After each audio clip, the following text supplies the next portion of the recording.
Good morning, everybody, and welcome back to day three. It's Championship Sunday here at the Calgary Open Snooker Tournament. I'm glad that you're tuning in wherever you're finding us, whether it be YouTube or Facebook on the Haderi Snooker Academy channel. Our featured match this semifinal will be Nitin Sharma taking on Alex Pagulayan. So we're just doing a little final tweak work, and we'll be getting set up and getting into the semifinal action shortly. So this is just your warning call. Get that cup of coffee going, and we'll be right back with some live snooker action here in Calgary, Alberta. Thanks, everybody.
everybody. Welcome to Championship Sunday here at the Calgary Open Snooker Tournament in Calgary, Alberta, Canada. We're here live at the Hederi Snooker Academy.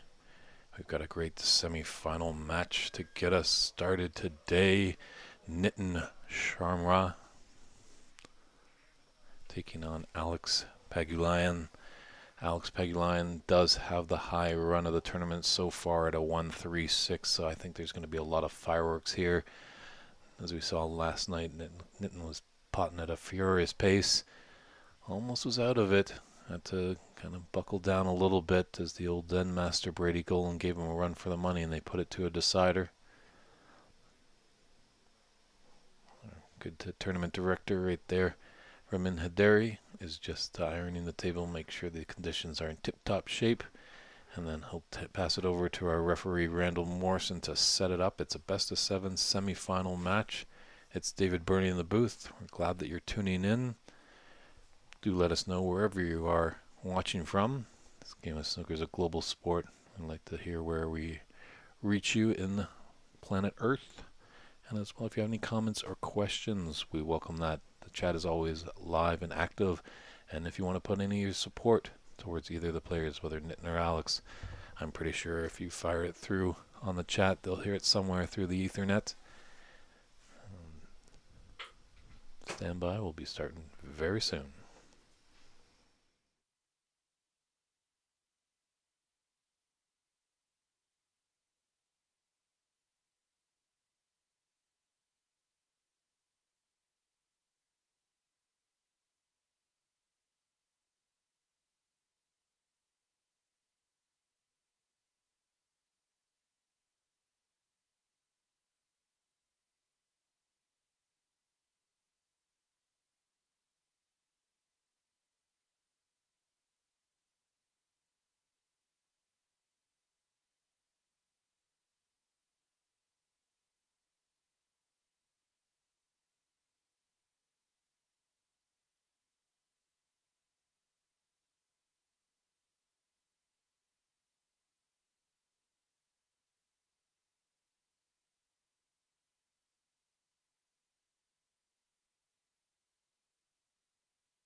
Just while Nitin's doing his warm-up, good to see some supporters coming through. Sink Sparky was just asking what he was dragging across. That is actually a table iron. They come in all shapes and sizes. They're actually tailored for snooker tables, as a snooker table has a nap as opposed to a pool table that does not. So sometimes you might see a more handheld, smaller, maybe 8 to 10 inch iron. Looks like Ramin here has the more larger, about maybe 2.5 feet length iron, and the actual can get an iron that has handles and just does one pass through the table. That would cover, would be the 6 feet in width. So yeah, because sometimes after play the nap can kind of come up a little bit, and that slows the pace down a little bit. So getting an iron, you can also use a household iron, but you want to put that to wool setting and not have any water in there. And that's a good idea, just to put down the nap on your snooker table, and that will make it a little bit quicker. So glad that you're tuning in and give us those questions. We appreciate it. But it looks like Randall Morrison, our referee, is getting all the final touches here, and frame 1 is going to be starting very shortly here. It looks like Nitin Sharma has won the toss, and he'll be breaking off. It's a best-of-7 semifinal match.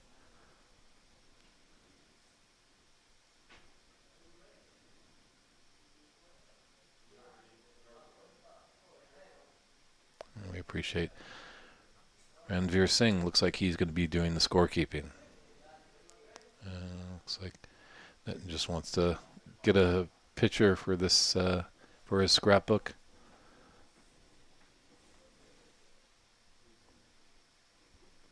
And same with Alex. So the 3 men at the table will be doing the business. Just posing for some photos just before we get started.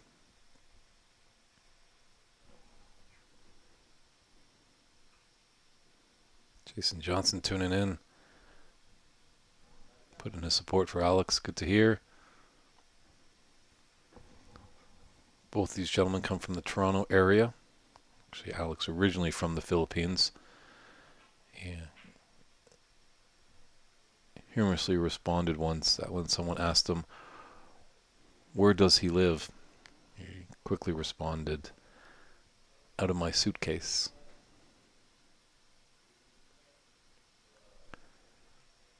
I think Sparky, I'd have to do some detective work, maybe at the mid-session interval. That will happen after the 4th frame. Maybe I can find out what cues. Looks like they're both using ash cues. Nitin has broken off in our semifinal. Our other semifinal match features Albert Kenny and Tom Finstead. So 2 gentlemen from Alberta. So it's leaning up to be a cross-country final. Not sure who, but obviously this is an all Toronto battle here on our TV table, and the other in all Alberta. So good to see that all sections of the country are represented in this Calgary Open Snooker Tournament.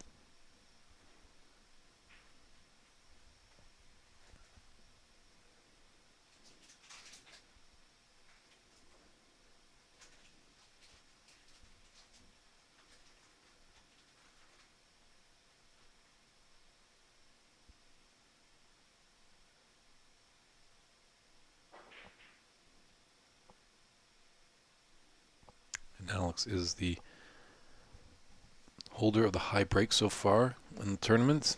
He had a 1-3-6 on day 1 in the round robin match.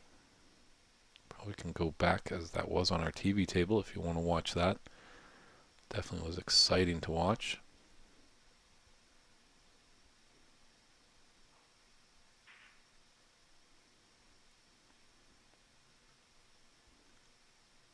Positive safety shot there has opened up some reds. He's got a good cue ball.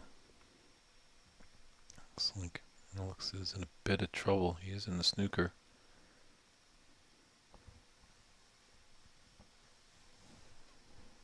So obviously with these highly skilled, proficient players, when you're in a snooker, You want to make sure at least you get balls safe.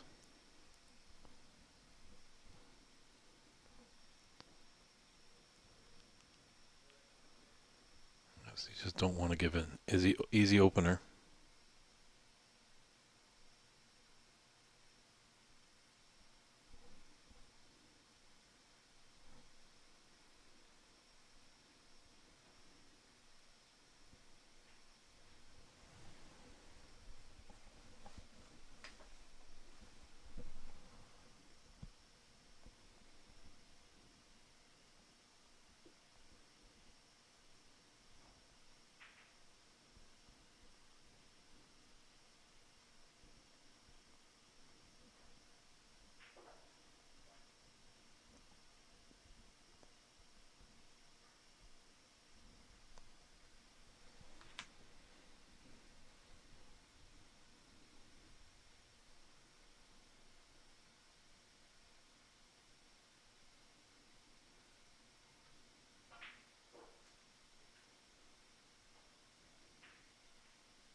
This might be just more of an offensive battle. Both players are well versed in the game of snooker, but these two players, I think, go for a few more shots, electing to be a bit more aggressive. As you can see, a great long pot there by Nitin.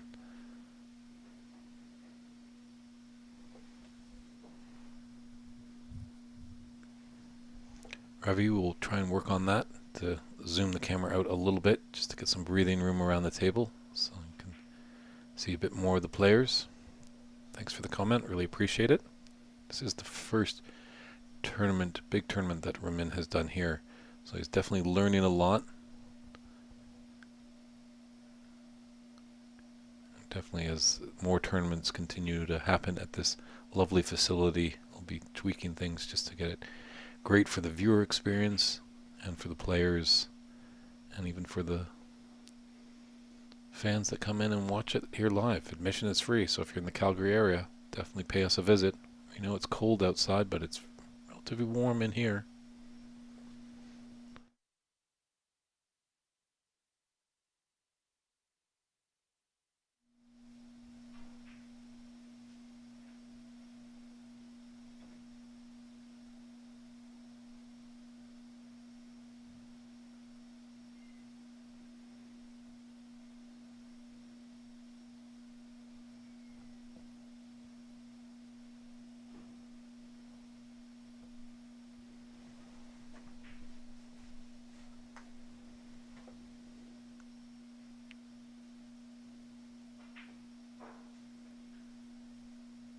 I thought that maybe Ranveer was going to be keeping score. He's sitting by that tablet. Hopefully he can jump in there.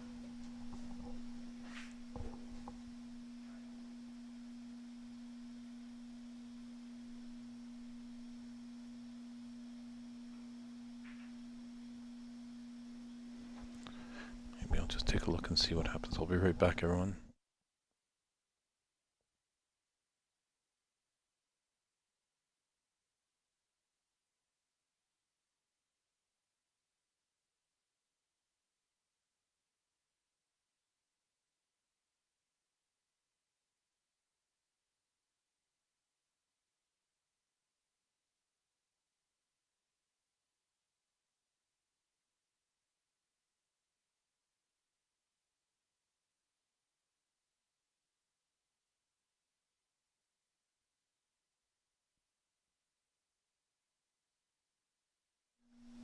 I just did a quick check that Ranveer is keeping score, but there was a long red that Nitin did make, so I'm not sure why he hasn't calculated that, but we appreciate him stepping up and helping out.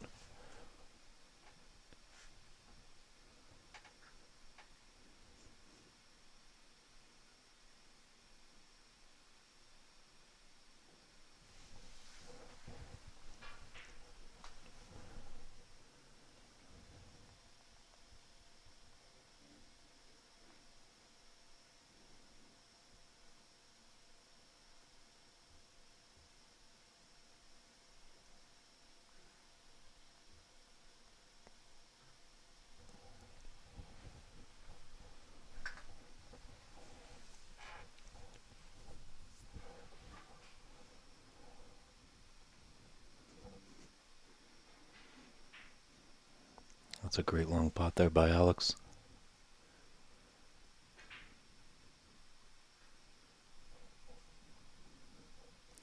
Just if anyone's unfamiliar with these players, this is Alex.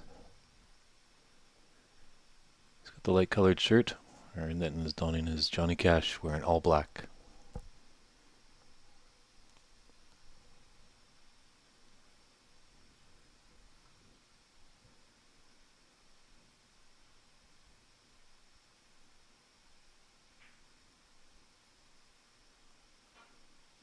So always a little bit tricky.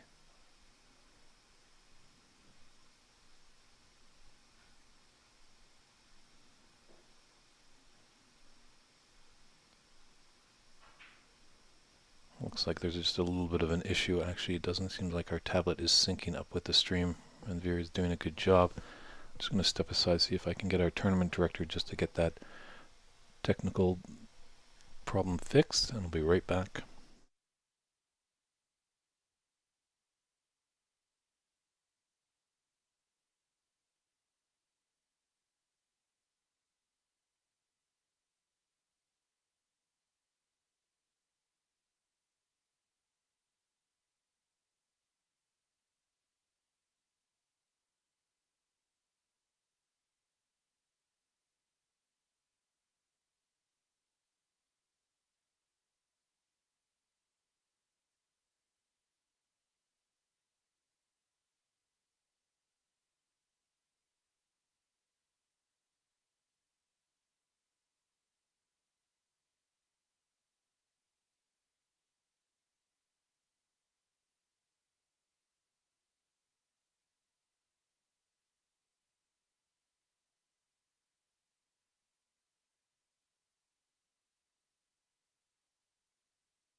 So trying to get Ramin to take a look at that tablet, but he's double duty as he's refereeing the other semi-final match.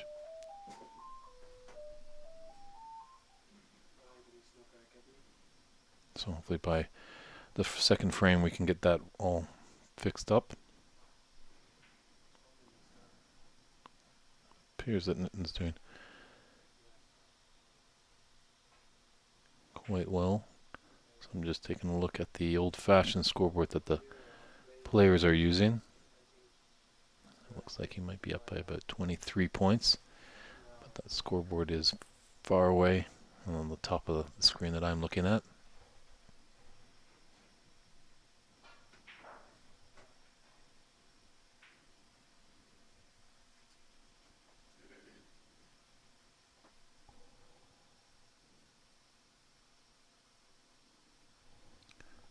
I'm trying my best to see the score. We just have an issue with the tablet why it's not talking to the stream. Hopefully we can get that fixed up for frame 2, Ontario Snooker Tournaments. But right now, it looks like Nitin has about a 24-point advantage.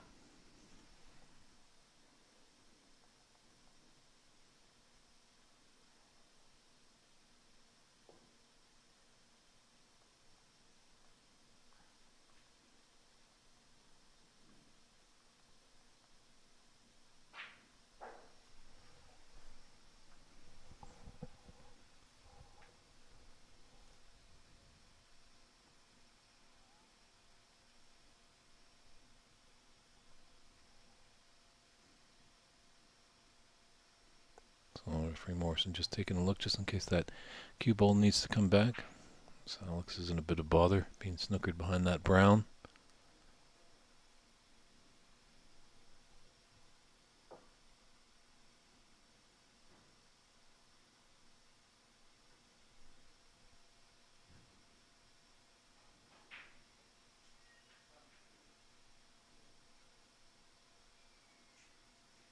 good hit. He's able to make the red. Hasn't really left an easy opener for Nitin. Looks like Nitin's going to try and get behind the green here. Oh no, taking it for the yellow.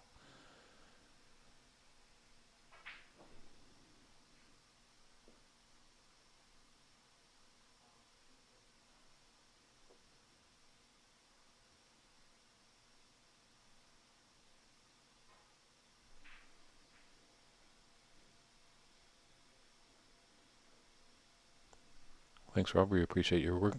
Help tuning in to help give an alternate scoring system.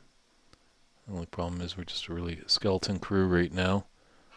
And our tournament director, Ramin, has jumped up and is refereeing our other semi-final. So it's a little tough to get him away from that match.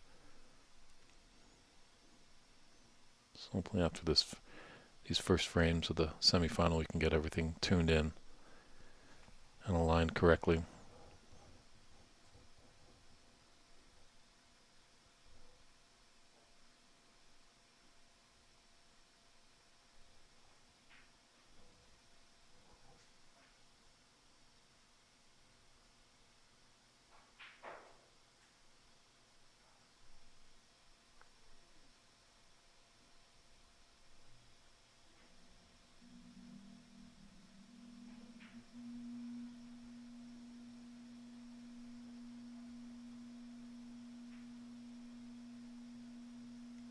Wow. Lovely black right there. That's a difficult shot.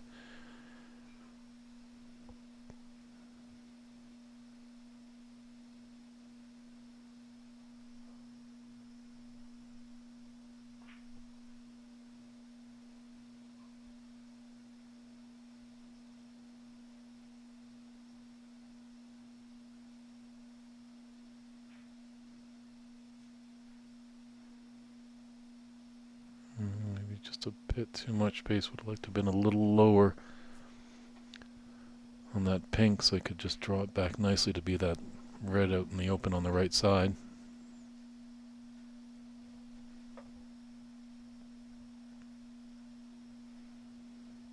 See, now he's got a difficult cutback. Oh, he's looking probably for the double into the left middle. Oh no. Ooh. Yeah, sometimes you just go a little bit out of position. Makes the next shot a difficult one. And with those cutback shots, position on the cue ball is always tough. Looks like Nitin might be up by 41 in this first frame. He's definitely leading the frame. The exact numbers are just a bit difficult as I do have a screen that I can see the scoreboard, but it's far in the background.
So unfortunately we just took a little bit of look at the camera. Unfortunately we can't push back any more. It is a tight room.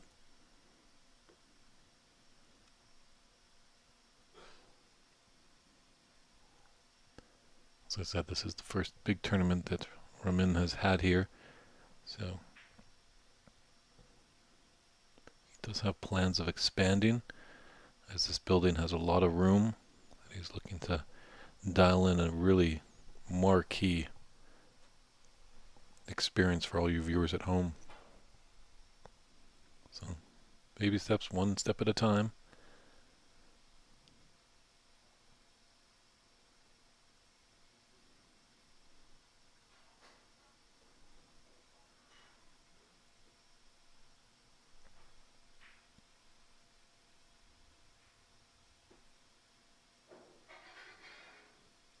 And there might be maybe 43, 44 in it. Just that's a guesstimation. Nitin is leading, but there's 43 on the table. Be a tough run out for Alex. But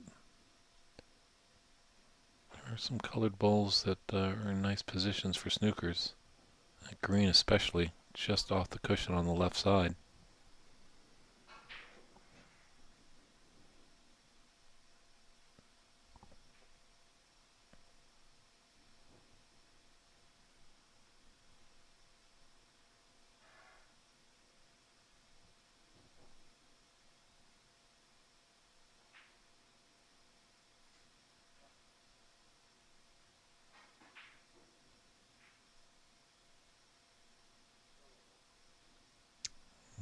He's left that out for Nitin. This looks like it could be end of frame.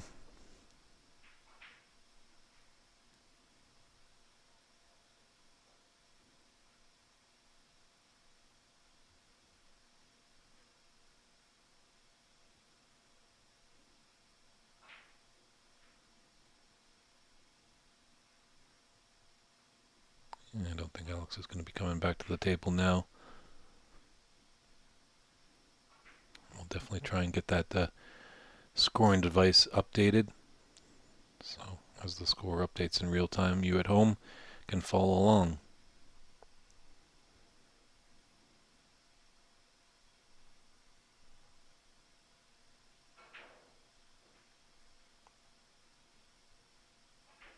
That's a concession there. So Nitin Sharma takes this first frame, and we'll be right back. Hopefully we can just get those technical glitches fixed on our scoring system. And stand by, everybody. Frame 2 is upon us.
Looks like our scoring system is back up and going. Just need to get Veer back to his position.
Just got a little too close to that brown for him.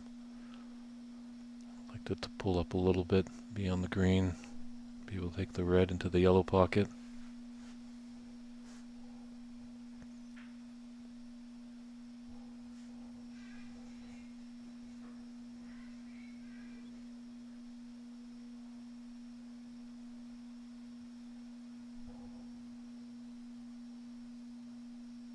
Unless this is a best of 7, so whoever's able to take 4 frames will punch their card into the finals. It will be played a little later today. Nitin Sharma took the first frame. Alex is looking good in this second one. We just had a technical glitch with our scoring software. It seems like it's back on, but now we've got a little glitch with our scorekeeper. Not sure where Ranveer went. He might just be taking a quick comfort break as the glitch was getting fixed.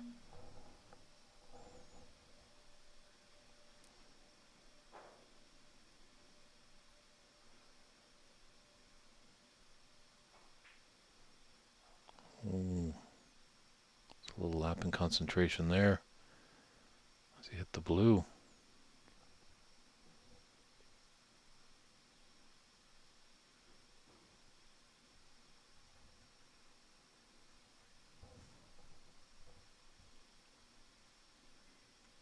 On a foul, he can put his opponent back in, as it looks like Alex is choosing to do. And he might live to regret that. So that's a great long pot there by Nitin. But doesn't really have another color ball to keep the break going. I think he's just going to come behind the green here. Well played.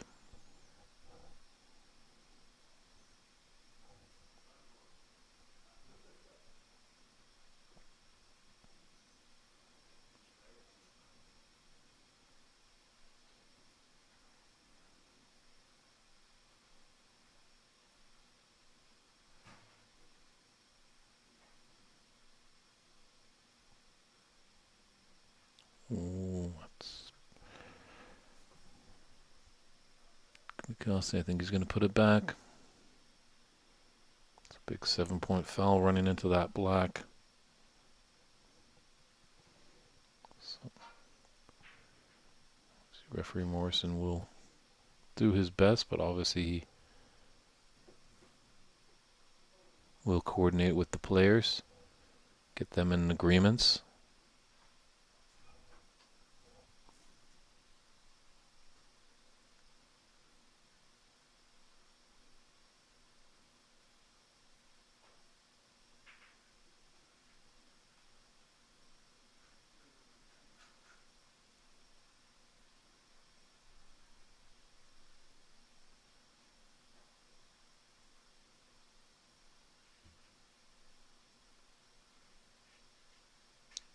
Nice little kiss there. Left it on for Nitin, but the black is open, so this could be a good opening for Nitin to put a heavy break together. Oh, but he just hit the top cushion. Spoiled the party there. Great shape on the black in the right middle.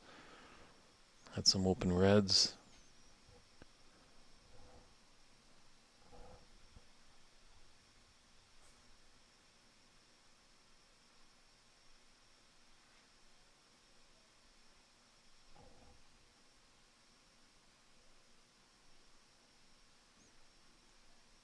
Hello to Renat Danka. I'm not sure how the commentary can look familiar. Maybe it sounds familiar, but thanks for tuning in, Renat.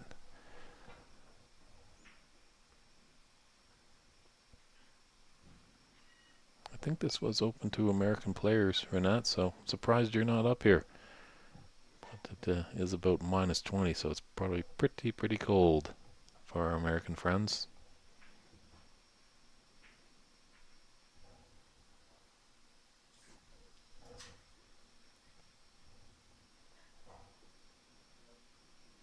Well, thank you for those kind words, Renat. You're not too bad at this game of snooker as well. Embassy Open champion, U.S. Nationals champion. Definitely be seeing Renat at the U.S. Open. In a few months' time, as well next month in March, there's a great tournament in Sacramento. Hopefully, Renat, you'll be making your way over there. And then the PAPSA Open and Senior Championship, a great event. That will be going, I believe, in early September. So it's great to see that the calendar is getting filled with a lot of snooker events. It's just a few years ago, it was very dire.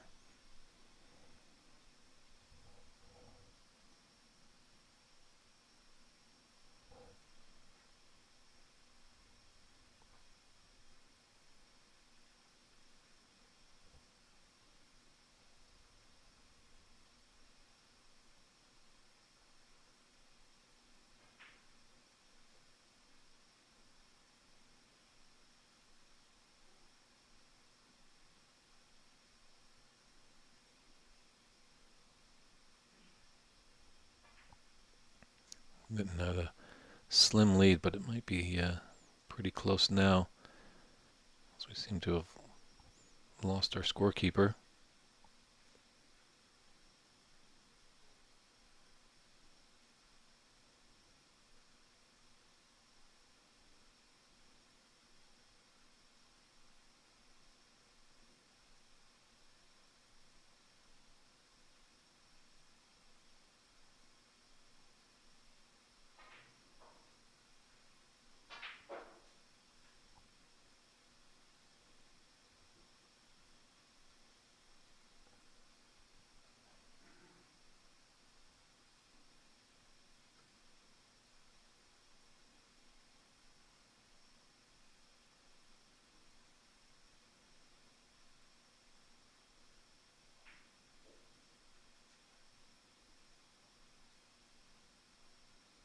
He's going to need a good recovery shot here to continue the break.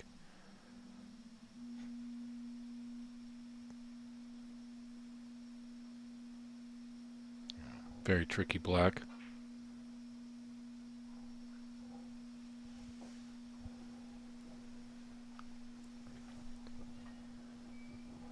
And pink really isn't going to put him on anything, nor blue. They take the tricky black because that red above the cluster of 5 will go in the left middle.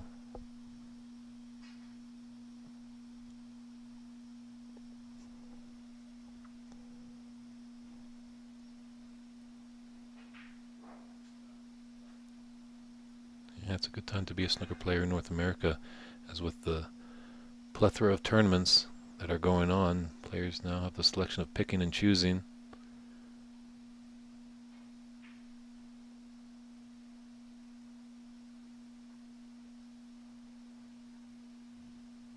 There's our good friend Ranveer. He's come back to the scoring tablet. I think he just had to... Parking is a bit funny over here at the Haderi Snooker Academy, so maybe he was just a bit concerned about his rental car as he comes from Toronto.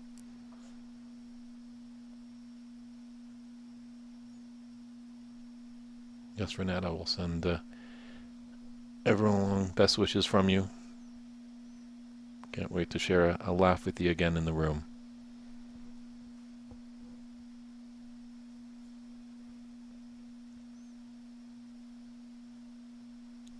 All right. There is your updated score. All systems are keyed and hummed. Took a couple frames, but we're back in business, everybody. We appreciate your patience. I do sound like a broken record online a lot of the time, but we've got great players. We also need great people behind the scenes, keeping score, commentating, streaming, producing, refereeing, tournament directing. We do want this game to grow in Canada, or regrow. You used to have some great viewership. We all got to work as a team together. There's all different parts. Car doesn't just run on its wheels. A car needs an engine, needs an alternator, needs a starter, needs brakes to stop those wheels. So we appreciate everybody that comes and helps out. It is a labor of love.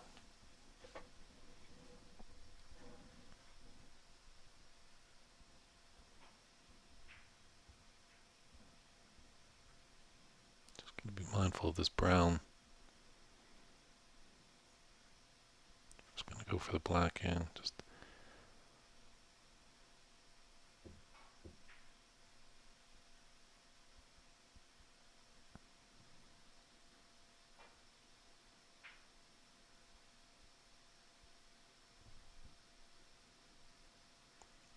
could have worked out a little bit better for him. As you can see, that's a tough bridge hand. Fingertips just on the cushion.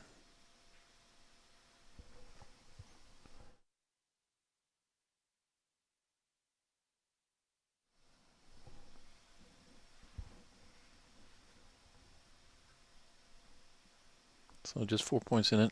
Alex has a 30-26 lead.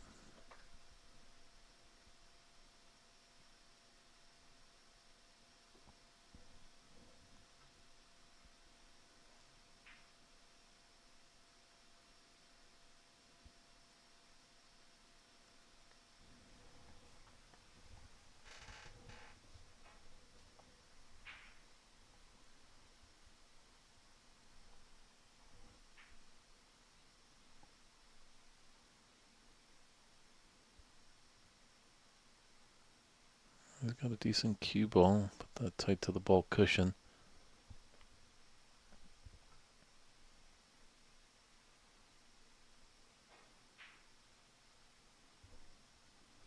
Definitely, if you have any friends out there on the stream, feel free to put it up on your social pages so we can share it out there to all the viewership. We are at the Hadari Snooker Academy YouTube page as well as on Facebook.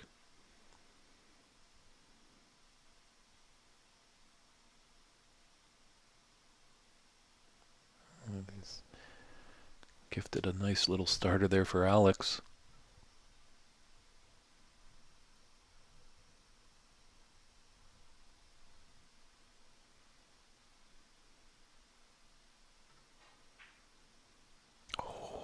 When he just falters a little bit on it.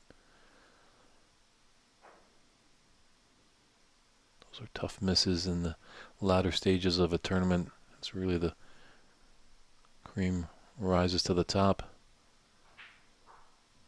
And that's what can happen. Your opponent with the ability of knitting can really punish you, and that's what you need to do. When your opponent makes a simple mistake, you got to put him in his chair and let him sit and stew about it.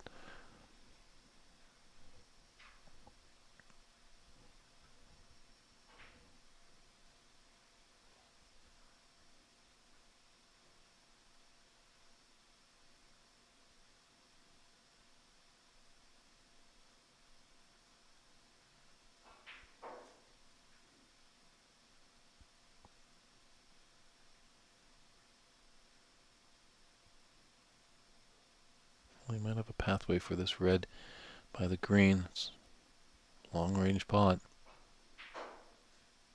But Nitton's so proficient at these long pots. A to have it rolled a little bit more. To be a bit maybe more straight on that pink.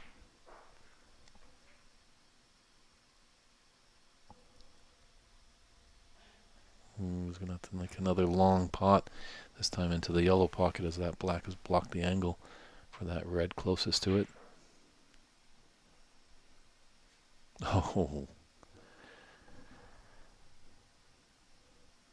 You hit it so hard sometimes when it's zooming around the table. There are 6 pockets that it could go in.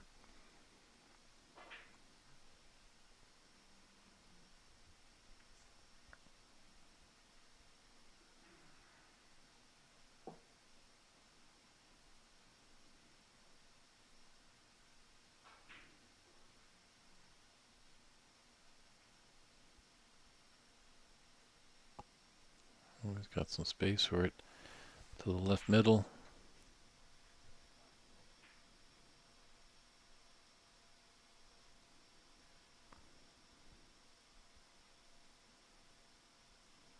This pink will put him into the snooker's required stage. Oh, my apologies. There's that one red. He's up by 30. This red for is his frame ball. Could have done a little better, I think, on the safety shot there.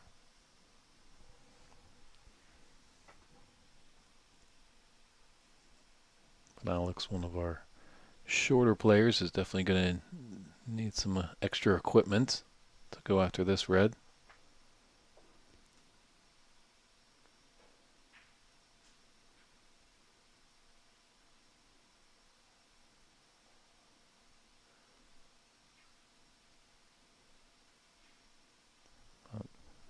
He's definitely been around the game for quite a while. Originally from the Philippines, has represented that country at the National Snooker Championships and Pool Championships. It's just a resume of tournament wins is longer than the Bible. Oh, and just careless mistake there of that rest coming into the green.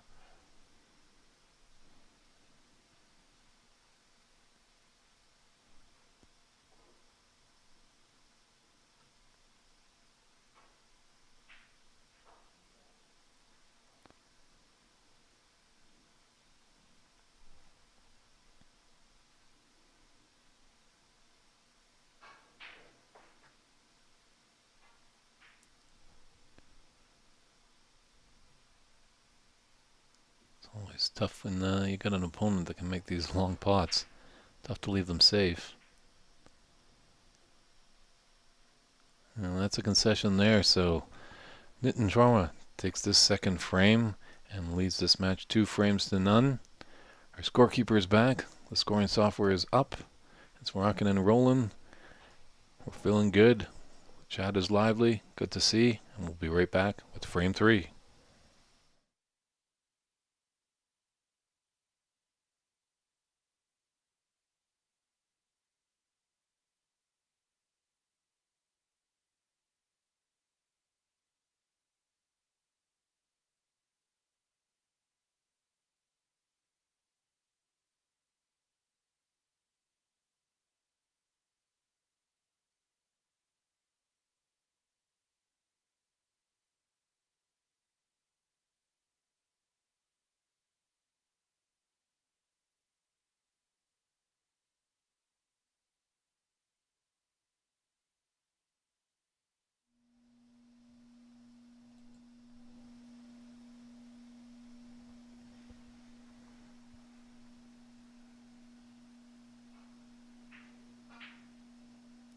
Nitin breaks off frame 3 to get us going in this semi-final match for the Calgary Open Snooker Tournament.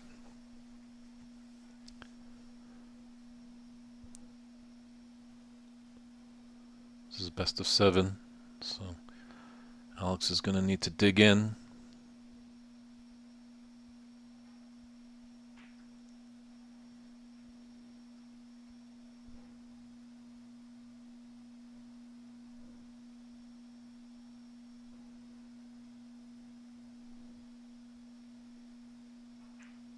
Hugh, unfortunately from my vantage point, I cannot see the scoreboard on the Kenny Finstead match.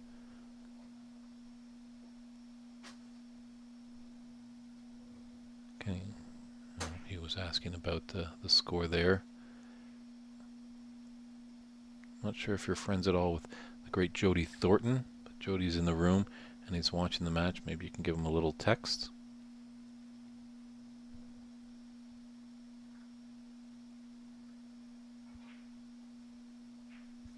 Nice pot there by Nitin. No worrying, Warren. We're always glad that you chime in on the chat. Full of great knowledge. Yesterday we did start at noon because it went a little bit late, but last night wasn't into the midnight hours, so we went back to the usual scheduled time of 11 a.m. Mountain Time.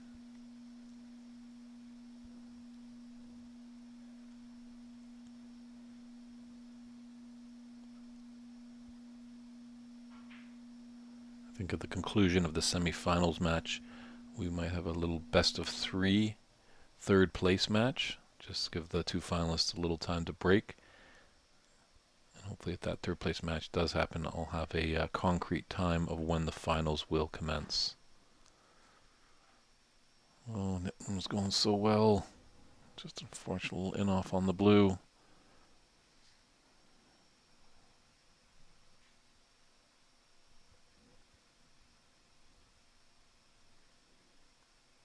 Wasn't gifted a chance for Alex. The only scary part here is he's obviously seen that Nitin does not fear the long pot and is more successful than not. So you got to really be heavily concerned with your safety. If you can get this glued to the bulk cushion, would pay dividends for him.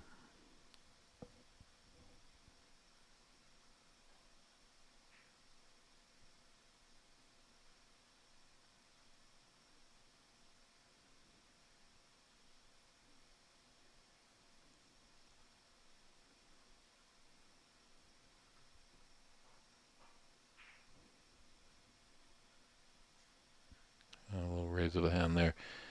More attention was coming back and putting his cue ball into the bulk area. Was safe. Unfortunate for him. Red found the bottom of the pocket. But he can't convert on his color. In these long frame matches, it's always not one side of the fluke. Sometimes one player will get them early on, and then the pendulum will swing, just like momentum can in this game.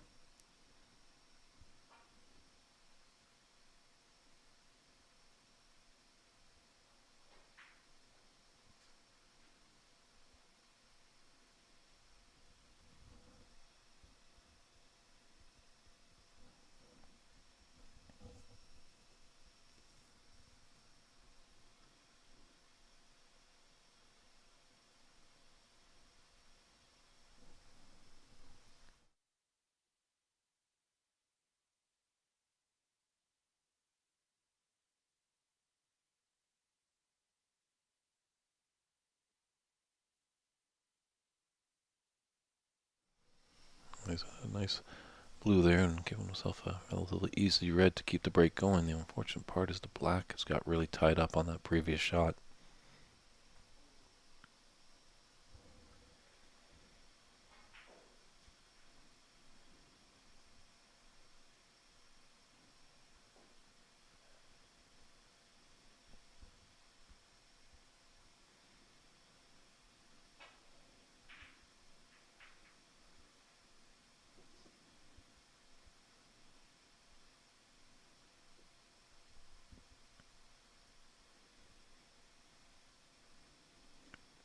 I don't think the path is there. He's going to have to play for pink.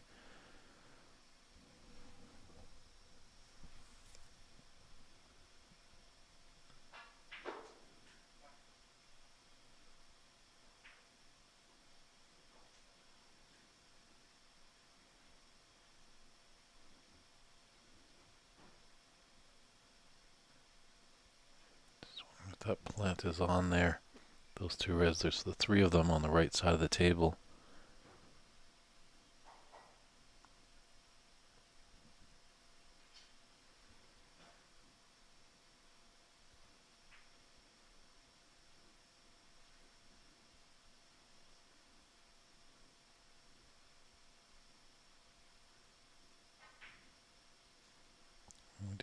path for that red.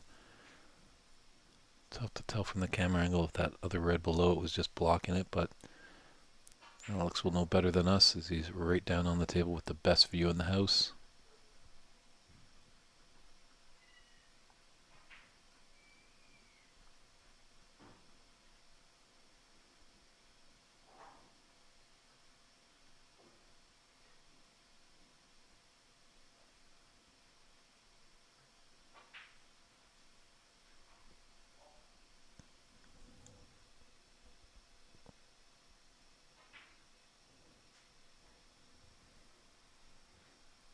He's done with that plan. Is open up that open red on the right side. Take that on after this pink goes into the top left corner.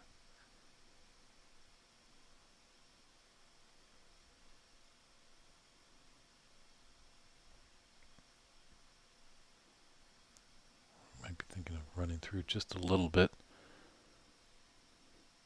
Those two reds near the pink, the lower one does go into the top right.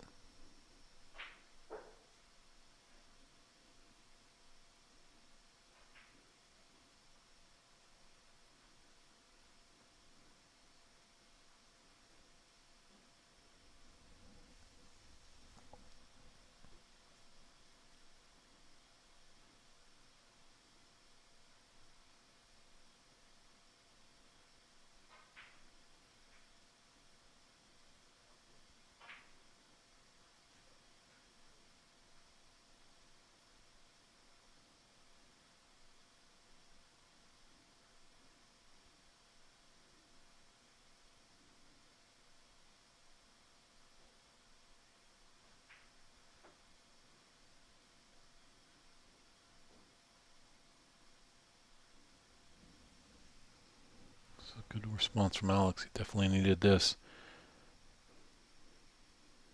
He's certainly a big challenge. Trailing the match 3 frames to none, with your opponent just needing one more to get into the final.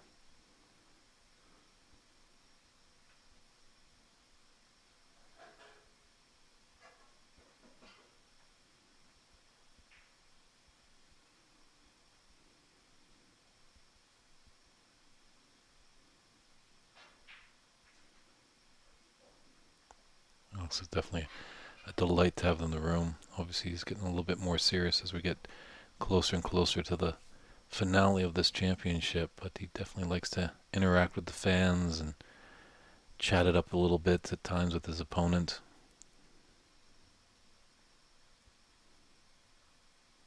Nice, bright and lovely character. Which I think he's just got a little bit of trouble here. Got this red in top left to come up for the blue, maybe even the pink.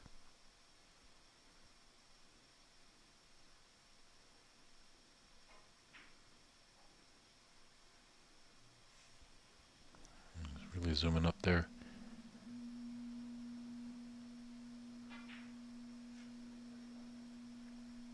Good angle on the green to come back down.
There's enough open reds for him with the pink to get him into the snooker's required stage. Does have an angle, maybe you can just disturb those reds and black after this red.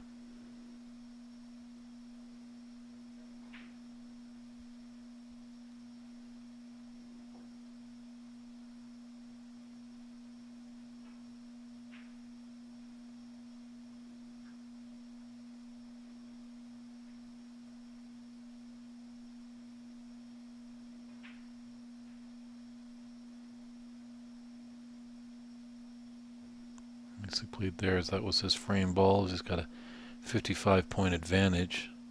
And there's 51 on the table. Oops, he would have loved that black to not have landed there. As much as the blind cuts can be tricky, that one definitely is in Alex's toolbox that he can make.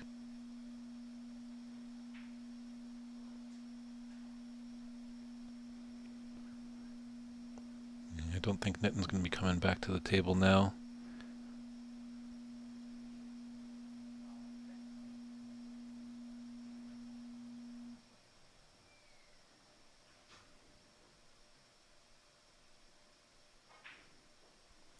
I think Nitten has changed his hat now from opponent to cheerleader. Century is there.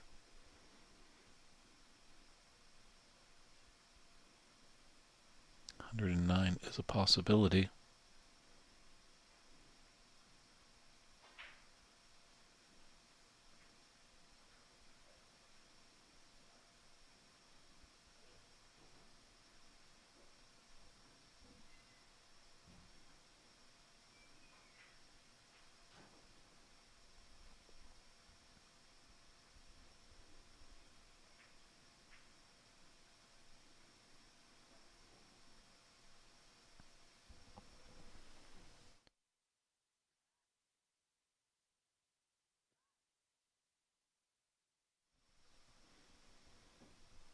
Got a great angle on this black to come up for the yellow.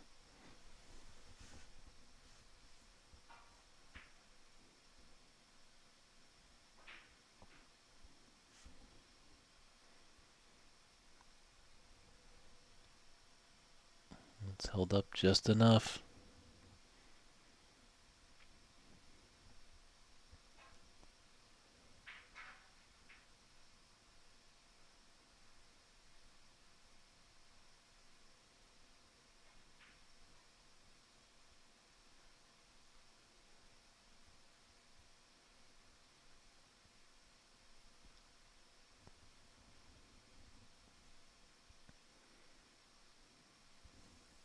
Just going to need a little mini butt extension just to get on the screen.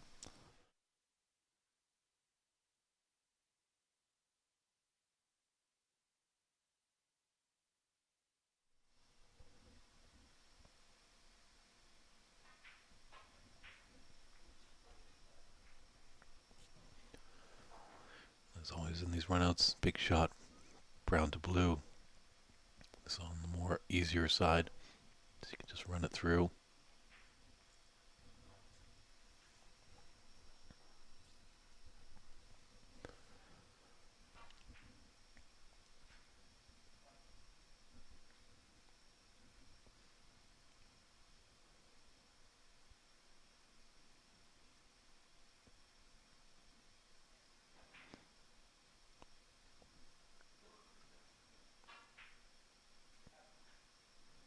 Bit high, but he's okay. You need to use the rest. This pink for the century.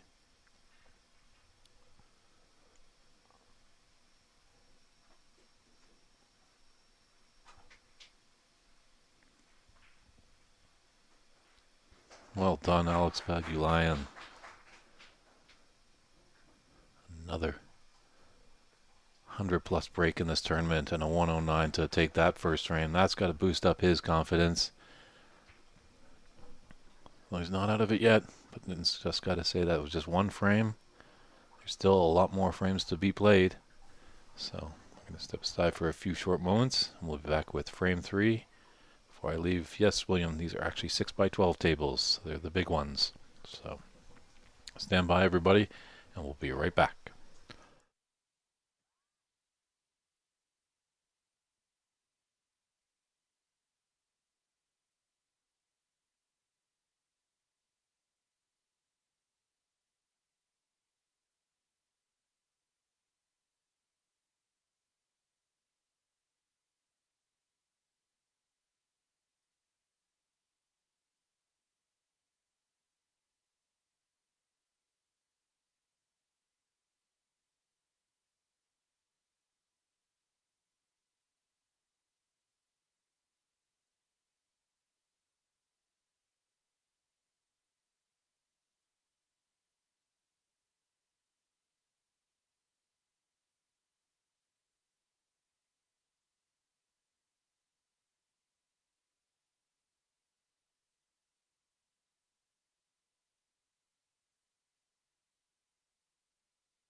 So Alex, after that impressive 109, set to break off in frame 4. But unfortunately, cannons into the blue. Cardinal rule of the break shot, don't hit the blue.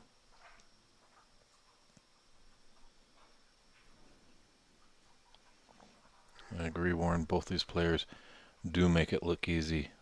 But for all of you out there that are watching that think this game is easy, just watching these two players, feel free to head on over to your local snooker or pool room. Put your hand on the table of one of these 6x12s. It is a challenging sport. And that's what keeps us coming back. Obviously, perfection is a 147, as we know. That's 15 reds with 15 blacks, and then running all the colors to get 147 points. Alex was letting us know just before the match started today, he's had a few 147s. One thing he was upset by, he's never had a 146. He's had a 145, 144, 143, but never got that 146.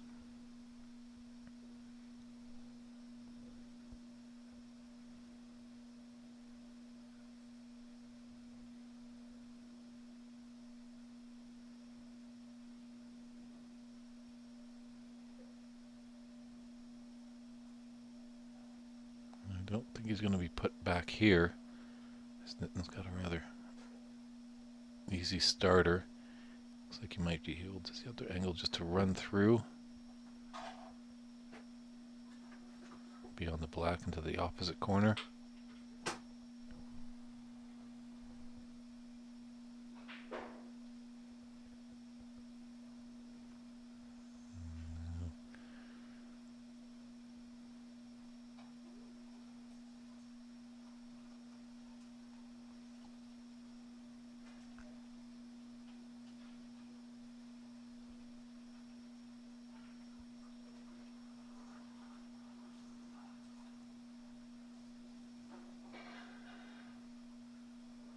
Relatively smartly played there by Nitton. Obviously, he could have put the black up into the ball carrier, but that's not going to do anybody any favors. Yeah. He knows that once he gets in, that black is going to be valuable down at the top end with all the reds.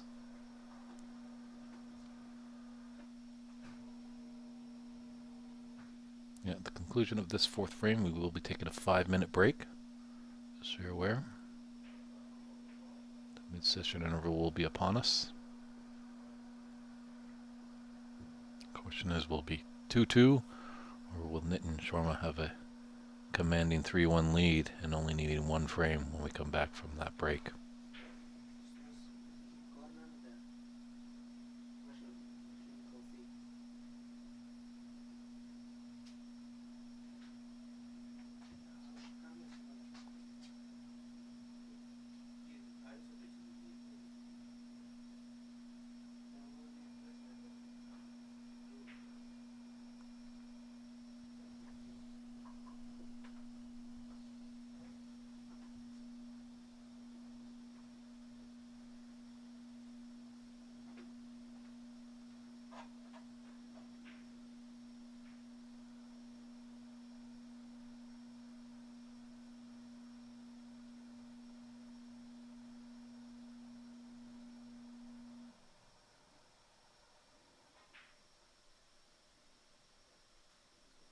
Sensational long pot.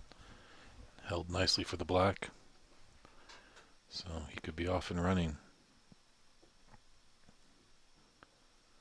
Seen this before with Alex. He's kind of fallen early in matches, but then somehow something ignites in the lion and he starts to attack.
blue does go to either right, middle, or top, right. Both have a degree of difficulty with it.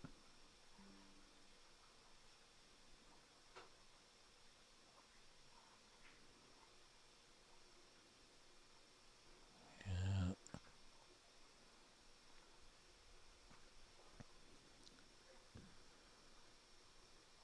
Is there a pathway to this red that's open on the right side? Yeah, I think the black just gets in his way there.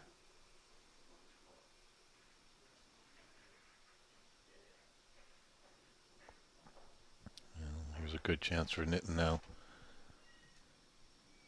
A few balls open.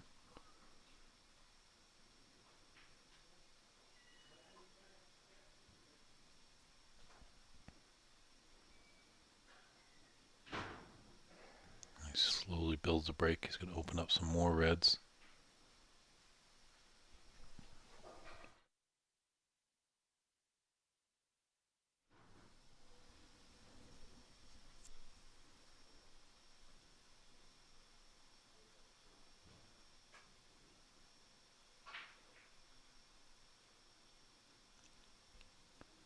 And good effort to open up some of those reds some more. Knew he had the safe of this red that he's on right now.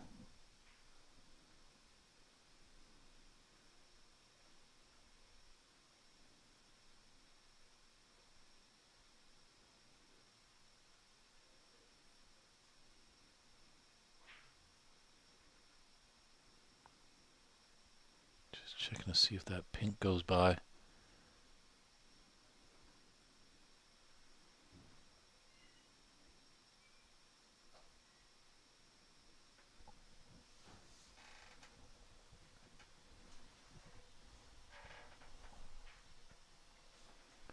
Didn't, so he played up. He's got a green, he's also got a blue. Green a little bit better. I think he's got a bit of angle to screw back for that red.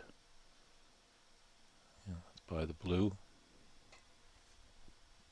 Yeah, I think he'll be kicking himself if he isn't able to take the frame with this visit.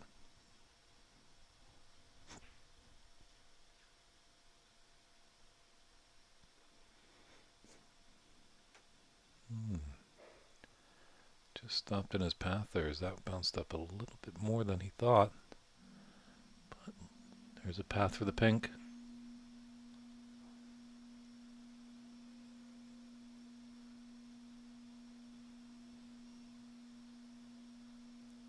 And referee Morrison just taking a look, and unfortunately red is covering the pink spot. So in that case it goes the highest point value. And in this case it's going up to the blue.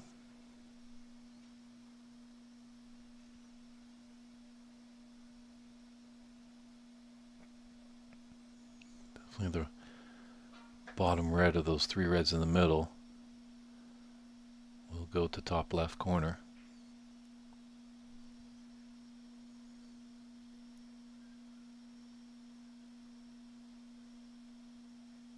Might even actually go to the right middle.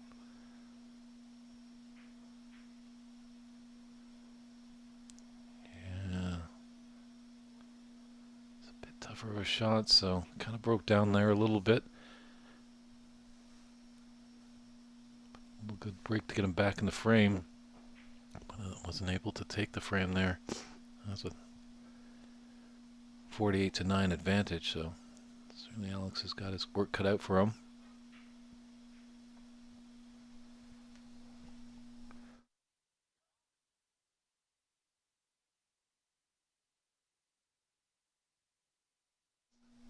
Let's get another chance for a red to that right middle. So yeah, hit it with definitely pace, and that made it a lot more difficult, but we're right into the heart of the pocket there.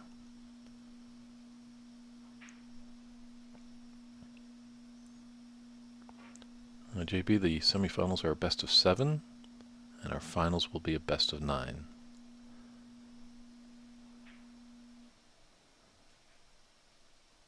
We will just be going to the mid-session interval after this break, or after this frame, I should say.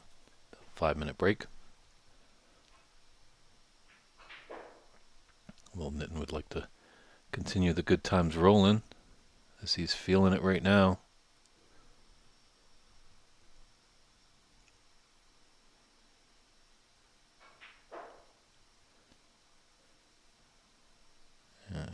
think Alex is going to be coming back to the table. The difference of 61. 43 on the table. That's going to dissolve a little bit even more now.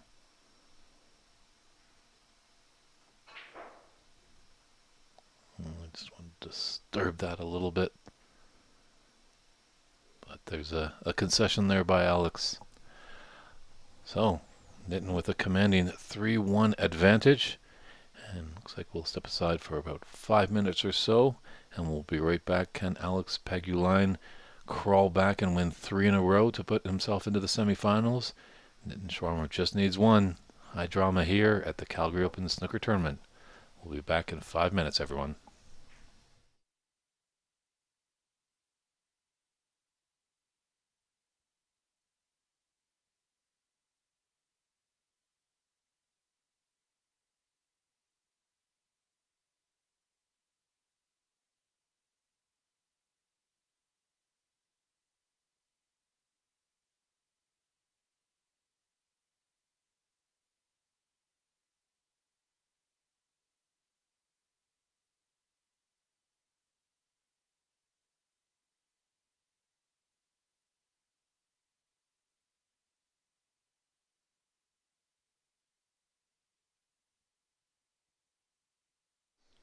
Hold that dial, everybody. Hold that dial. We're not going anywhere. Just been informed that we won't be breaking for 5 minutes. We're going to come right back with frame 5.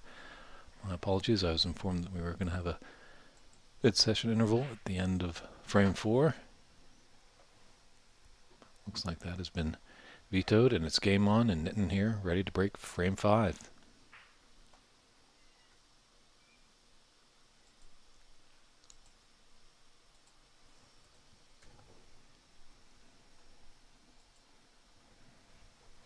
Yeah, I'm surprised that Alex didn't protest a little bit. Sometimes it's good to collect your thoughts a little bit, get a little bit of a break, stop the steamroll of your opponent.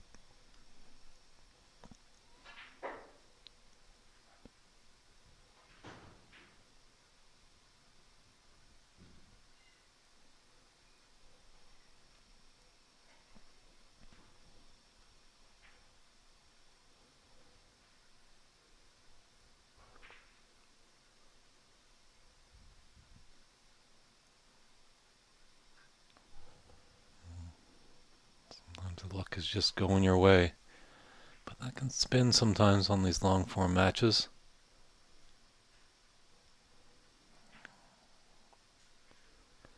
For some players, these tables might be running a little slow, but the pockets definitely are a little bit forgiving.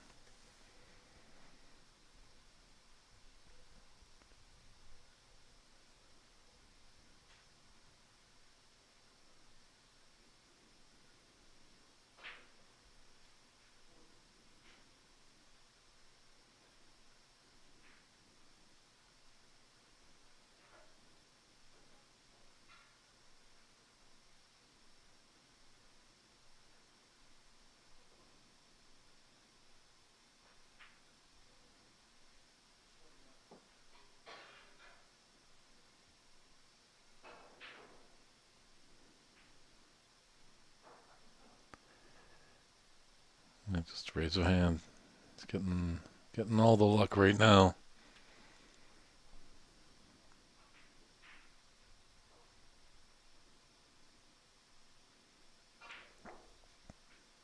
Sometimes when you get that luck, you just gotta compose yourself. Sometimes the adrenaline runs a little high. But it seems to always be running on high octane, just zooming around the table.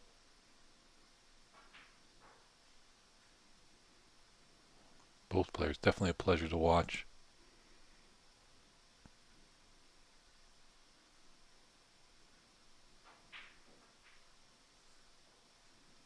Great opportunity here for a healthy contribution by Nitin.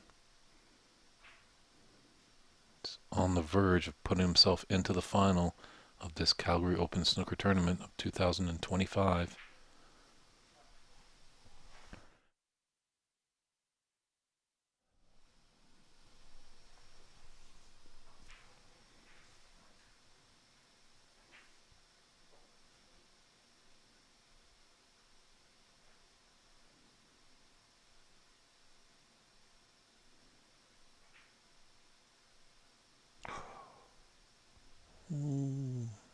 Just broke down.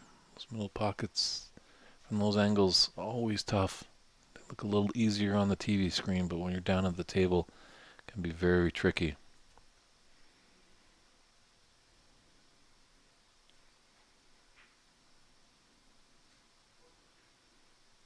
I don't blame Alex here, just taking a little bit of time, just making sure his cue is wiped down. The tip is chalked. Just have a little walk around. Know that his opponent is really, really banging him off.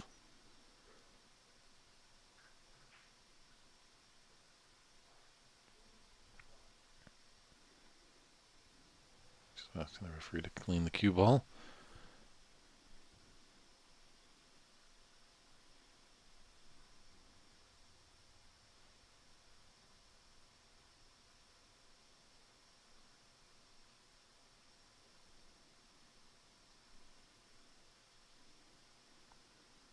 So this is a good opportunity for Alex. And Sharma does lead this best of 7 semifinals, 3 frames to 1.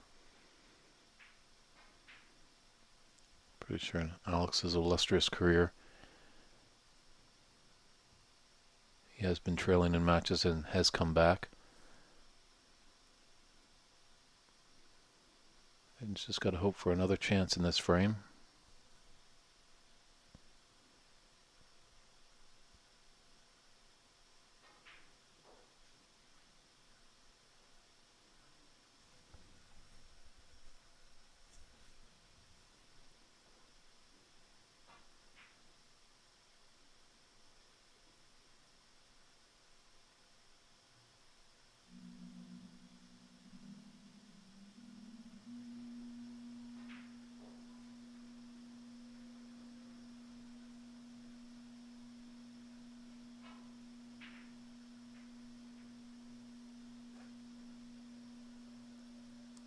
That red is covering the path.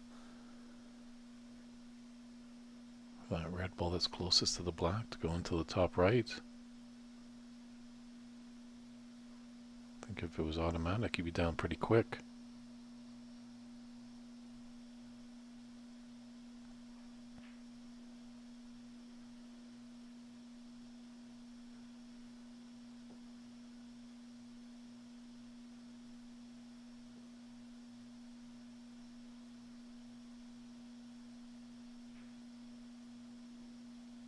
Ooh, yeah, just out of position can hurt you a little bit. Just making you, force you into a little tougher of a pot. Tournament bracket. If you check out Calgary Pool Scene, they have a picture of the bracket on the whiteboard. The challenge site was being a little difficult with the knockout side. You can definitely check out the challenge site and search out the Calgary Open Snooker Tournament to find results from the round robin. But if you look at Calgary Pool Scene Facebook page on Facebook, you should be able to see a picture of the bracket. I don't think it could be updated to the semifinals. But obviously in our semifinals, as you're watching here, we have Nitin and Alex, and our other semifinal is Tom Fidstead and Albert Kenny. Hopefully that helps you out to see how we've come down to the semifinals.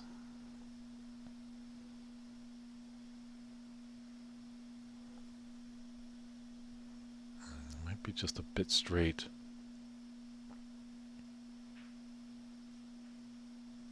Yeah, love to have been a little bit higher on that black.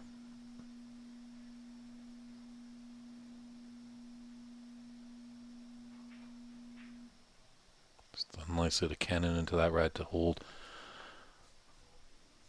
for one of the 2 reds into the top right corner.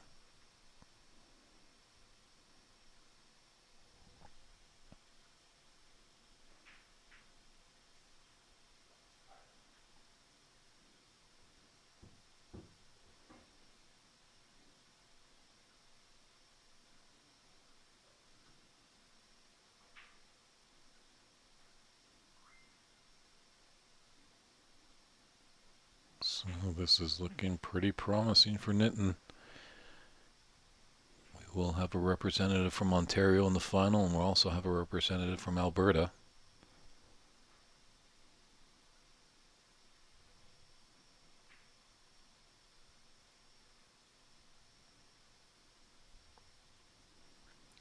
This red is frame ball.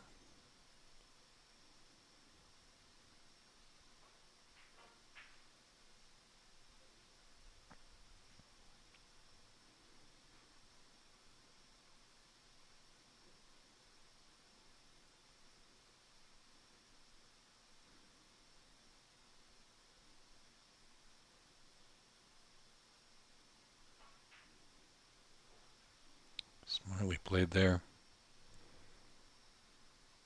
The black was a bit more difficult, but taking that pink gives him just prime position on that red. And that's really going to stop Alex from... The only way he's going to come to the table is probably to shake hands.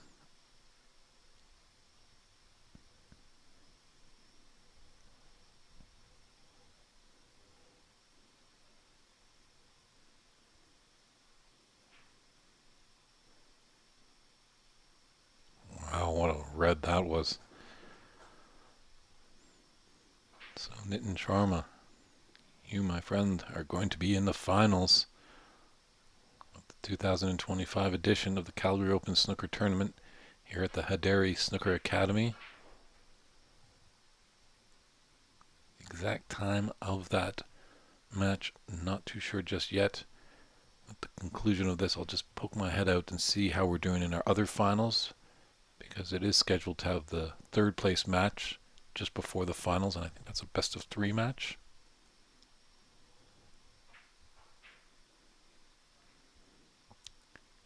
There it is. Handshakes all around. Big congratulations given there from Alex Pagulayan. But Nitin Sharma, you have punched your card into the finals. And stand by, everybody. I'm just going to take a quick peek, see how our other semifinal is, so we can give you a little bit of scheduling time. But we thank you for all your viewage, and I'll be right back.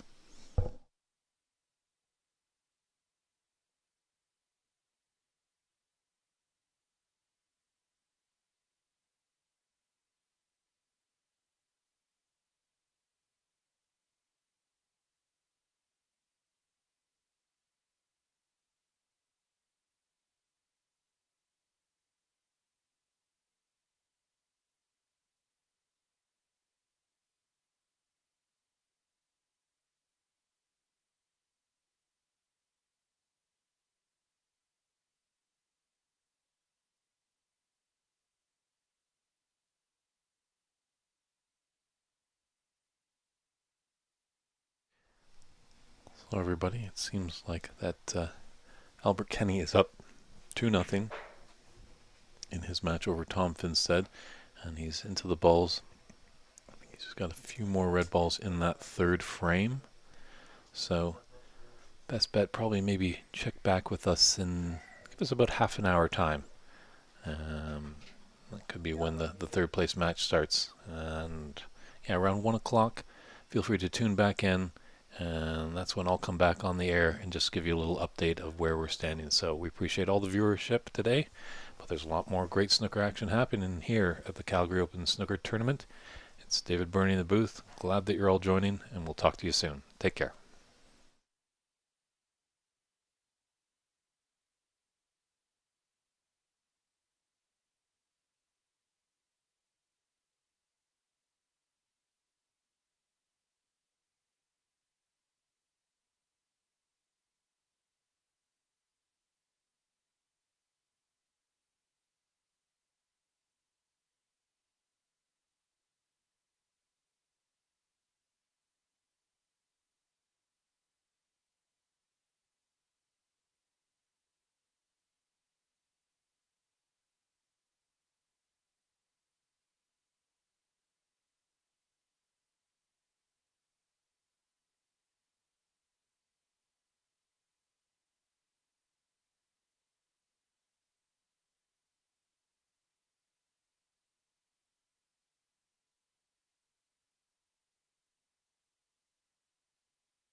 ladies and gentlemen. We got a little bit of bonus coverage happening here. Jumped over to our other semifinal. As our previous one was pretty quick to be done and dusted, but this one might be in the same boat here, as Tom Finstead and Albert Kenny are doing battle. Albert Kenny is leading this frame, or match, 3 frames to none.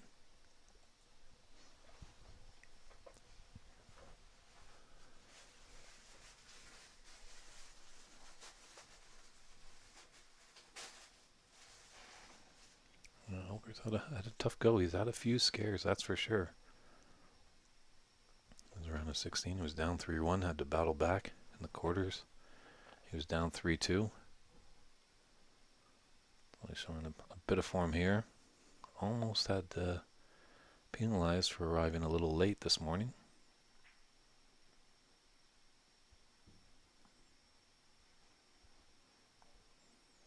But Tom Finstead definitely a tough customer. He's not going to go quietly. Been around for a long time. Played on the pro circuit. Makes cues. Over 50 maximum breaks. And has a joke for everything.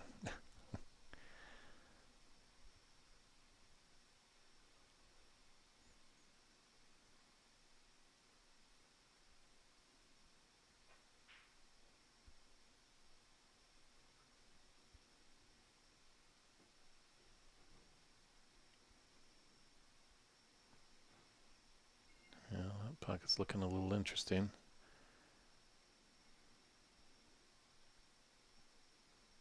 Just hope it coming around. That's incredibly thin. Does have this right into the top left corner.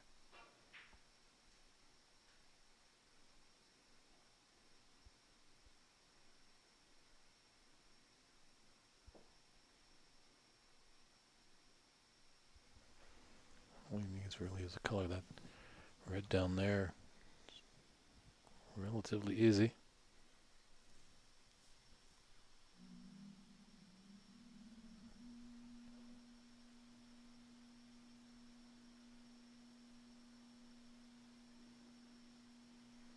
Yeah, when you snooker your opponent behind the yellow, that red just becomes that much more difficult.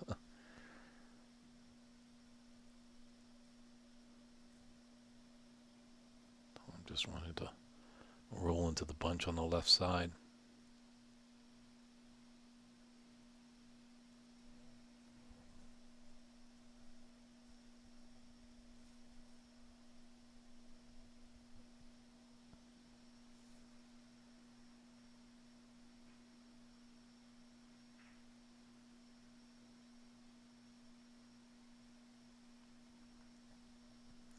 Give it some pace. Not sure why he just didn't gently roll into them.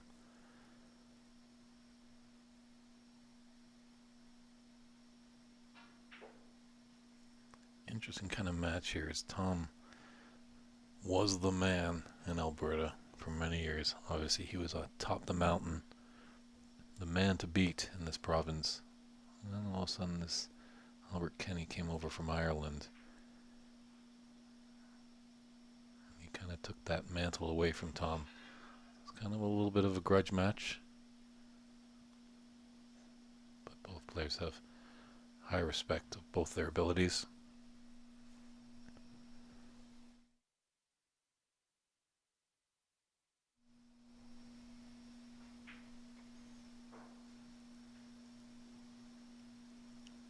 Good opportunity for Albert. Put a high break.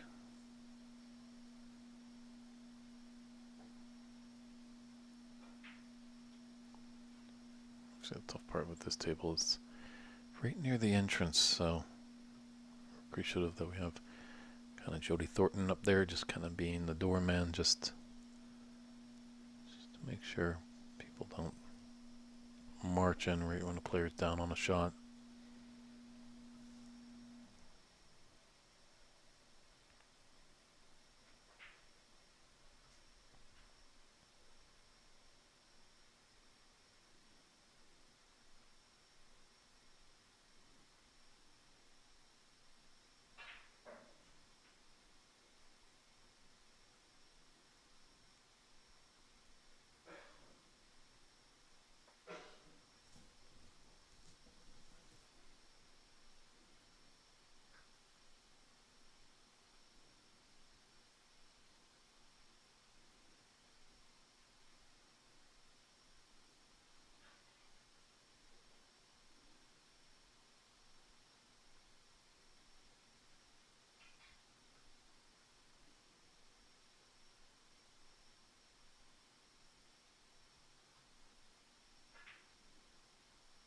It's a nice delicate shot with the rest.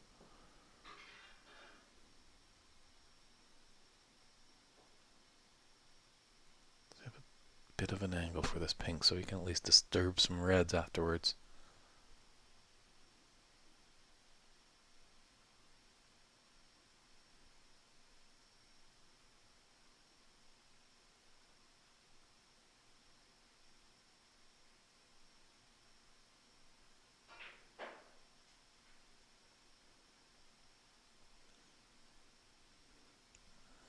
So this will be end of break here.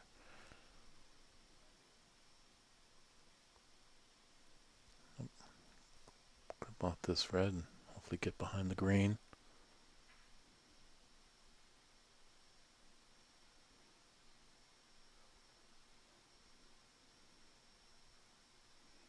Very nicely done.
Nice cue ball there.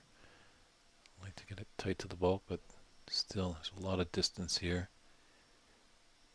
Really the path for Albert to come back to bulk looks a little tricky. Have a thin glance off the red of the three. A lot of things were moving and shaking there.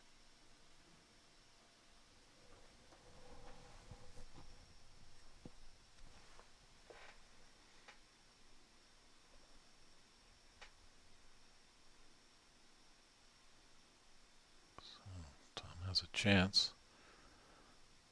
Mid-range red here. Black is open.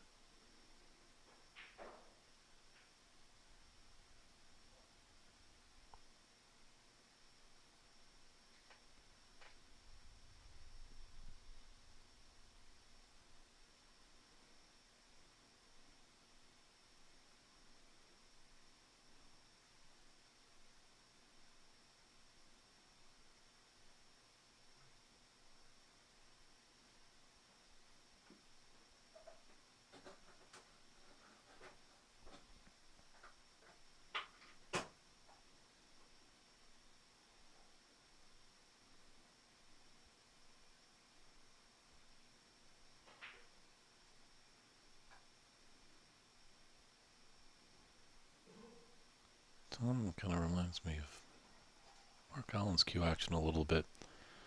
Doesn't draw it back. Very short backswing and then just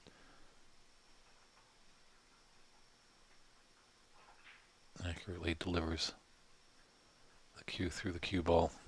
Unfortunately, that's got a little spoiled there.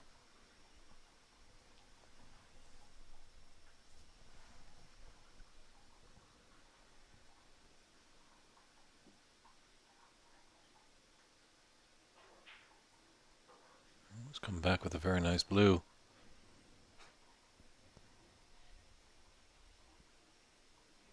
Might have a little shot to nothing. Pink, there's three reds there. No, not opting for it. What a candidate into something.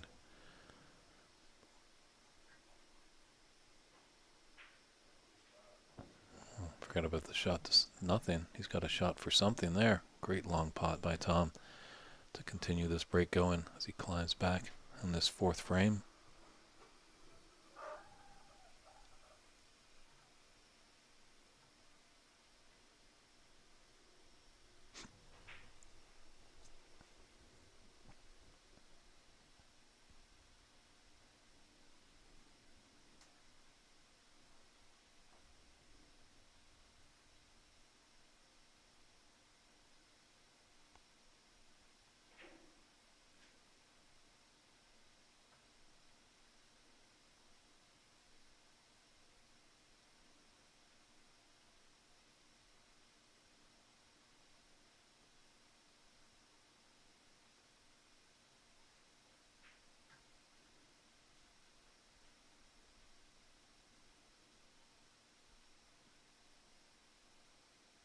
It's getting a bit more tricky now.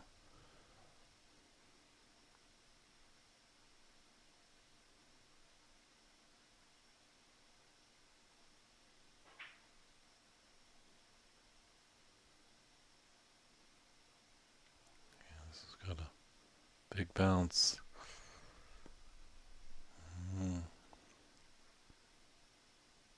It's going to need the redwoods.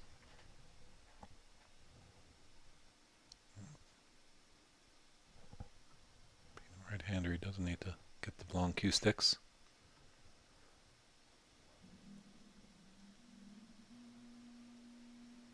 I want it just to be a bit higher. Spring off that top cushion, that red that's open to the right of the two reds. He does also have the right middle.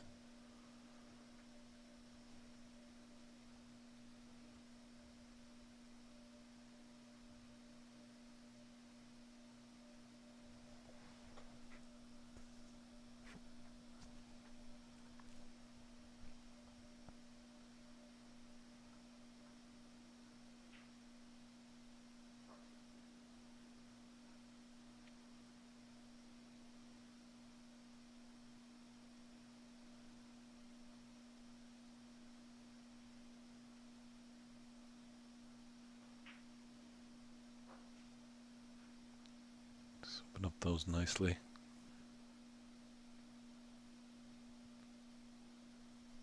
It's not the easiest pot in the world, but there's always pressure on these as you're getting closer and closer to the finish line.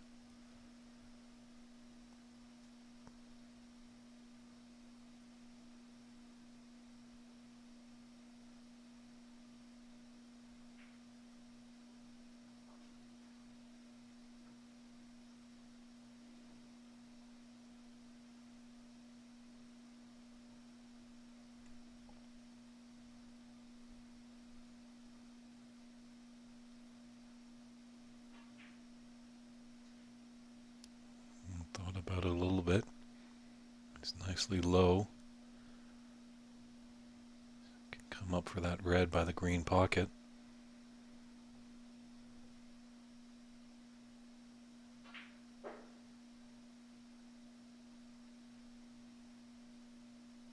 Wonderful.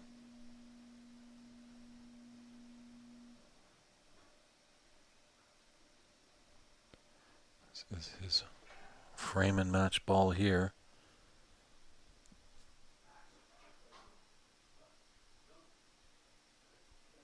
Oh, and Tom just not going to make him do the work. He sees the writing on the wall. Quick concession there. So Albert Kenny in a whitewash victory in this semifinal wins 4-0. And we're going to step aside for a few moments.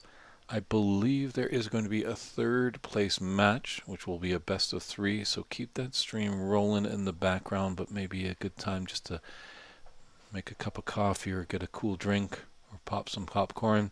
But we should be back in a few moments' time for a third place match as we get everything dialed in. And we appreciate you tuning in to this Calgary Open Snooker Tournament. We're getting close. There's only a third place and a finals left to go. So I'll be right back in a few moments just to update you of what is going to be happening. Thanks, everybody.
Yes, everybody, we will be having a third place match. So they're just going to be setting up table, a little brushing, a little blocking, all that good stuff. So yeah, about 5-10 minutes time, we should be getting underway there with Alex Paguline taking on Tom Finsted in a best of three third place match. And then after that, it will be the final. So stand by, everybody. We'll be right back.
welcome back, everybody. We're underway with our third place match here with Alex Pagulayan.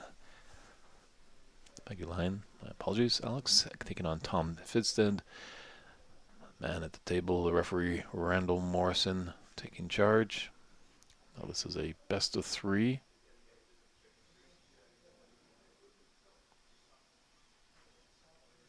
Are we in store for another century break, Sir Alex? As far as I know, he's got a couple. He had a 109 in his semifinal match. Also had an impressive 136 in the round robin phase.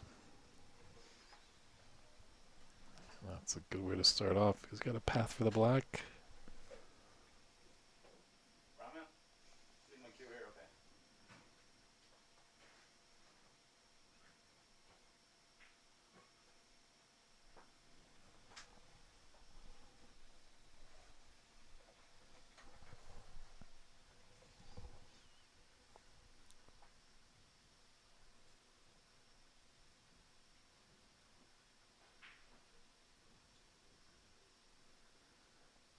Well, here we go. Some nice open reds for Alex.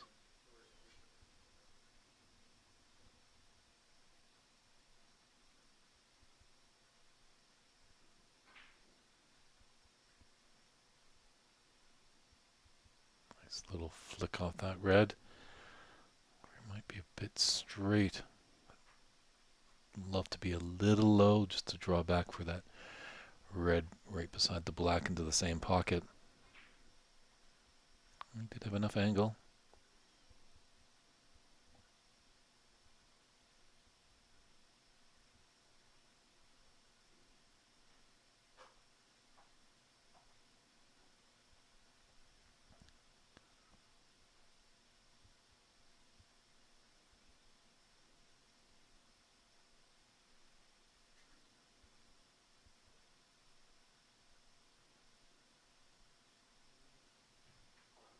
Just doesn't want to get that piece of clothing to touch that red. Awkward bridging.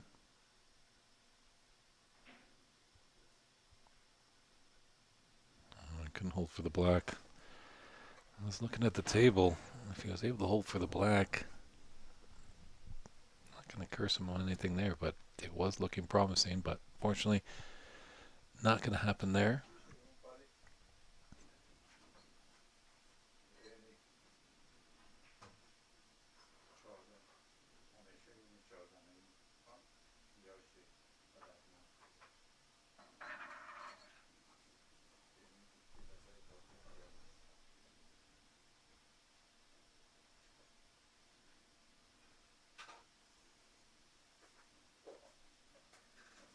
Just so everyone's aware, at the conclusion of this third place match, give us about 5-10 minutes, as they're just going to brush and block the table, and then we'll be jumping right into the final. So definitely don't touch that dial. Lots of great snooker here on Championship Sunday.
He's got options on the left side of the table for a red. Just wondering what his angle is on this black.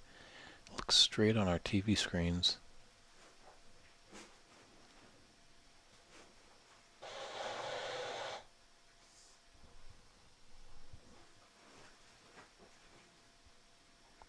Tough red along the cushion to keep the break going. It's just off.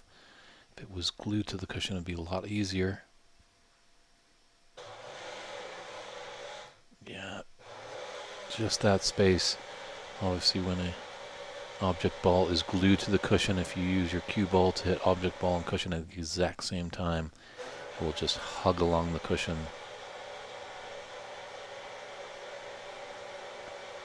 So I apologize if there's a little bit of noise in the background there. That's my setup is a little bit close to the cafe that they have here. Seems like someone has ordered one of their world famous smoothies, so the blender was going off in the background. They've been very hospitable here at the Remen Snooker Academy. A real family affair. Means Dad has been here all weekend long, just making sure everyone's fed and well drinked.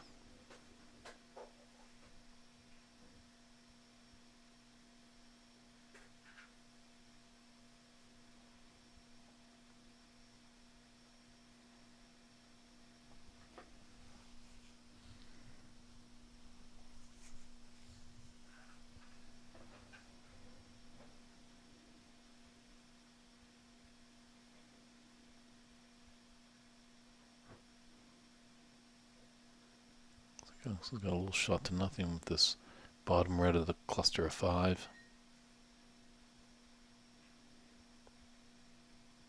Ooh. Took just one above it, but safety was the more important part of that shot. See if he was able to get a red into the bottom of the pocket. Be a nice happy surprise.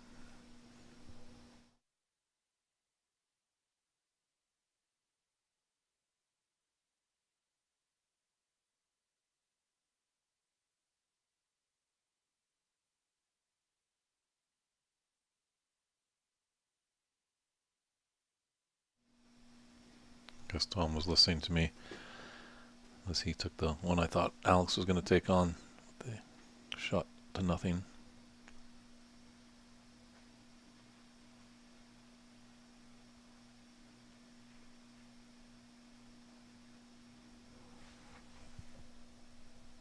So a little safety exchange here.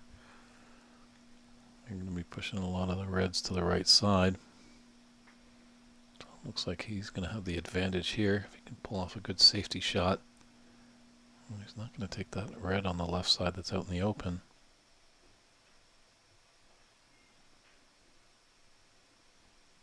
Needs to slow down, I think, a little.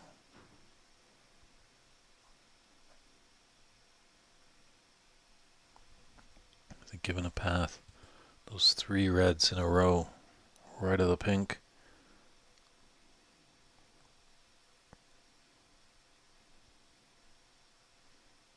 I can't get to it, so opting to just hopefully run and hide, come off 3 cushions, make it behind that yellow.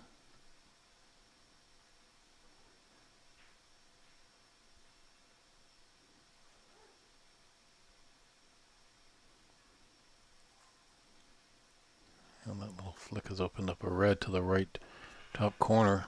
A long pot for Tom.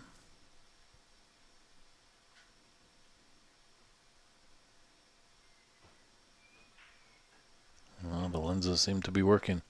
Tom recently just got some new lenses in his eyes. The one thing that he does find difficult is from room to room, the lighting is always just a little bit different. Most time the lighting is full, illuminating the whole table, but there's different brands and they just might have just slightly different temperatures.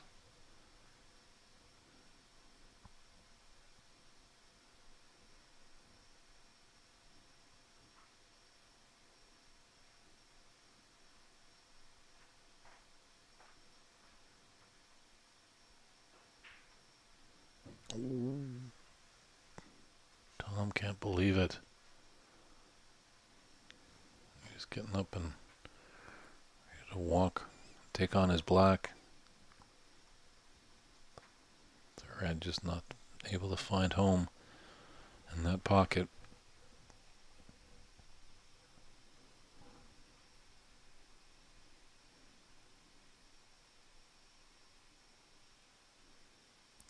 Here come the redwoods.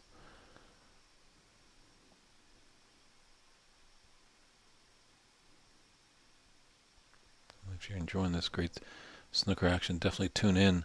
February 5th, Alex Paguline is at the table right now. He'll be battling one of our finalists, Albert Kenny, in a big money match. Lots of money on the line. That should be an exciting match. I believe our friends at Q Sports Live will be streaming it.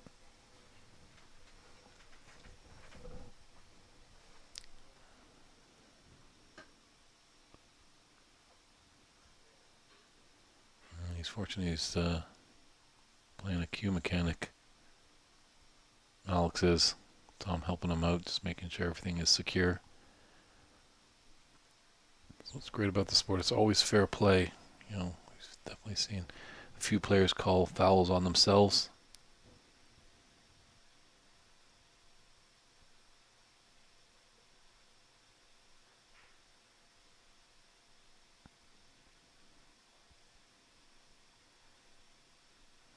He's just in the middle of nowhere, has a little smile to himself.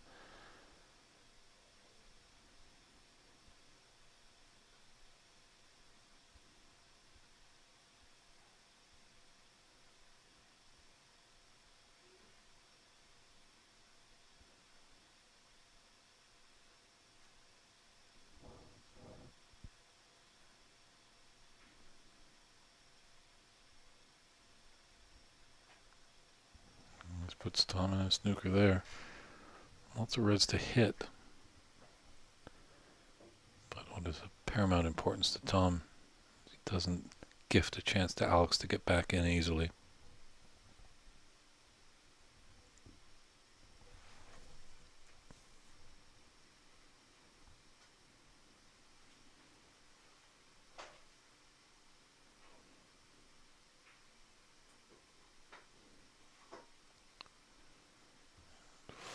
Fortunately, that might be the case. Red has come tight to the cushion. Has a little bit of difficulty.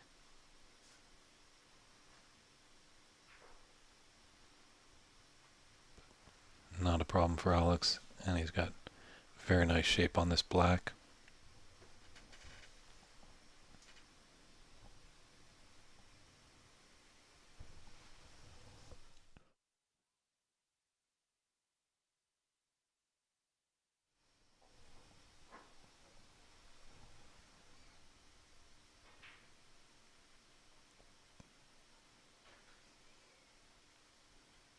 A little shot to open them up.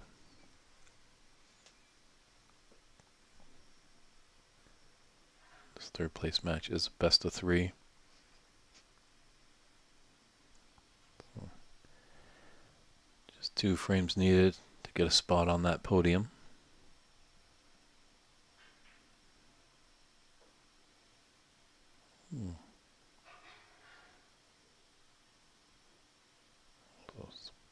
Very surprising miss there by Alex, and by so much.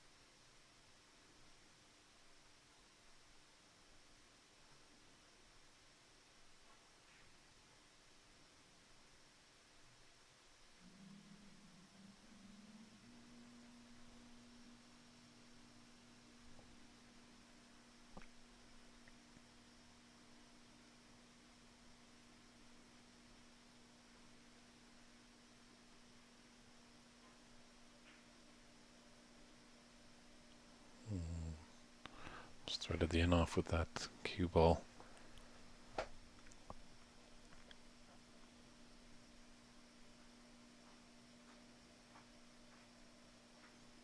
Keep an eye on that green. That is a wonderful hiding spot for a cue ball.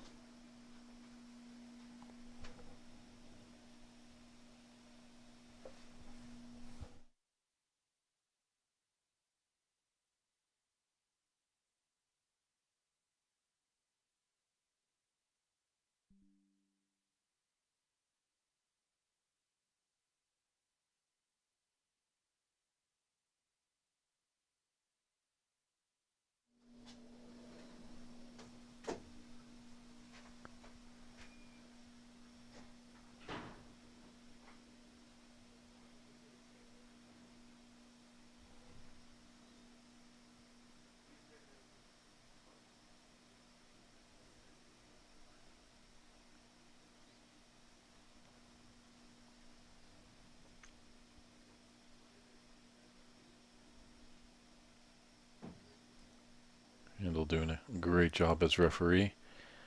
But always these players like to pull a little trick, hoping that maybe the referee might just fudge just a millimeter in their respot, might put the advantage. Obviously on the surface looks like just a rare routine clean of the cue ball, but it is sport, and sometimes you're just looking for every advantage that you can get.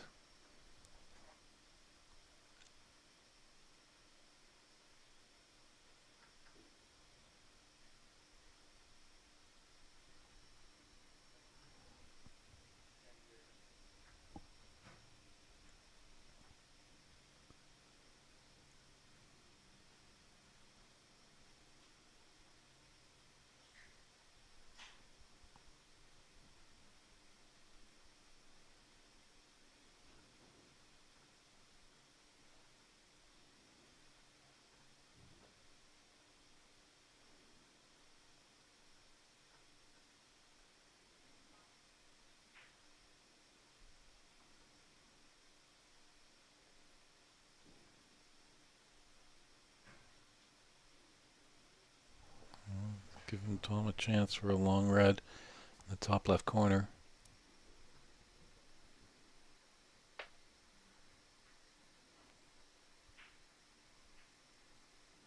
Maybe those lenses aren't working out too great.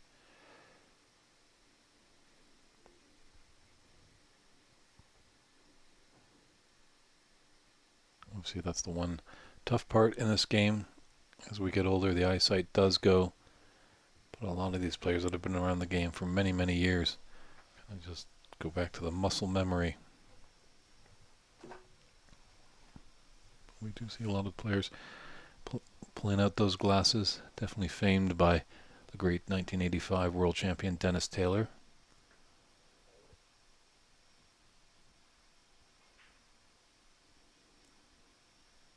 You just kind of wonder, where would Dennis Taylor have been? Obviously he would have been a world champion, but everyone, even people that aren't really familiar with the game of snooker, do know that there was that guy with those funny glasses.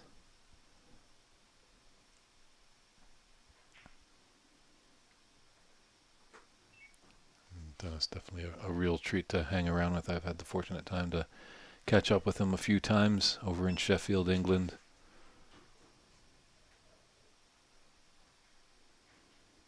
Always enjoying a good time, and a great commentator of the game.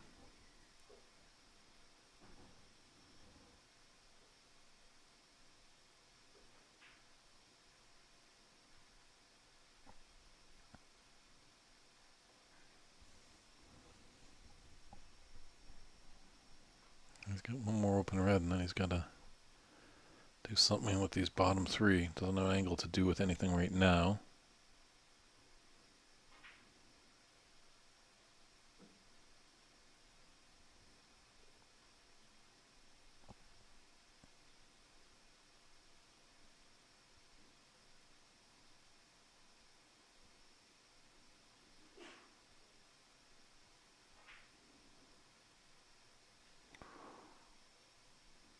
Red definitely thought about it. He's got a nice angle here on this black to disturb them.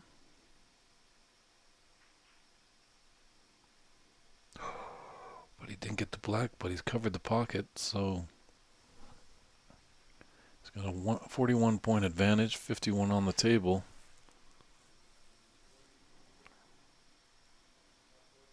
Just how he opened that up, he would have loved that black to go down, because that red should have gone in for him as well. So Tom just coming over, taking a glance at the scoreboard.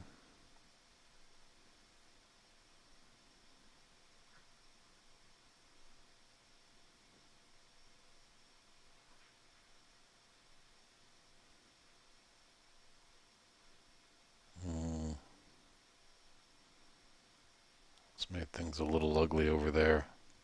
It's taking that top left corner pocket out of the equation. So they're going to have 5 pockets to deal with.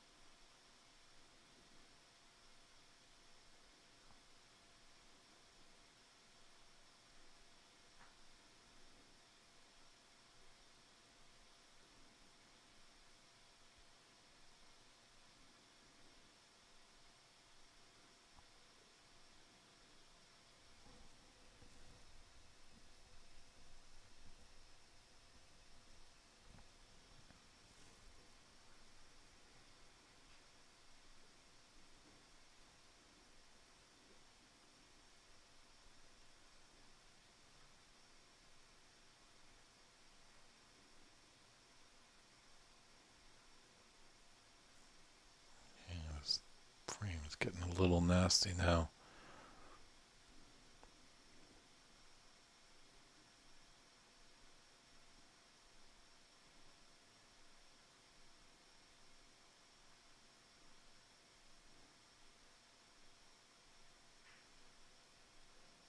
Wow.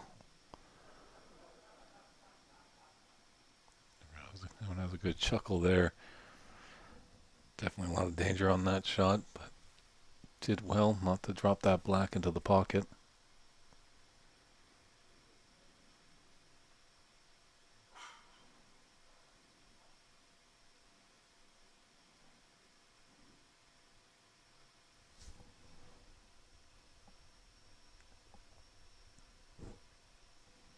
Don't think there's an opening for that red. Certainly looks real tight from the TV angle. Well, there was. That black helped him.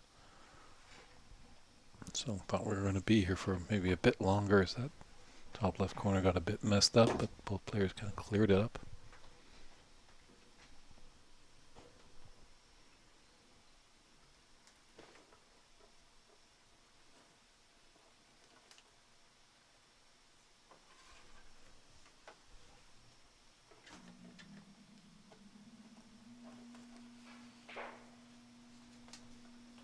He's held nicely for that red to the opposite corner pocket. Bit of angle, he can come back onto the black.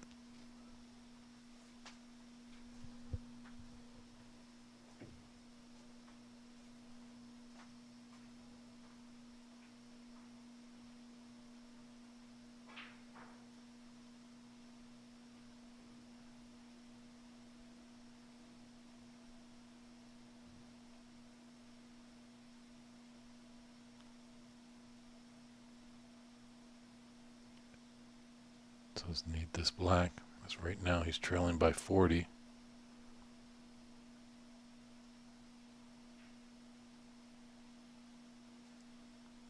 Just making sure. So there's 33 in it now, 35 on the table.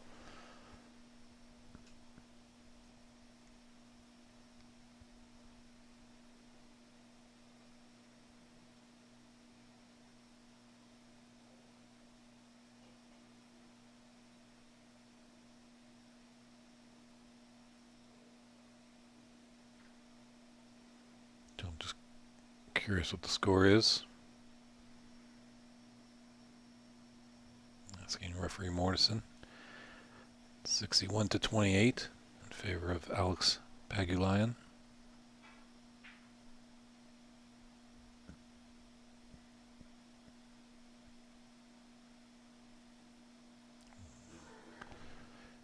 Is there a path, a gap, a hope for this red into the green pocket for Alex? This is his frame ball. If he's able to put it in.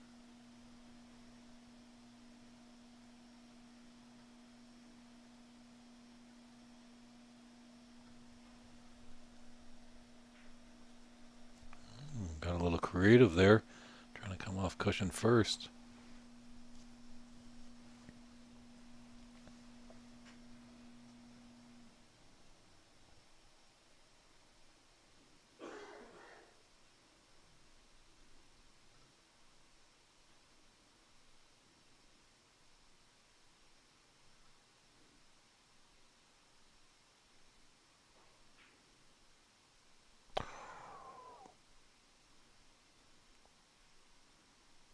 I'm a little disgusted with that one, but it's fortunate that his cue balls landed in a very awkward cueing position there for Alex, going over the pink. Ho ho ho ho. Don't think that was fully intentional there, but Alex will like the result.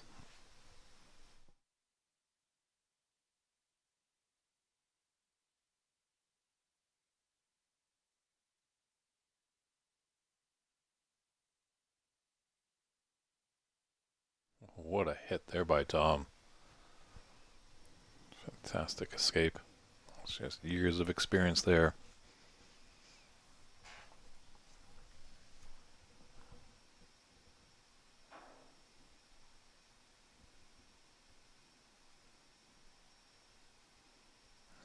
let's put him right back into another snooker.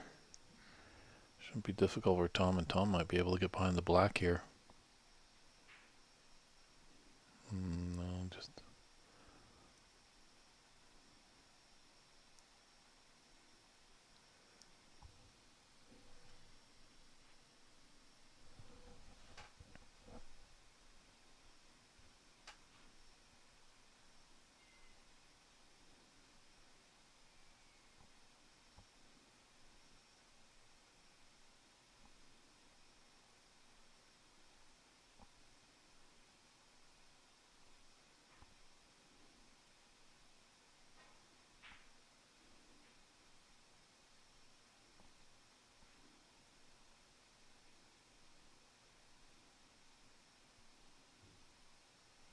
That's just too thin of a slice for any meat cutter there.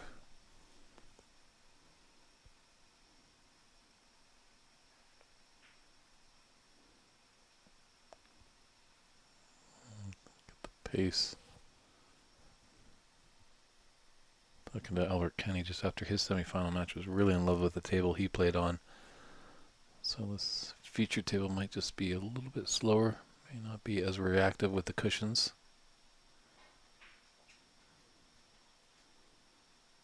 The skilled snooker player will definitely adapt. Take him a few shots to figure out what are the characteristics of any given table.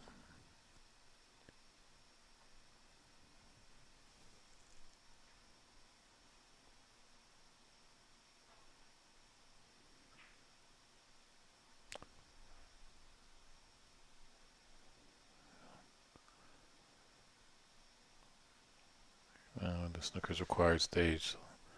That in off. He's able to put this red in here. I think there might be a concession by Tom. Just gotta put all your focus on it.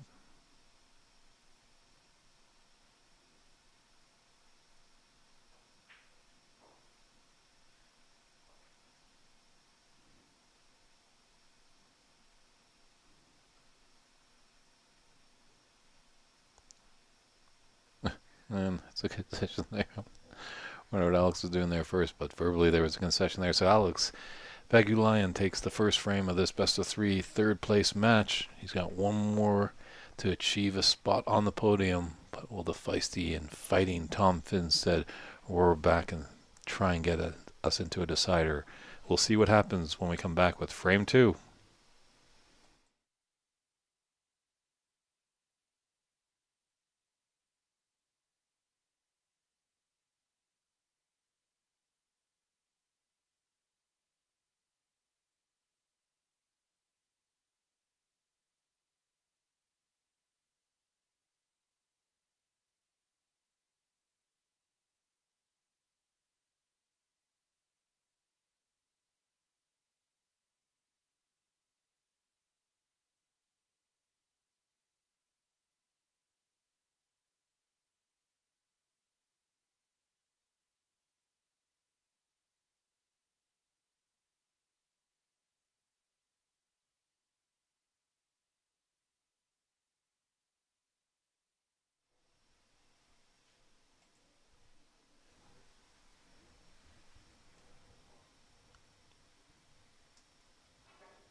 And Tom Finstead has broken us up in frame two of this third place match. Depending on the finish of this match, the finals is looking to be scheduled either 2:30 or 3 p.m. Mountain Time. So we're about 1:45 right now. So hopefully as we get closer to the climax of this match, Ramin Haderi, tournament director, will inform me so I can let all of you great viewership know, and you won't miss a second of this final of the Calgary Open Snooker Tournament of 2025.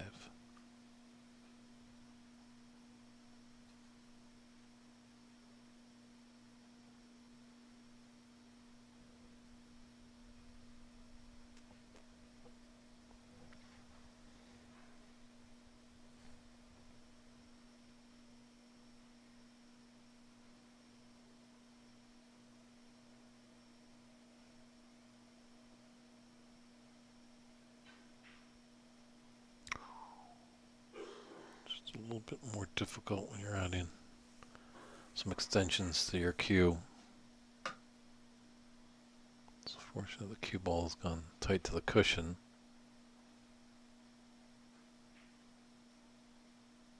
Yeah, it just makes it that much more difficult. There's no experience there.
It's a good shot there by Alex.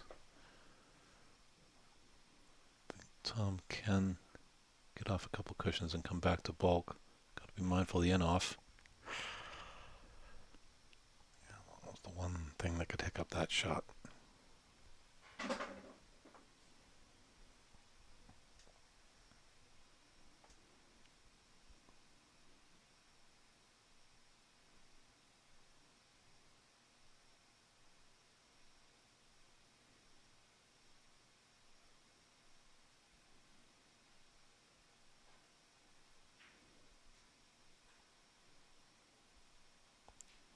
Nice, decent bounce.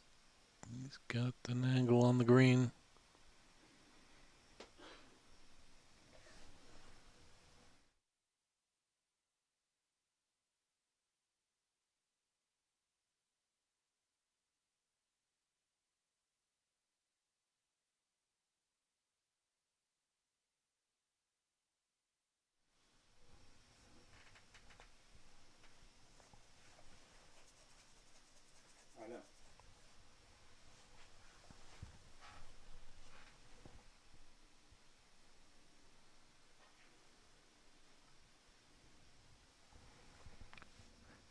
Definitely would love to free up that black sooner than later. He does have the pink. Blue's a little off its spot, but still kind of in the middle of the table.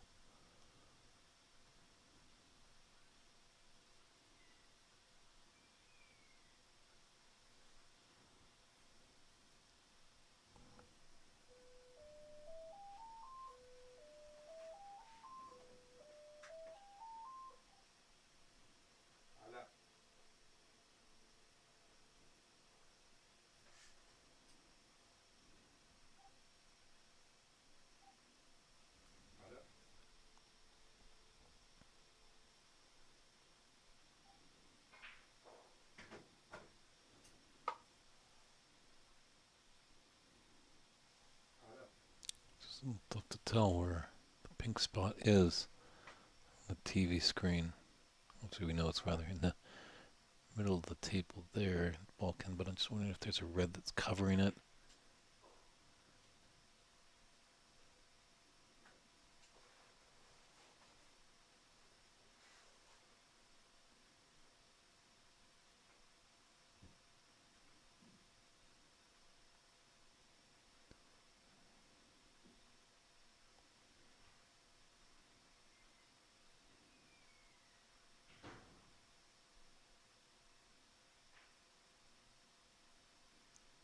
Nice pot.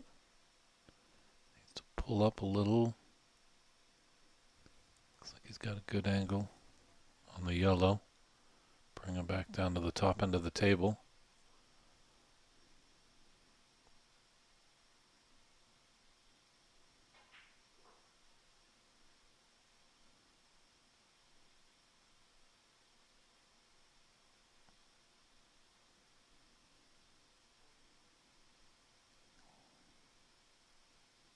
Just a little shake of the head. I wonder if that red that his cue ball is closest to, does it pass that black?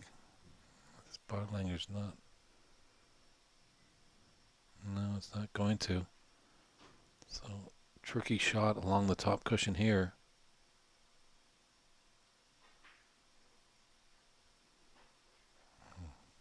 The audience enjoyed that with a round of applause.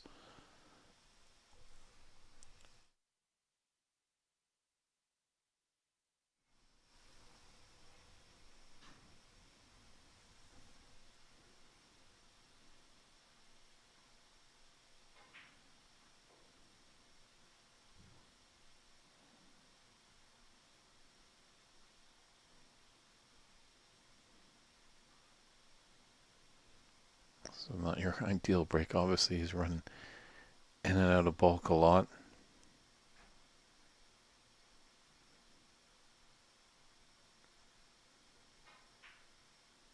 But this great potting power has finally opened up that black.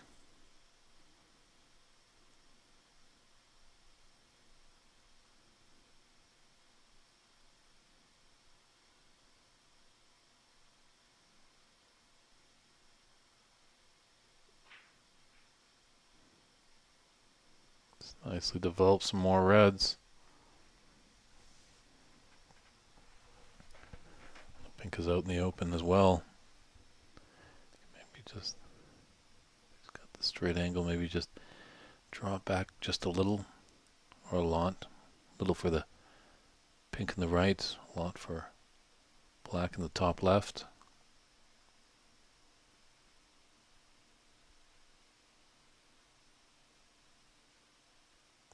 Looks like he's going to be running through, so he's got a bit of an angle. He's going to have to come off the cushion for the pink.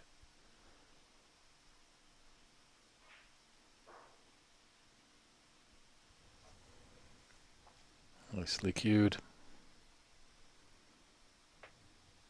This has definitely been an impressive break.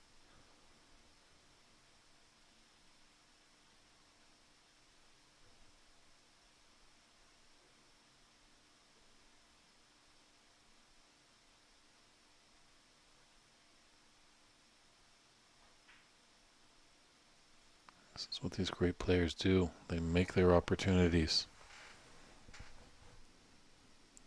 Make sure they give themselves a little bit of patience. I'm not trying to save the day in one shot. Put a few good shots together and eventually things will open up, as that black has.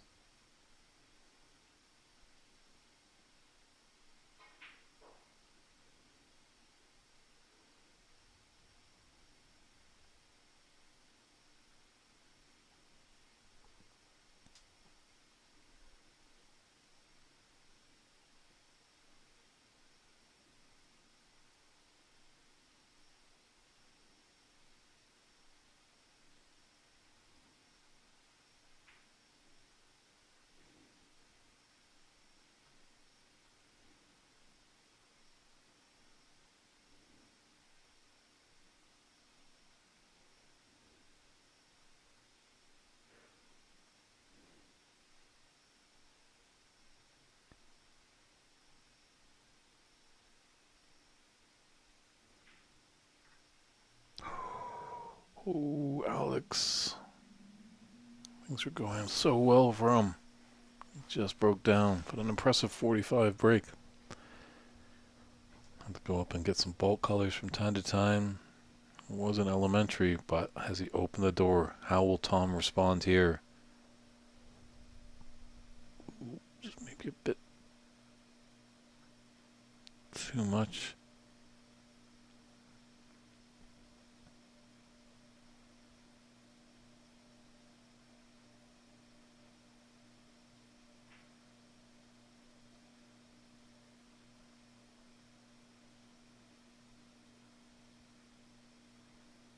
It's not a clear runaway for Tom. He's got to work for it, but it is there for the taking.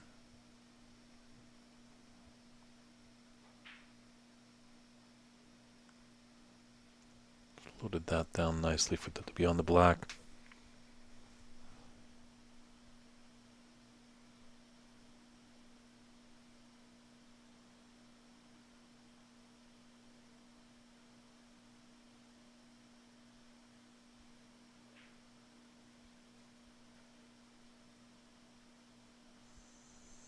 Be a bit more straight on that. Right above the pink, so I could just roll through, be onto the pink to the top right corner. So he's going to be coming up for the blue or a bulk color after this red.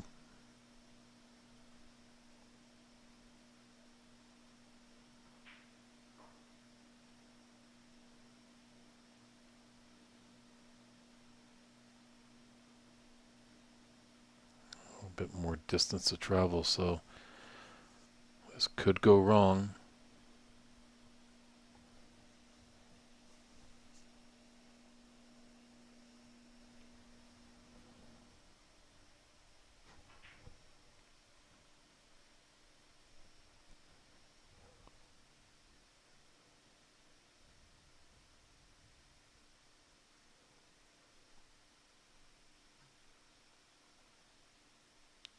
Don was too happy with that. I think he just ran on just a bit much. If he was a bit higher, those three reds and that little triangle, obviously the left bottom one, you could take that and just float down for the black. But unfortunately, he's taking the top of the triangle of reds. Shoot up for the blue. Oh, well, we went for the one by the pink. These players love to prove me wrong. They've got the best sight. Well, they're down on the table. I'm up in the booth and trusting these great TV screens to show the right shot. It's been a nice 22 break and gaining. Tom's getting back in the second frame. Frame that he needs to win to put us into a decider if he wants any hopes to get onto the podium and be our third place finisher of this tournament.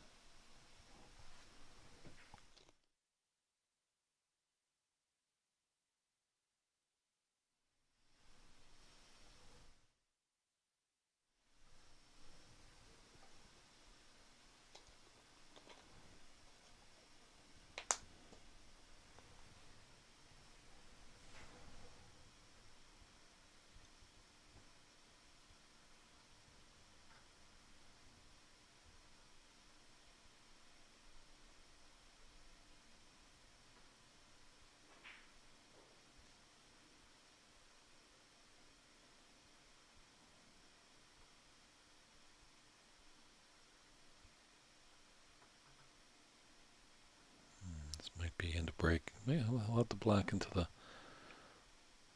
top right corner. Just look like he was maybe looking up at the right middle.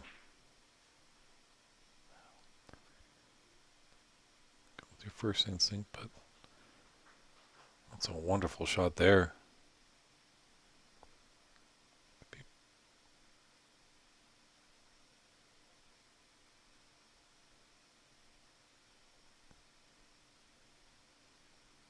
I wonder if it doesn't go. I thought at first you're going to go in and out of bulk off to that black. Path with this red is atop the triangle.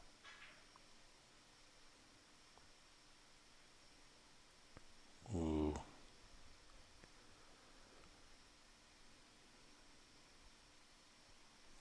And Alex jumps out of his chair there.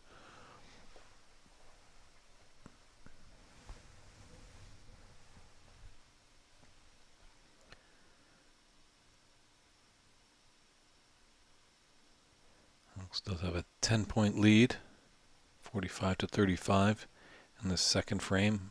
Best of three third place match. Finals are coming up a little later today.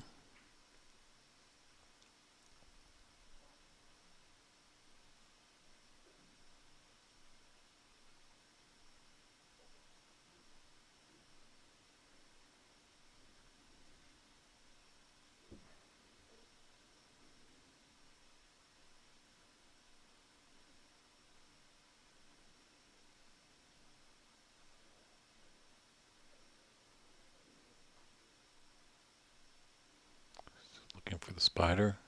Referee Morrison has passed it off to him. This is a tricky black.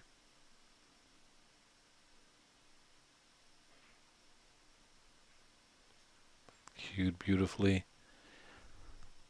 It's a relatively easy red to keep things going. Pot is on, but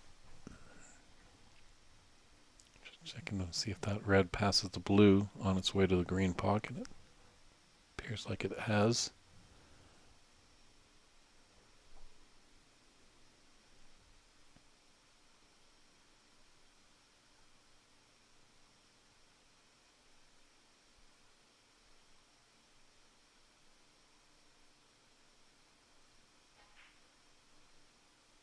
Oh, he's going the other way. Sensational pot there.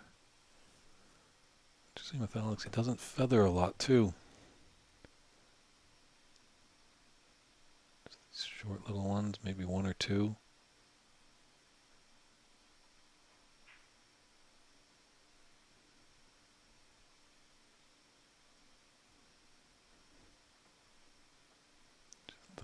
A wry smile there, shake of the head. He's like, gotta use this rest again with the extension.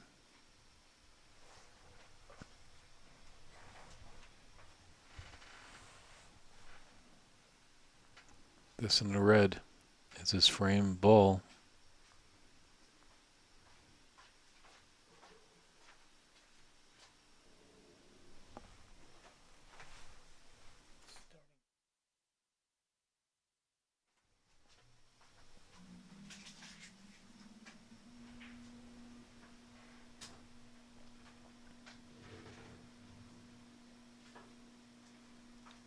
It's nice and high. He's going to have to come off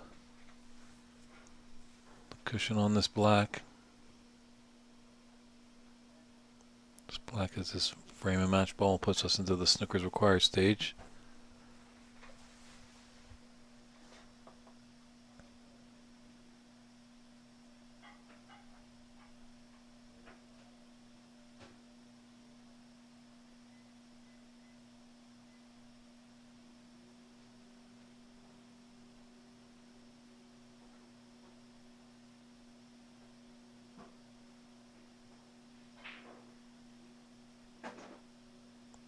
Needs to pull up, needs to pull up, needs to pull up.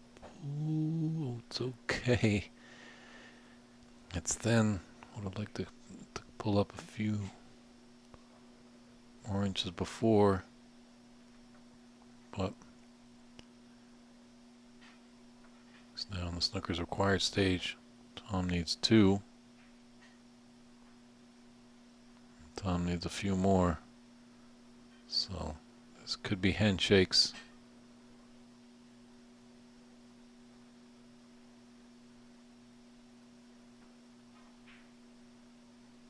Oh, I think it's definitely handshakes now. Yeah, I can breathe a little easier. These pockets just grow enormously in size when the frame is yours. I can just breathe, you can feel calm. Waggling that tongue in the animated fashion that Alex Pagulayan is known for. So we'll be attaining the third place prize. He'll also be back in a few days to take on Albert Kenny in a money match.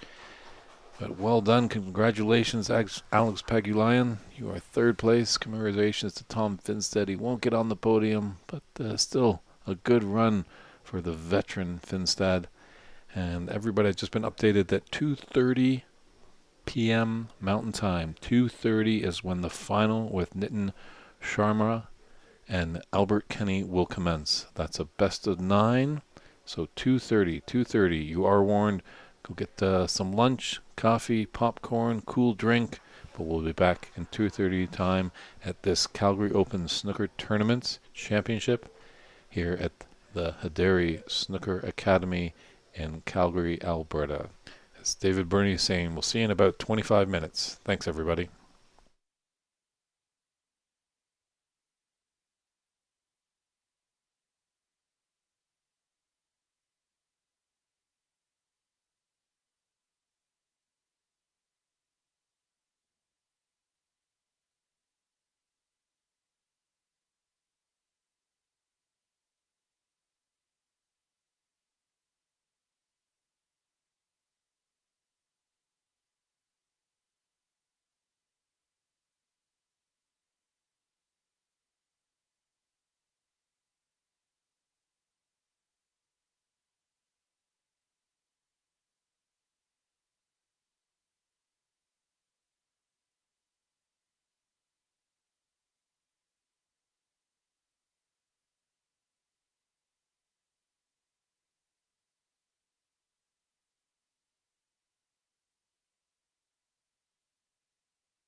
mothers, call your fathers, call your sons, call your daughters, call your lovers, even call your grandmother, 'cause it's time, everybody. It is the final of this Calgary Open Snooker Tournament live here at the Hederi Snooker Academy here in Calgary, Alberta. Nitin Sharma will be battling Albert Kenny. Nitin from the Toronto area, and Albert's great local guy, so he might have a little bit of the hometown support, but Nitin has a few supporters from Toronto that have come out and participated in the tournament, so should be a fun match. Both players can score quite prolifically, but they also know the tactical side, which is great to see. It's David Burney in the booth, ready to take you on this great adventure of a final. Referee Randall Morrison is in charge of the table. He's just getting everything set up, doing a wonderful job the past few days. This is a best of 9 final. After 4 frames, we'll be taking a mid-session interval, so feel free to put your support out there on the stream. There's an active chat going on. We're on YouTube and Facebook on Hederi Snooker Academy's page. If you have any comments or questions, feel free to tune in and let us know where you're tuning in from as well. Snooker is such a great global sport that it's played in over 100 countries in the world. But we're happy that you're all tuning in here on a very cool early February afternoon in Calgary. Temperature I think is about -20, so good reason to come indoors. And definitely if you're in the neighborhood, I think we're at 27 Northeast and 23rd. I think that's the address. Obviously you can Google search the Hederi Snooker Academy, and there's lots of seats here available.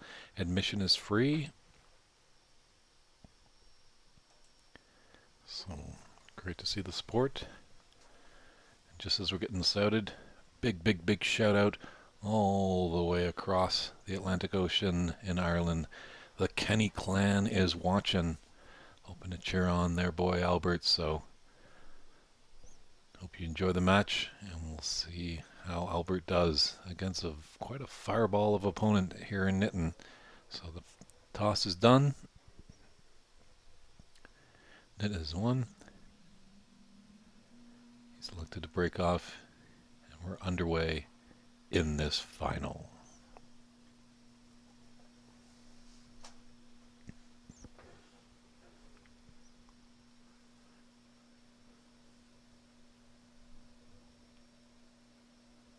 Looks like the brown has blocked that path for the red. So, important safety here by Albert.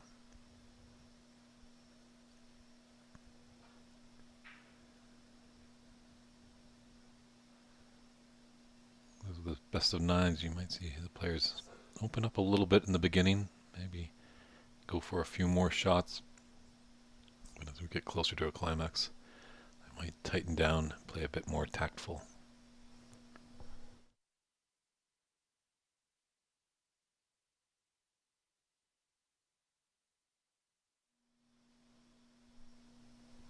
So that shot has left a long open red for Albert. Just a few of the fans coming in, taking their seat.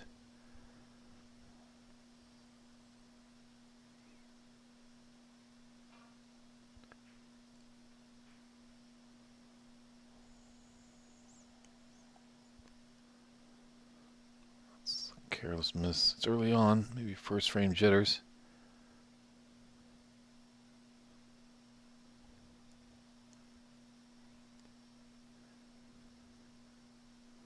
Both players have had a match. Obviously the semifinals were earlier today, so back arm should be nice and loose.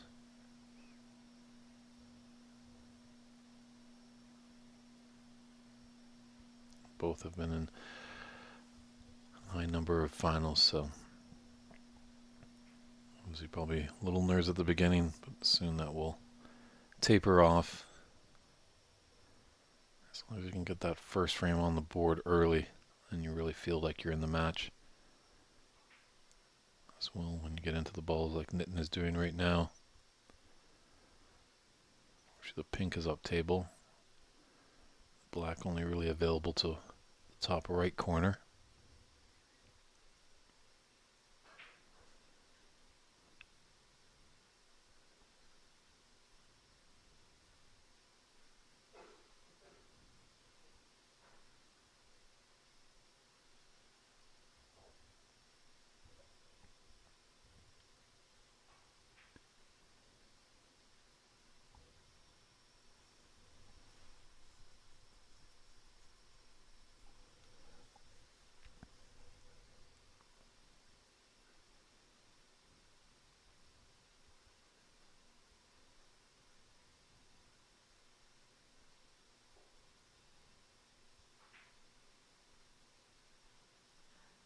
It's going to help him out a lot, getting that pink back down to the business end of the table.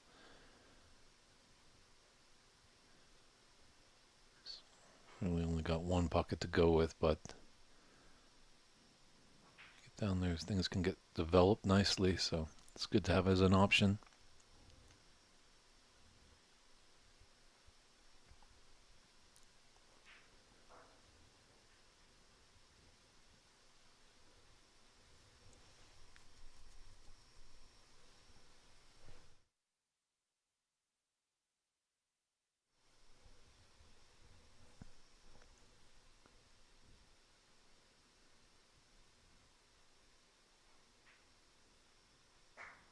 Wow, nice red. Fans knew it in that area of the arena it was in before it dropped. It's a tough red to keep the break going. He's still alive, good angle on the green.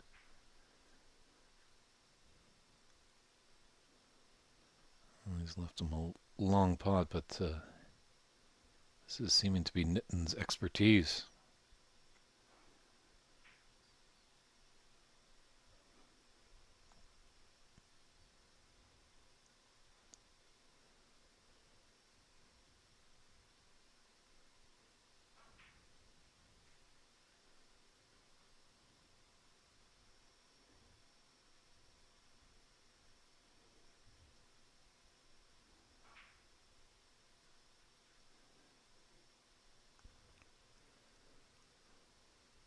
It's got an angle to go up into these reds off the black. Hope to have a little bit of luck to be on something. Luck's just to take that open red left of the pink.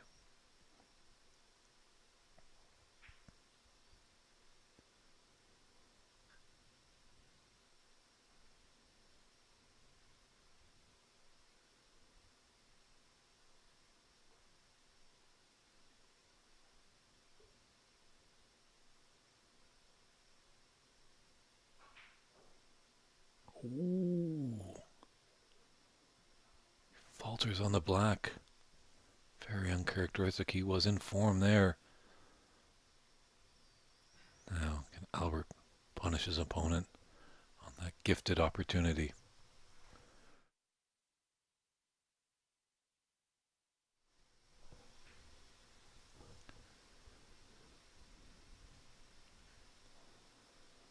Yeah, with the speed of that shot, the middle pocket had every chance to gobble it up as it did.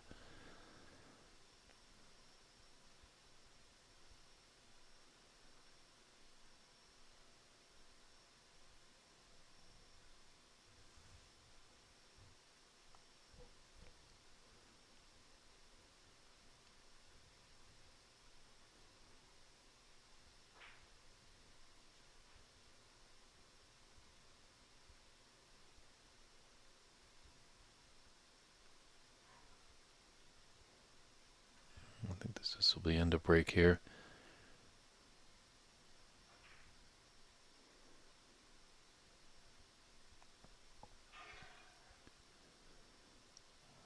He's left a long pot on for Nitten.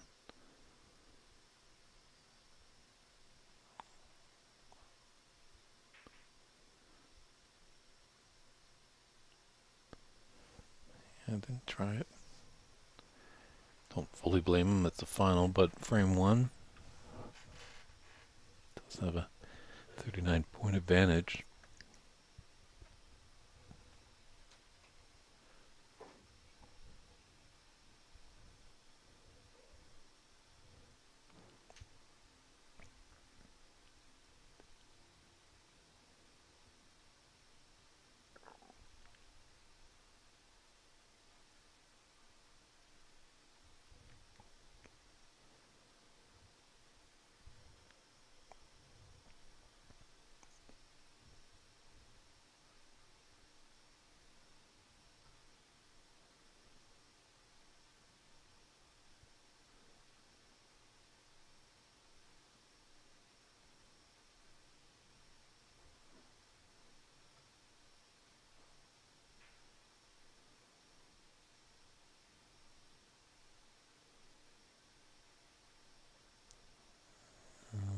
few more rotations on that cue ball and it would have left Albert a world of trouble behind the green.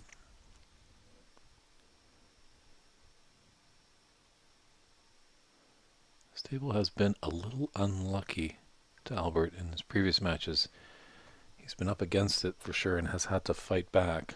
So we'll see how that kind of plays out here. Trying to take on a long plant. Unfortunately, the brown has found the bottom of the pocket, so a foul of 4 points. Litton has an opportunity with this red into the left middle.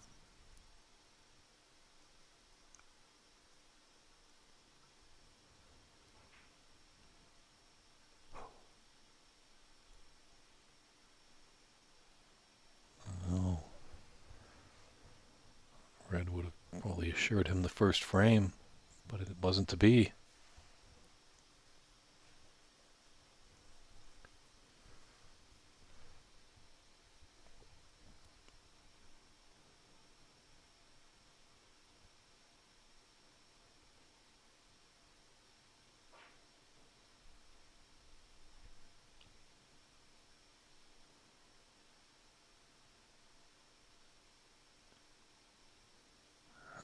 Litton's let off with that mistake there.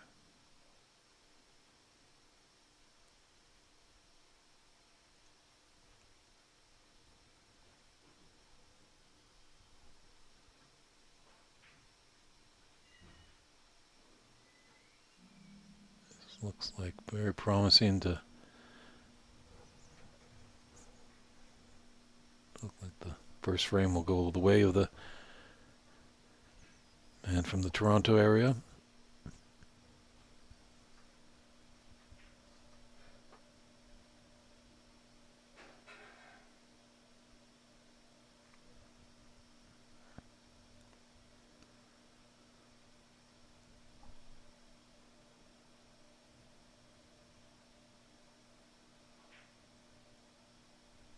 Ooh, but another one just rattles in the jaws. So just a 50-point advantage in it. 58-8 for Nitin. Definitely a chance for Albert to steal this frame, and boy, it would be huge if he did.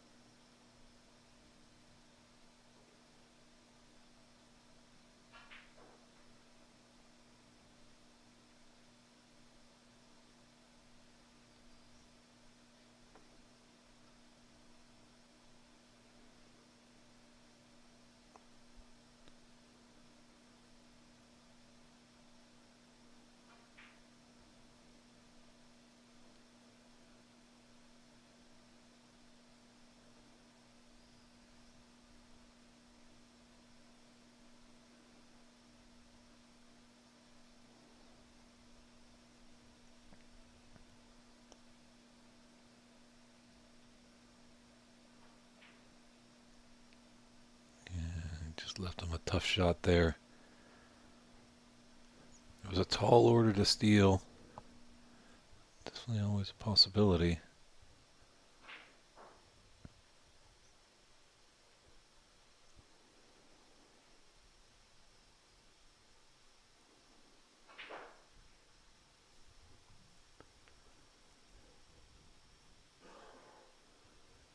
Now with 49 in it and 35 on the table, I don't think Albert will be coming back.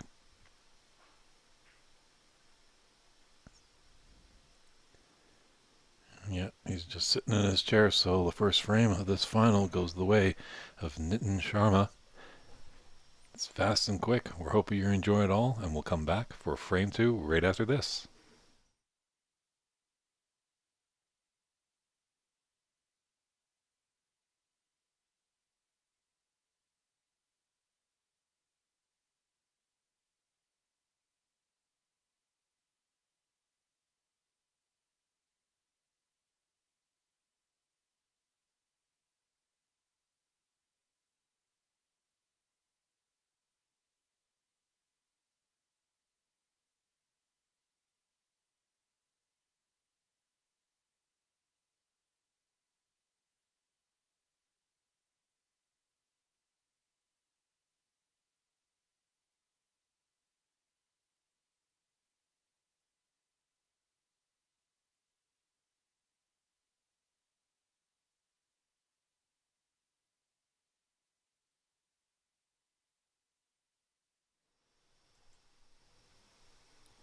referee Morrison just putting the finishing touches, placing the pink on its spot.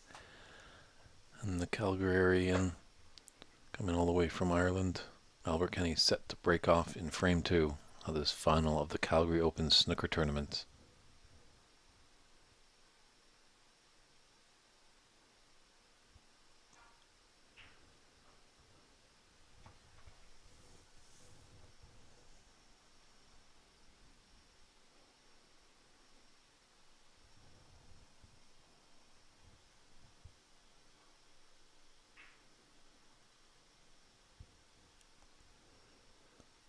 Maybe just a little thick there on that safety.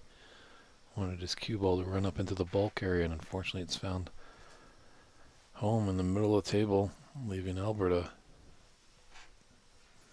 mid-range red. Black is nicely on its spot, so good opportunity here.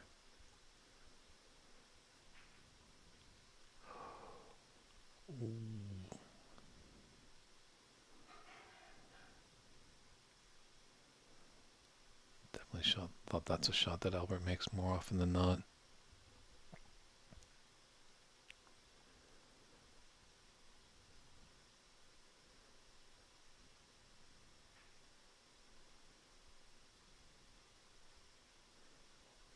Great judge of pace there by Nitin.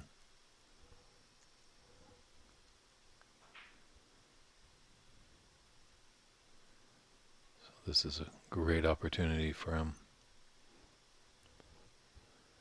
A few little spaced out reds. Black available.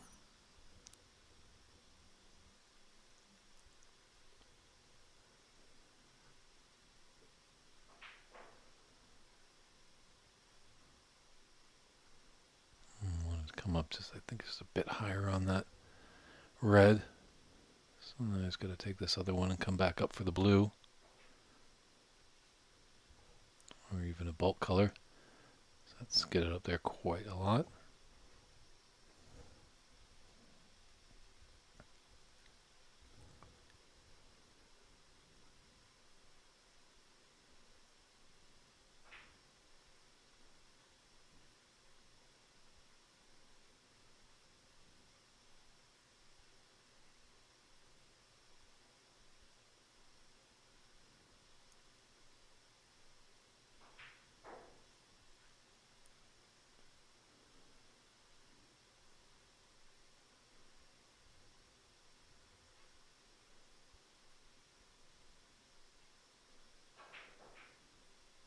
We went for the breakout. Just got to get the blue. That's the first order of business. And the brown's going to drop. And he's rather gifted a little chance here.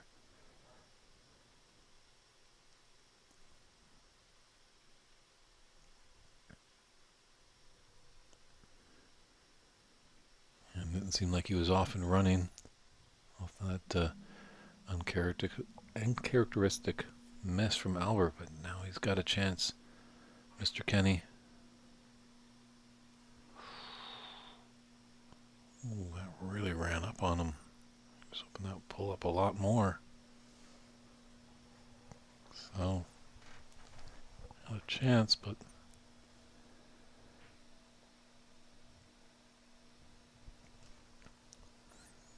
Albert just a little shake of the head as he returns. He knew he had an opportunity there, just a bit strong on that red.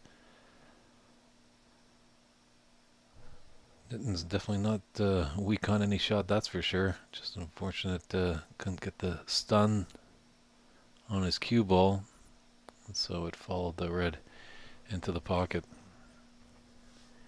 You can't be gifting Albert these easy points. Obviously that foul on the brown on the previous.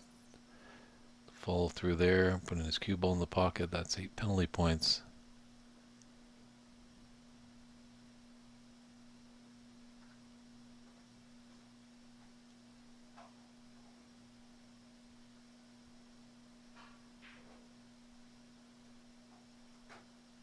Yeah, Albert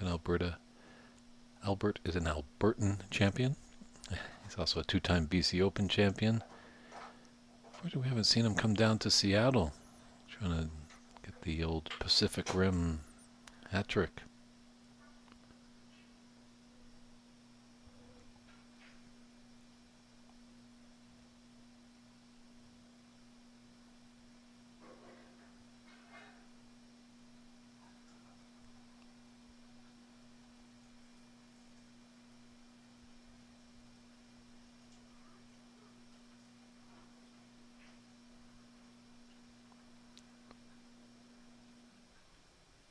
He's done well to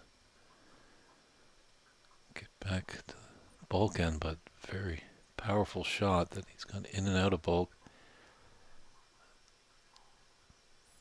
Looking to take this on. Dangerous, but effective.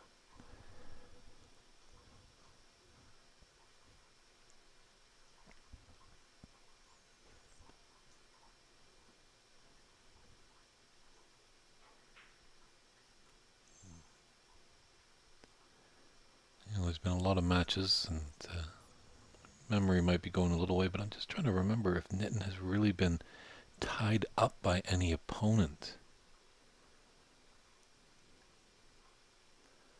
Last night's match against Brady Golan, Brady, seasoned vet of the game, I'm going to put him in a bit of trouble, and that might be the little kink in the armor of Nitin. He's an excellent long potter, but getting out of the snookers might be his weak point.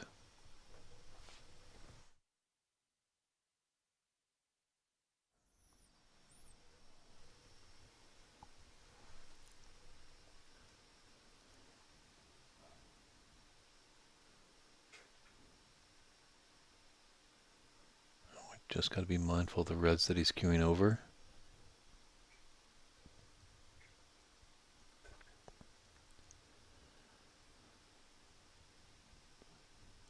A little bit of danger on this pink, going from one side of the table to the other. If he has to blunder, he's leaving the reds there, so just taking a peek at that green. But sometimes the first decision is the best decision.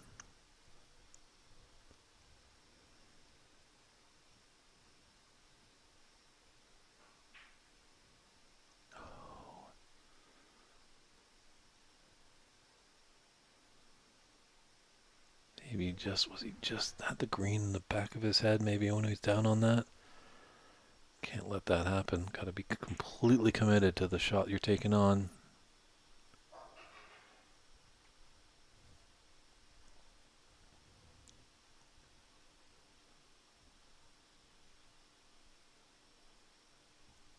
And just body language there. I think he's just a little surprised that the pink is actually straight on.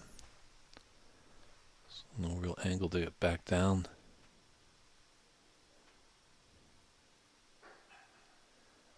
Very nice snooker there. So he can play the tactical stuff. Have to see if he gets in a bit of trouble. How he fares there.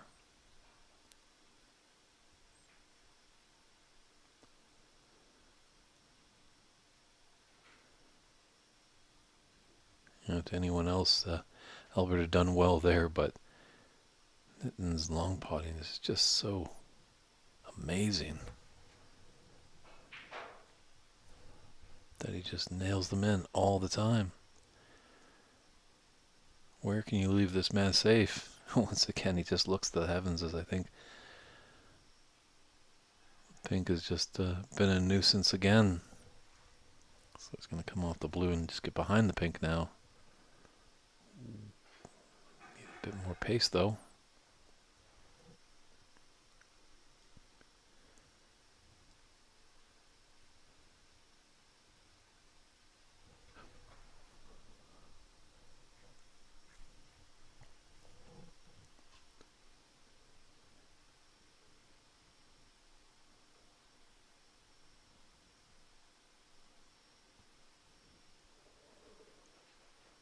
That's alright. Acknowledged by a tap on the table from his opponent.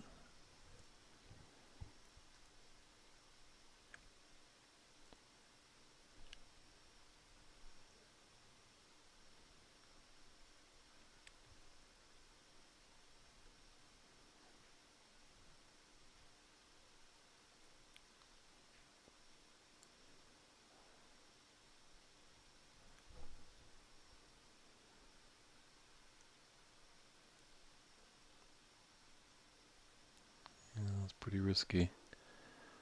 It's really letting Albert get back into this frame with these penalty points. But Albert doesn't see any advantage, so he's going to put Nitin back in. Unbelievable. That's what you got to do if your opponent puts you back in. Punish them and rifle off a fantastic shot like that.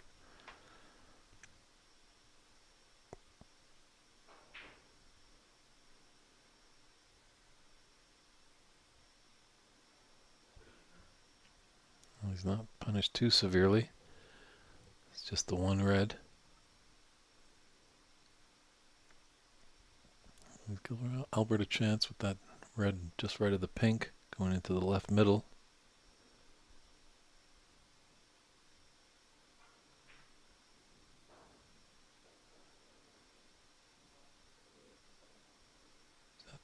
Oh, I was hoping it just maybe could hit a little bit of that mid pocket horn and kick out a little bit, just be off the cushion.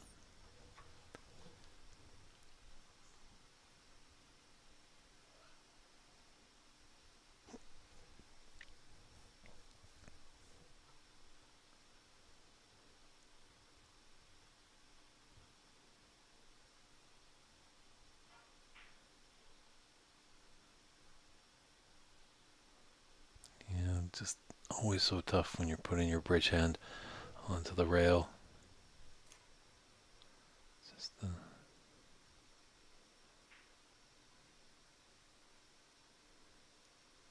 little tough to keep it steady.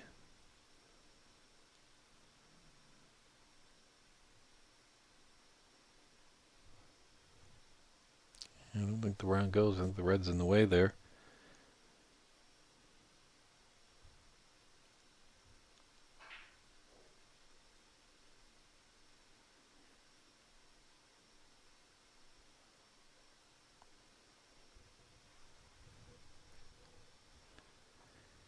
Slim advantage here, 27-21 with 35 points on the table.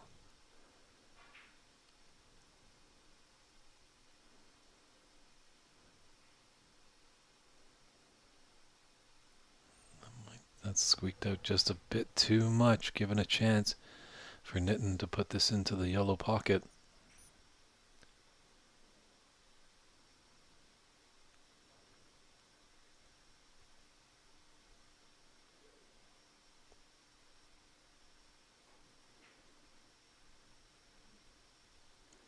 I think he'll be breathing a little easier now. Just to draw back on this yellow for the green.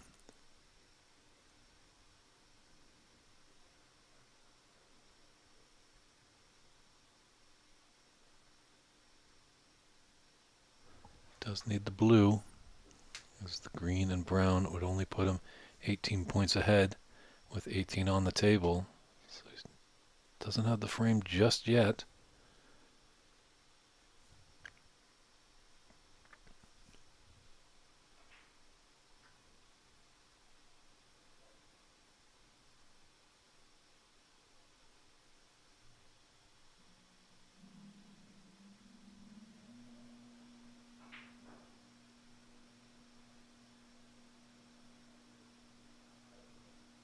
Just taking a look at the score. So you have it updated there. Blue wasn't his frame ball. My apologies. He had it on the brown. So 23-point difference, 44-21, 18 on the table. Only one 5-point snooker Albert needs, and then run the rest of the colors. Get a black ball respot.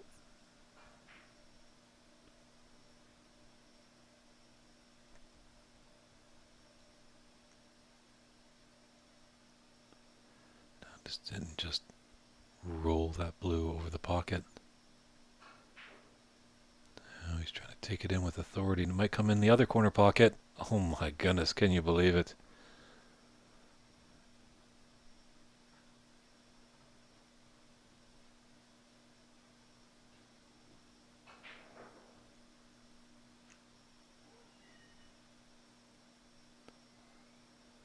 Referee Morrison just looks at Albert Kenny and he nods with the concession there. So Nitin Sharma taking an impressive 2-0 advantage here in this best of 9 final. He's 3 away.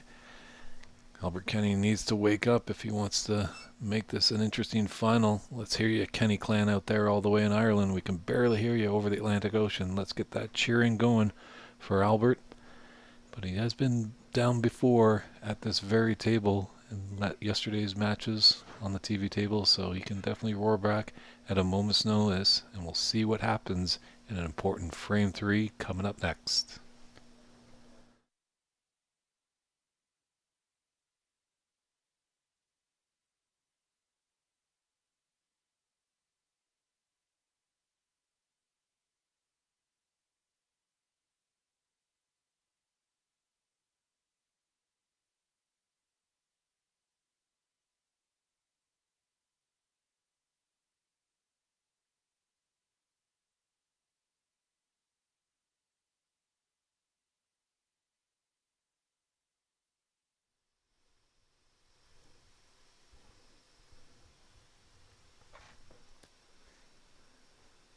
And we're back here at the Calgary Open Snooker Tournament 2025 at the Hadari Snooker Academy, located in Calgary, Alberta.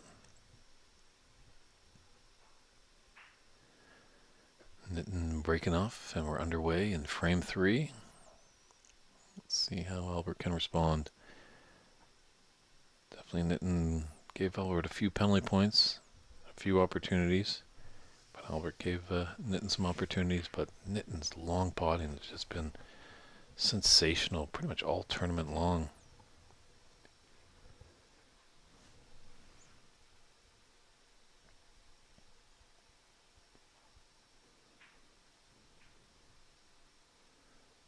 A little aggressive breakoff shot there by Albert, opening up a lot of reds. It's covered up the black, but pink is there for the green pocket or the blue.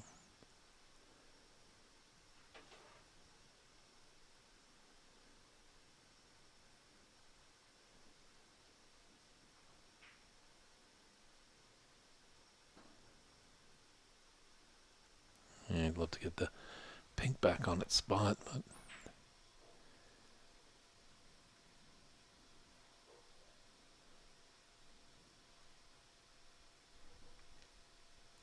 you know, those long blues, you can't make them all day.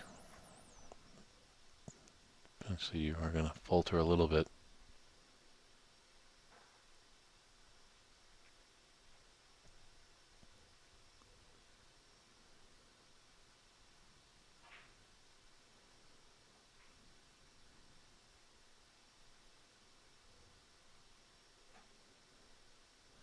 Litton's got a long pot here.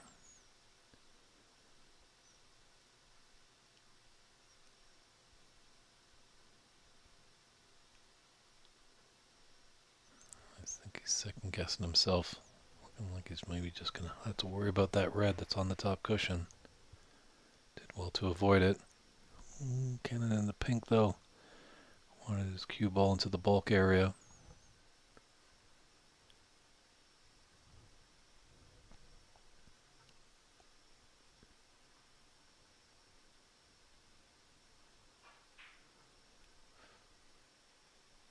But we can't capitalize there.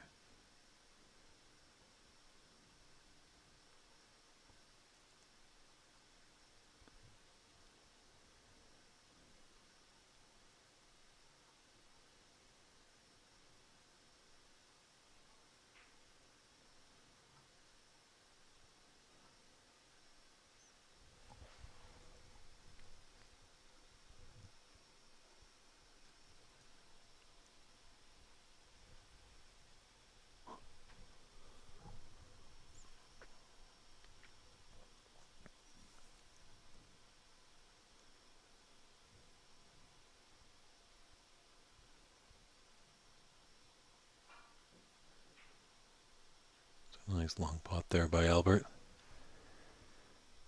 Probably more importantly, wanted to be safe, so have a little roll up here on the green. We'll see how Nitten is getting out of snookers. Certainly has a lot of reds down at the top end. The one thing he's got to hit a red and make sure everything is safe.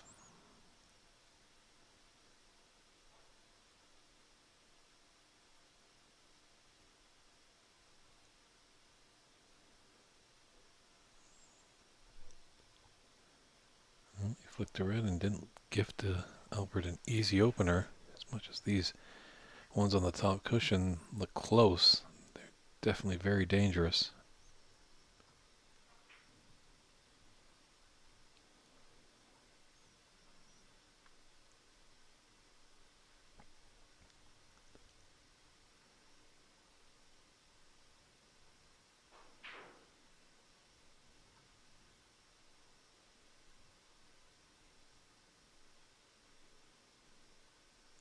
He certainly likes himself a long pot, that's for sure. Definitely gives it a lot of pace.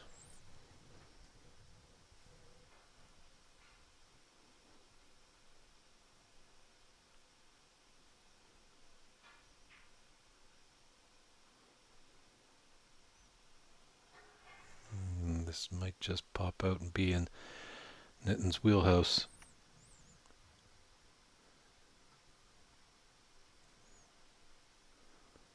He's second guessing himself. Wow, would have been some plant there.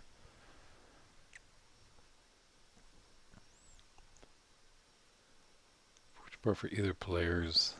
Pink and blue are kind of in the middle of the table, and black's really tied up.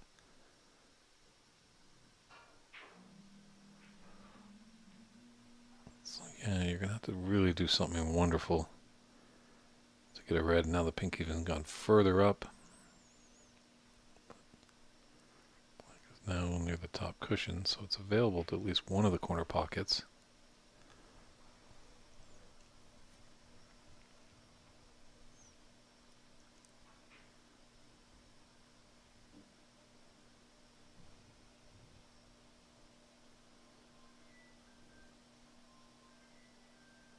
Sounds like someone's phone's going off in the room. We do appreciate all the viewership, but if you're gonna come in, make sure you put those bad boys to silent. And did that just deter Nitton a little bit? Just maybe break his concentration a little bit.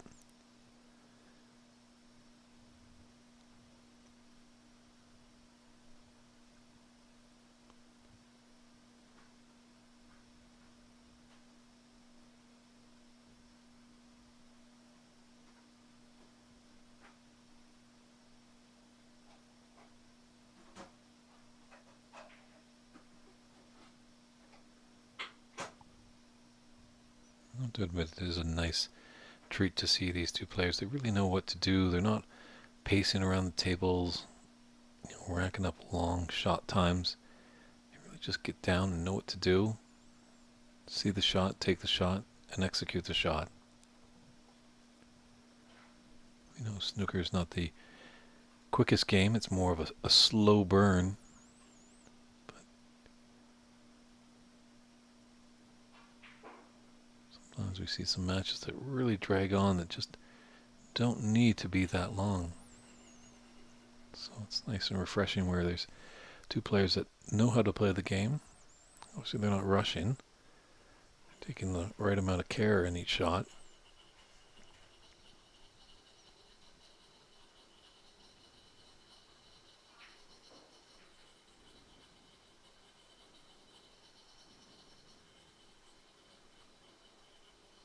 Yeah, this has got a little messy down there. The top end of the table. Black is definitely out of commission. Pink is way up table. Blue's on its spot. And there's a lot of reds down at the top end.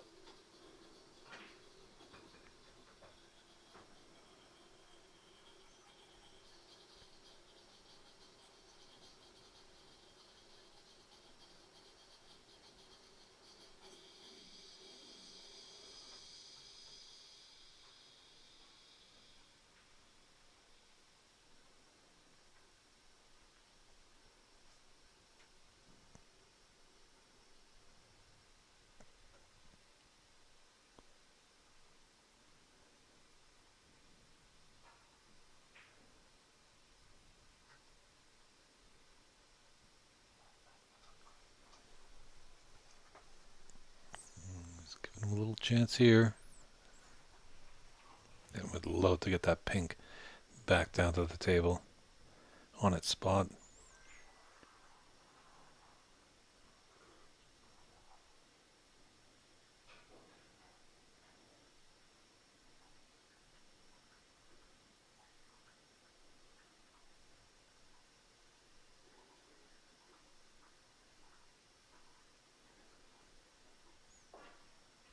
Need some pace.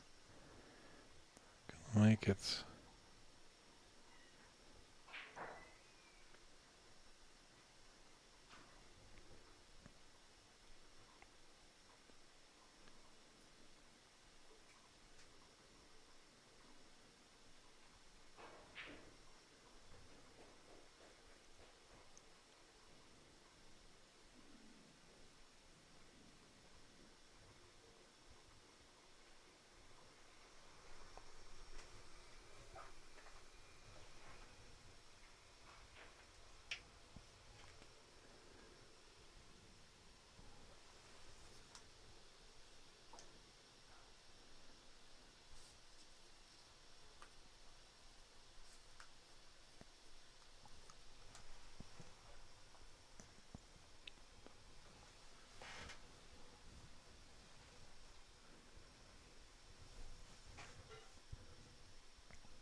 Again, another little gifted points there.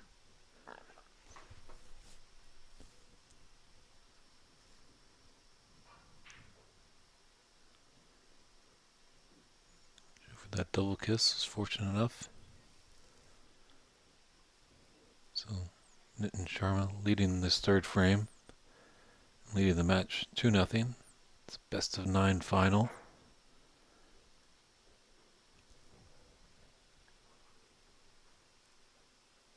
If you're in the Toronto area, you ring this guy up and get a few pointers if you're struggling with your long pots. He's just going right in the middle too, not waggling in the jaws and then dropping. Just striking with great authority, slapping the back of those pockets.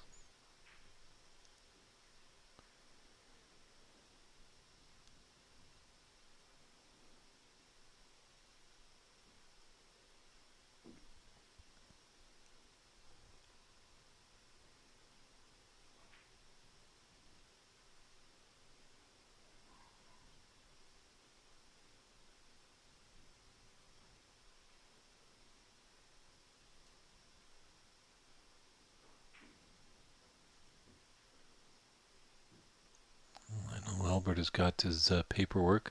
He's trying to get residence here in Canada. We'll happily welcome him to the Maple Leaf, but Nitin is a type of player you're probably going to come across in some of the big Canadian championships.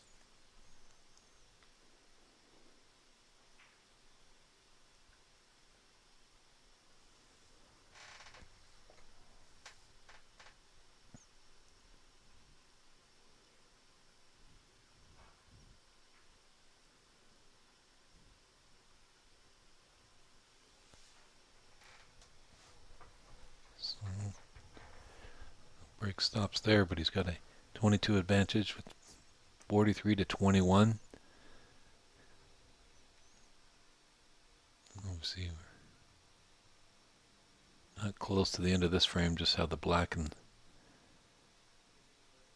two reds. If someone's able to get the right angle, two reds by the black, the one that's out of the cushion definitely does go into the top left, but it's getting into that right position for it.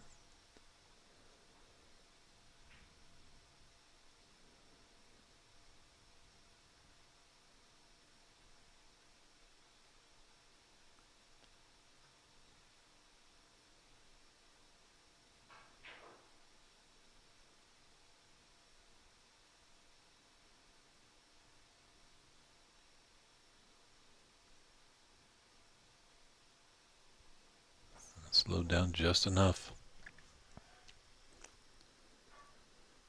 A couple more inches and that would have been in the wheelhouse for Albert to pot.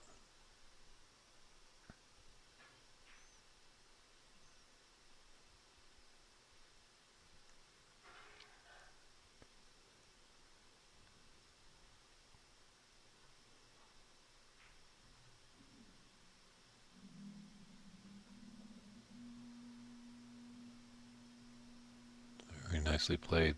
Great cue ball too. Tight to the bulk cushion. Should be an easy hit for Albert. It's just where these balls are going to end up. He's gifted Nitin a little bit of a chance. Not a Christmas present with a bow, but as you can see, it doesn't refuse a lot. Excellent potter. You might just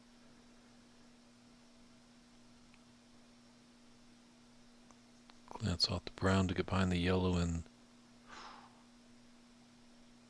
just didn't get the right angle, but not the end of the world as red needs to be hit, and it's going to open things up down here.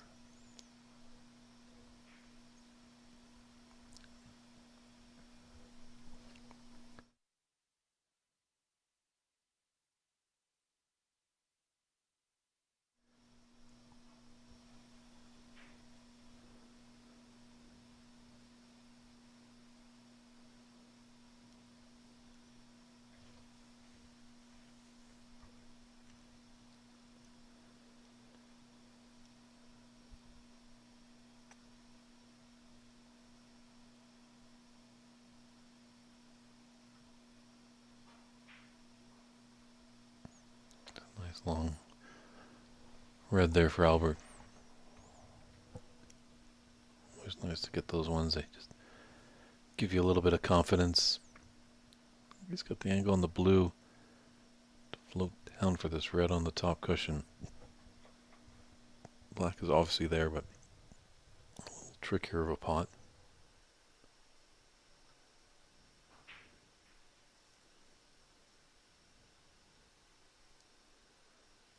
He's just looking a little frustrated with just the pace of the table. Thought that was going to run a lot more.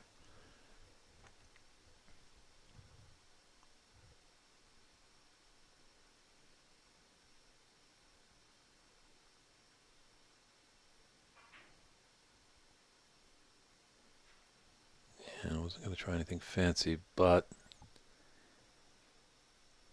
he's left a blind long cut for Nitin here. Yeah, he certainly doesn't refuse those. Can you believe it? Is this coming back and going in? Ho, ho. Oh, it's good to have a little bit of the luck of the Irish there for Albert. Didn't drop in.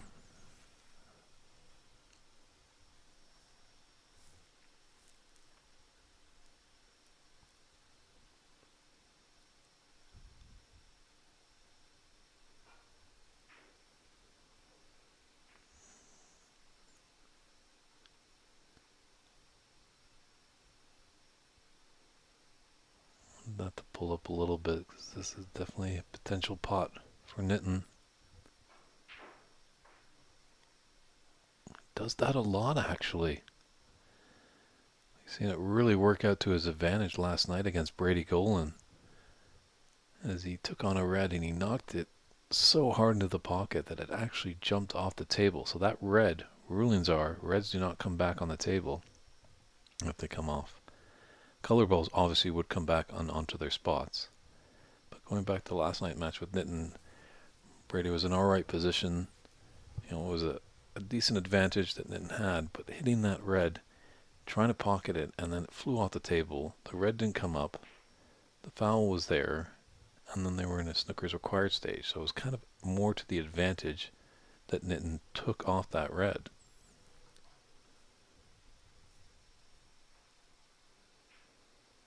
And you can see here, like that red coming off, that's 8 valuable points for Albert.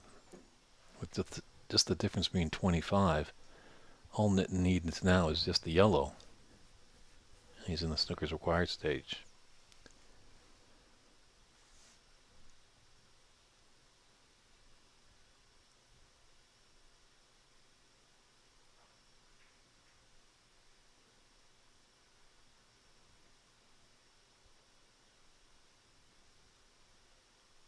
It's always tough to judge, did he do it on purpose? As sometimes we see in one pocket. I'm not well versed in that game, but I was hearing last night from some players, they've seen some one pocket, and when they're in that position where it's more advantageous to hit the ball off the table, they'll actually tell all the fans that are near a corner pocket just to move away because they're going to rifle it at it and get that ball off the table.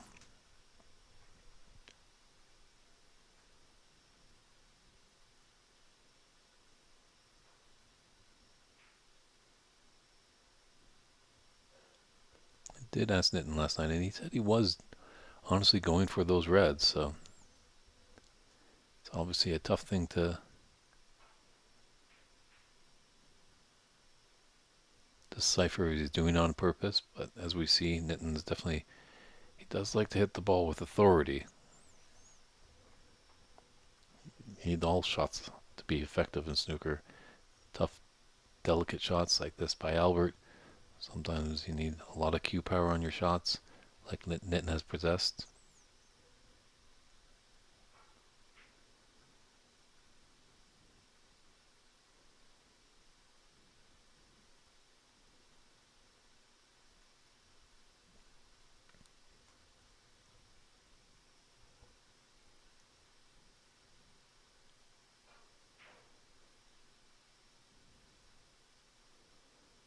And so as long as longer that this yellow ball stays up on table, I think the more and more important it becomes.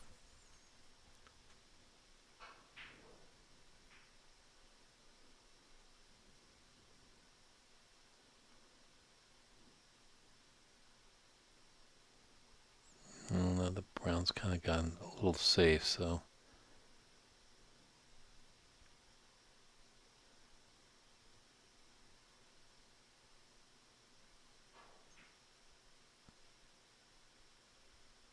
to a great spot for a snooker. Let's put Nitin in one here. A little bit of side swerving around.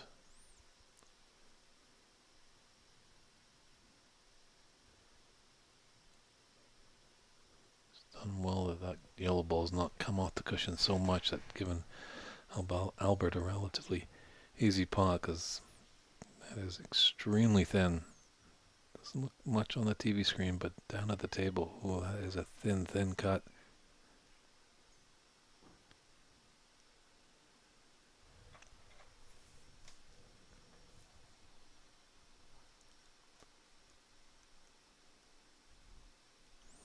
Big swerve here. This is dangerous. Yeah.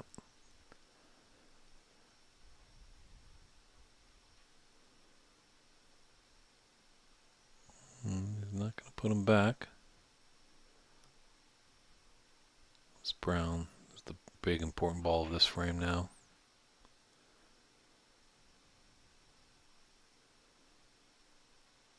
Don't do that, Albert. He just can't believe it. Snookered himself. Those self-inflicting wounds are always the toughest to swallow.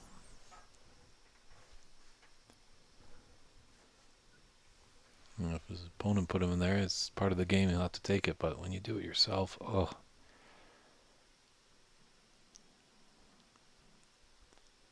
And this could be really costly because he could be put back. In the final, it is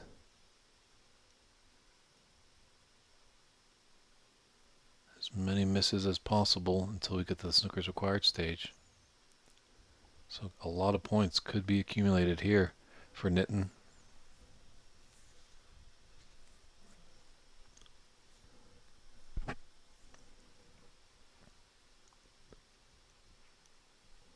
Well done.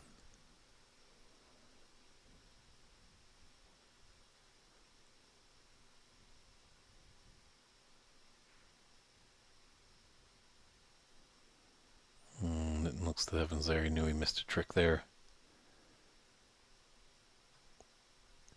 But green is his frame ball, Nitin that is, with a 23 advantage and 25 on the table. Hometown crowd appreciative of that snooker.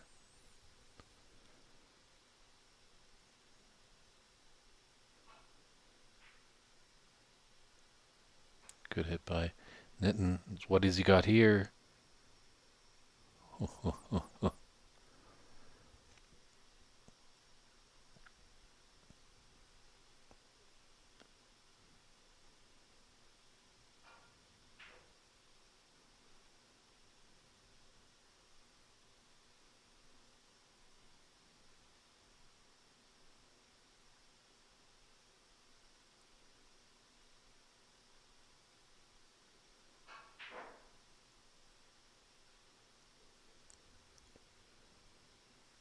He's got a chance for the double into the left middle, looking at the scoreboard.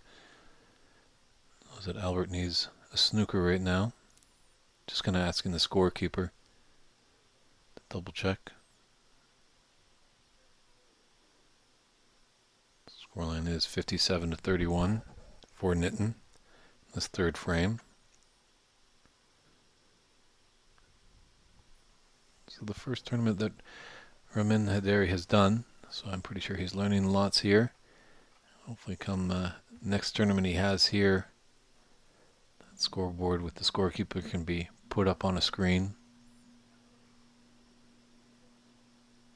So it looks like there's a little discrepancy here.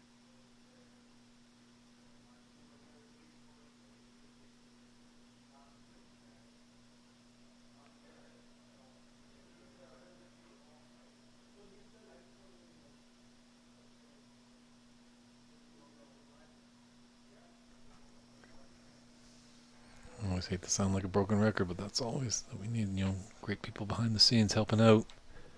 Not sure what he's in question here.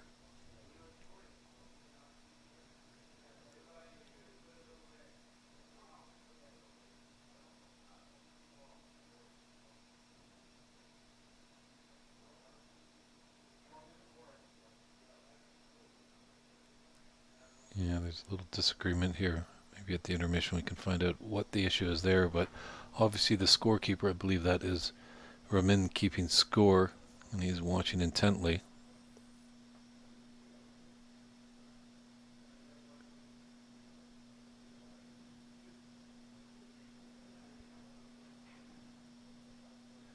Looks like our good friend AJ is coming in to just let them know what the scoreline is. So a few people have excused themselves for a comfort break, but hopefully things will come clear pretty quickly. Yeah, referee Morrison should be in conjunction with the scorekeeper.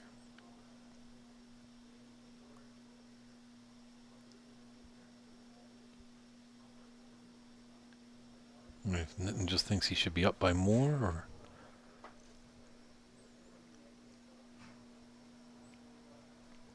always a lot of discussion at a snooker table, that's for sure, and even more outside.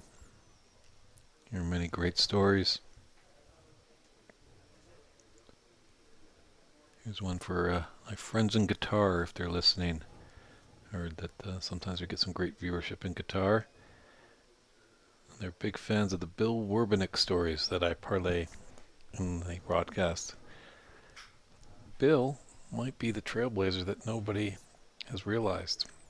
Obviously, he was a great potter, great cue ball. Obviously known for his appetite for the lager.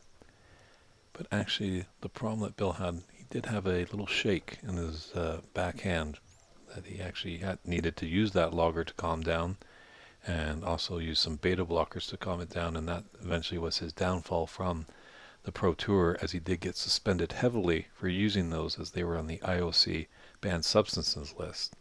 So, but getting back to the story, Bill with that shaky backhand was one of the first that tried shooting his opposite hand. And in fact, in a room, I believe, in Winnipeg, or maybe Vancouver, I don't know for sure where the location was, but to battle that shaky backhand, he played with the opposite hand and was able to make a century. So, you see all these ambidextrous players now, a lot of players on the Pro Tour going back and forth. I might have to thank our fellow Canadian, Bill Werbeniuk, for paving the way. So there's a lot of discussion going on here.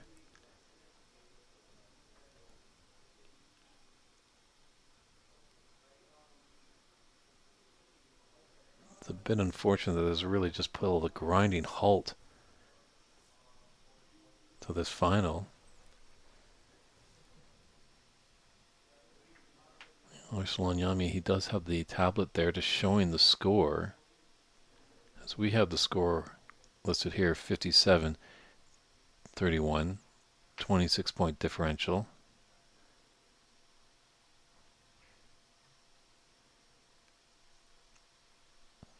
guess it was a little bit off there.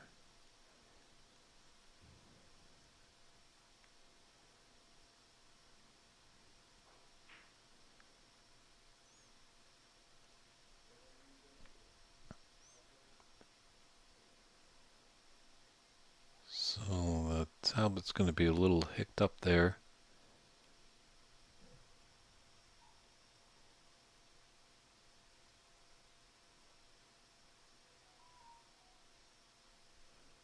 So a little phone going off. Just distracting Albert just a little bit. Did a good job just to get up from the shot, recompose himself.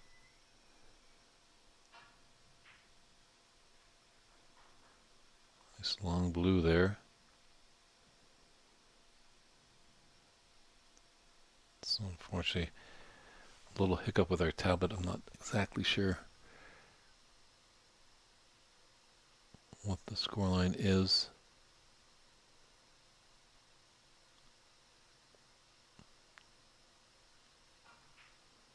I think Albert might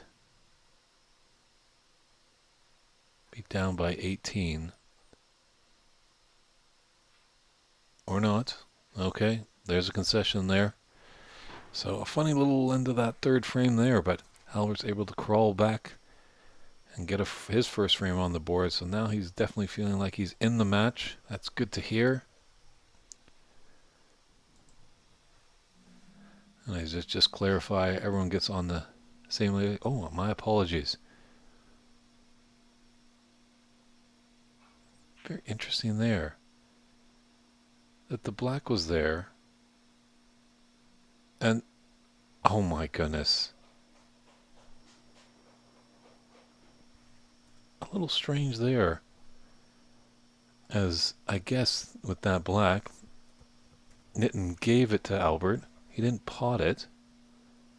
So he just assumed that he definitely would make it. I'm more of the line, you got to make that shot. But he just agreed that he probably would make it. And then that would force us into the black ball respot that we did have there. And a double for Nitin puts it in the top left or top right corner pocket for the frame victory and to extend his lead to 3 frames to nothing. So a funny little third frame there.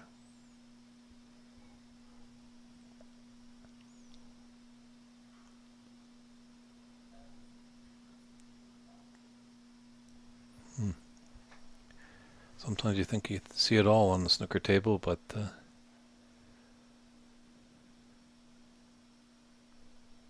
things can definitely surprise you all the time. So Nitin now with a commanding 3 frames to nothing lead. He's got one more frame before the mid-session interval. Albert desperately would like to get at least 1 frame on the board before we go to the break. I know the Kenny clan over there in England definitely wishing him the best.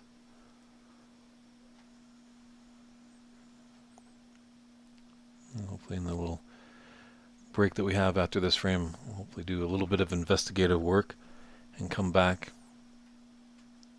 with some information that I can pass along to you. But if anyone's actually watching the stream in the room, if they want to make any comments in our chat, feel free to put some knowledge there, as we're a little perplexed here of what happened.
So just talked to our tournament director, Ramin Haderi. He reported back that the tablet was actually correct. There was a foul shot that Albert had, and Nitin got right down to his shot, forgetting to mark the score actually on the old-fashioned sliding scorekeeping that they're using. They didn't believe that the tablet was correct, but Ramin had been monitoring that, sitting watching the whole frame, marking it as it's go along, as you do as a scorekeeper. And Nitin was in disbelief of that, that was the score. So much that he shows a little bit of unsportsmanlike gesture there, as we did see that Albert needed 18 to force a black ball respot, and Albert did well to get the blue and the pink, and was on the black, a relatively easy black, but anything's missable in this game, and Nitin just conceded that black, forcing the black ball respot, and then he doubled it in to win the third frame. So a little bit of funny business in the final here, but hopefully that information was helpful to you all. And now we have Arslan Yami mining the tablet, keeping accurate score. So, and as well, at the conclusion of this frame, we will have a 5-minute break.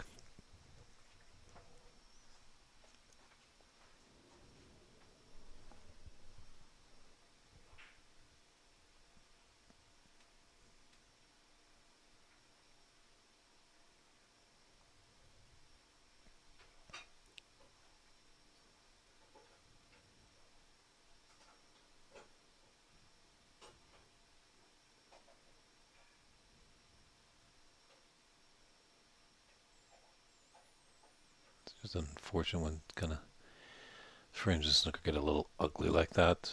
You know, we all know that there's going to be just one winner. Pretty sure all these players knew coming in there only can be one winner. There's a lot of losers. You know, great Jim Masterin, rest in peace. Jim passed away a few years ago. A true gentleman of the sport, living in the Vancouver area. Got to talk to him once, and he was playing in a pool tournament. And he had just lost a match, and he was kind of a little upset. And this gentleman just came up to him and was like, "Hey, what do you see?" And Jim was kind of just a little put off because he'd lost the match and not wanting to give this guy a bunch of time, and just like, "Well, what? I don't know. I don't see anything. I see people. I see the tournament." It's like, the gentleman was like, "Well, you know what? I see a bunch of losers here. You know, in a tournament, there's only going to be one winner. The rest are going to be losers." So Jim kind of took that in his back pocket and goes, kind of played to that. So, interesting little tidbit there. We miss Jim. Boy, was he a stand-up gentleman. Nothing but class. And a great shot, that's for sure, too. And always knew how to find the pretty girls in the room. So hopefully, Jim, you're having a great snooker game up there in the sky.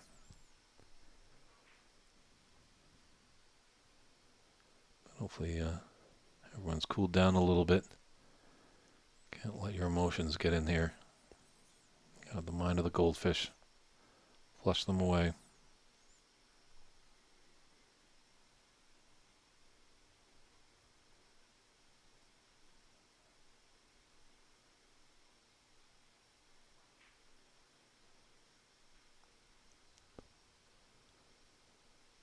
Maybe Albert can just feed on that frustration of his opponent.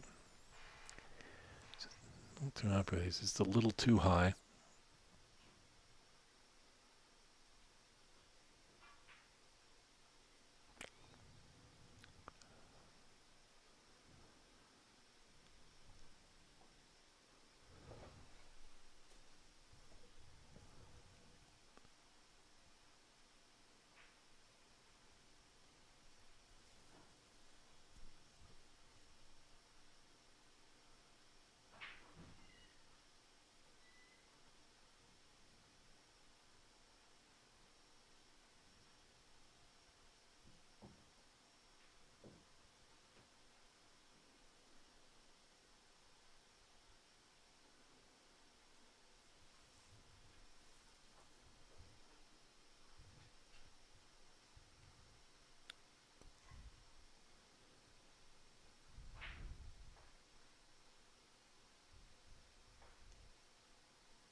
face.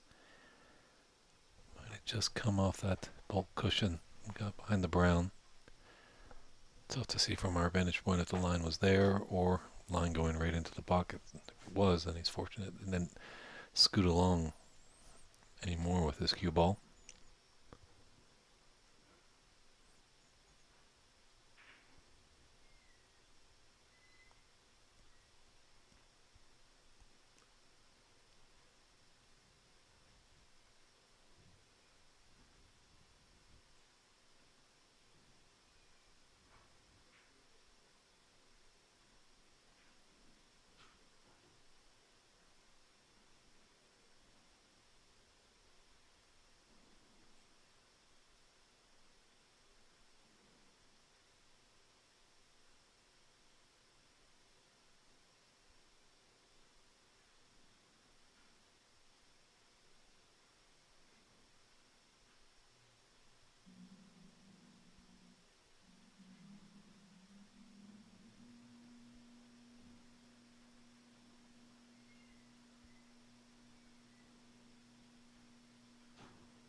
Sorry, it sank a little bit as that red wobbled, but was able to find the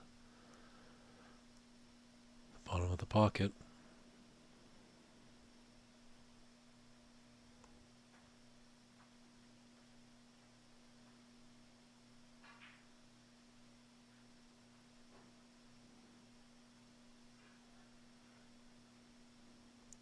There's a little frustration body language there, just noticing it. Albert is just really having a tough time just this table. Sometimes it's a bit slow for him, a bit fast for him.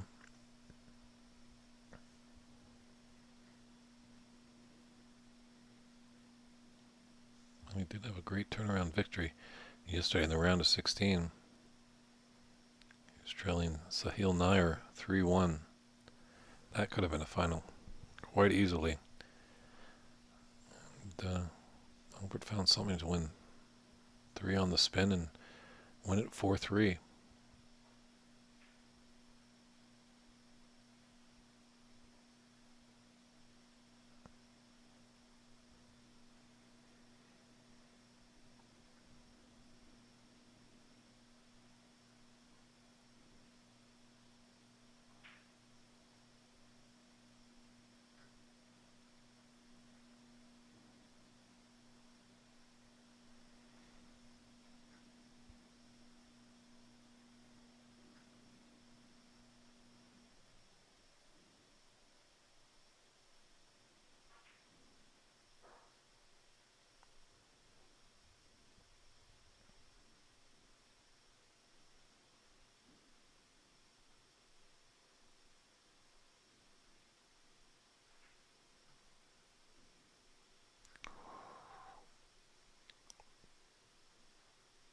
Just missing.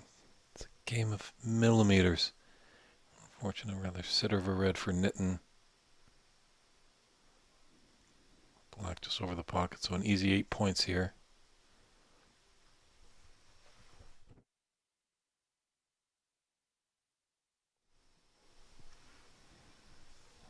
Definitely some open reds in the middle of the table.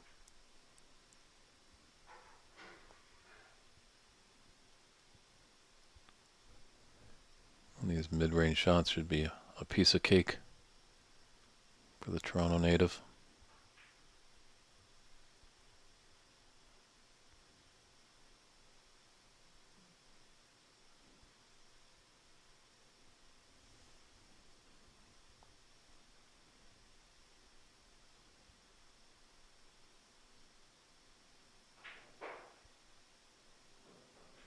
Some nice pink there. Well done to develop these reds.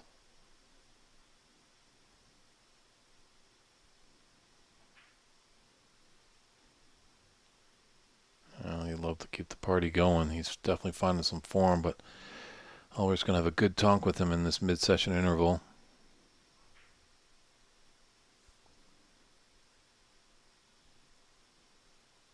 It's an uphill battle, but if there's anyone capable of winning 5 in a row. It's Albert Kenny.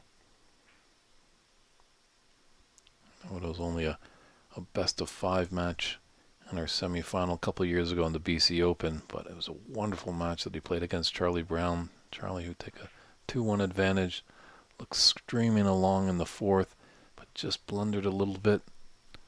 And Albert was able to take that frame and the decider. So as Yogi Berra said, it ain't over till it's over.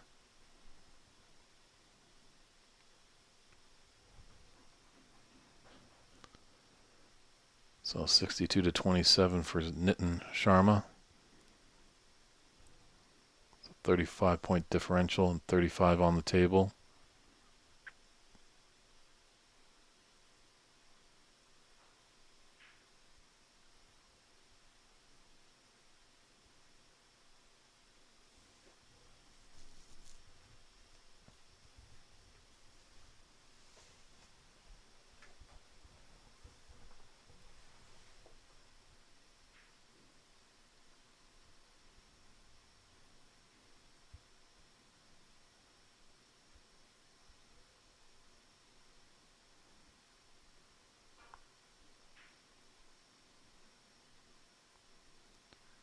I know he wants to get it safe, Albert, but pushing the red down into the bulk area. But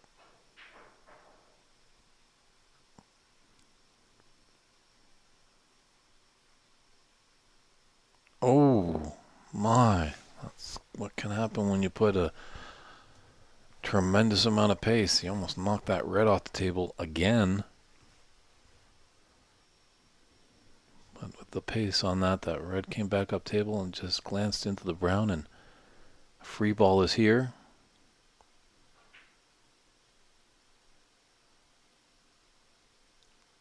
Kind of surprised a little bit Albert maybe just didn't play the black there and just getting behind the pink. As the rule states, you can't snooker your opponent on the free ball, but nominating the black and then getting behind the pink would have been completely legal.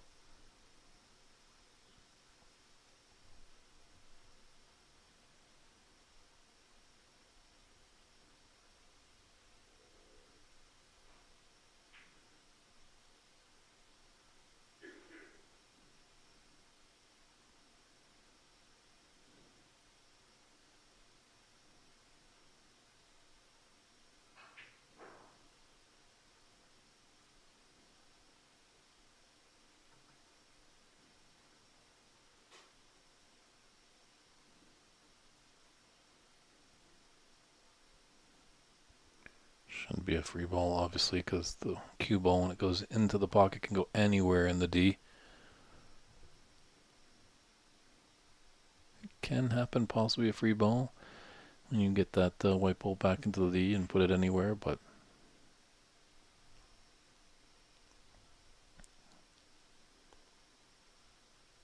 how can Albert call back and steal this one? It's going to be a tall order.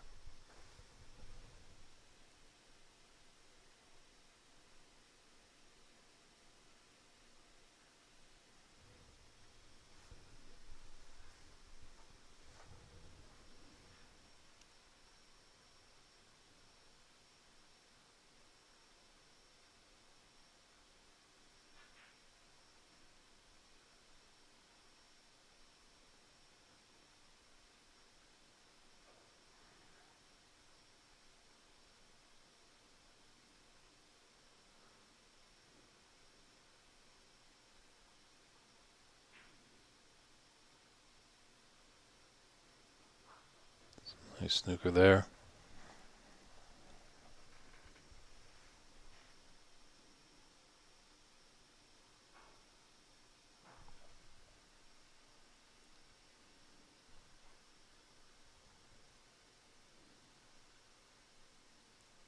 That's a great idea there, Warren. Warren, a world of knowledge in this great game of snooker, is mentioning that back in the 90s there was someone actually handwriting the score as well. That's a great idea. It's just sometimes we're really struggling, Warren, with people behind the scenes. A lot of the time it's a real skeleton crew.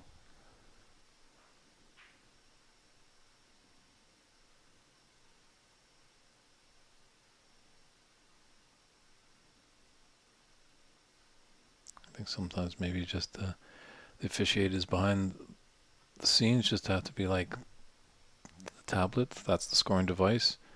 The scorekeeper is there watching the match unobstructed and counting the score correctly. And that is what it is. And if there's any dispute, it can be sent in writing to the tournament director at the climax of the match.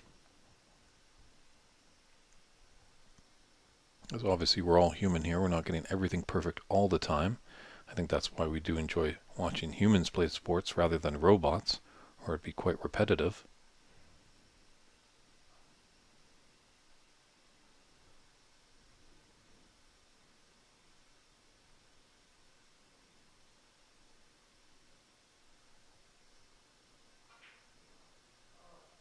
Oh, Albert. Just getting so close. Yeah, he knew he had a potential there, just stealing that frame, getting his first on the board. Maybe just his emotions just getting the better of him a bit. As you see, he slammed down his hand on the table.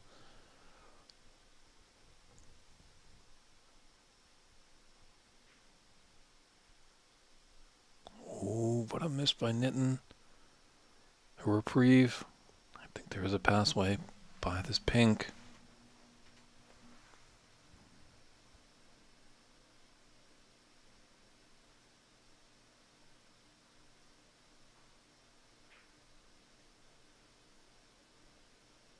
Just run a little bit more, a little bit more. Well, you can slowly roll it through. Just coming around to look exactly where he wants his cue ball. The pot on the pink. Trailing by 8, he needs them all. So big shot here, pink to black. Would be a big steal. And just notice a little something there, so wanted the cue ball clean. Maybe just let out a few big breaths, because this is getting massive. Just destroy him going into the mid-session interval if he was to lose this frame. But if he was able to steal it, it feels like he has a chance, just trailing 3-1.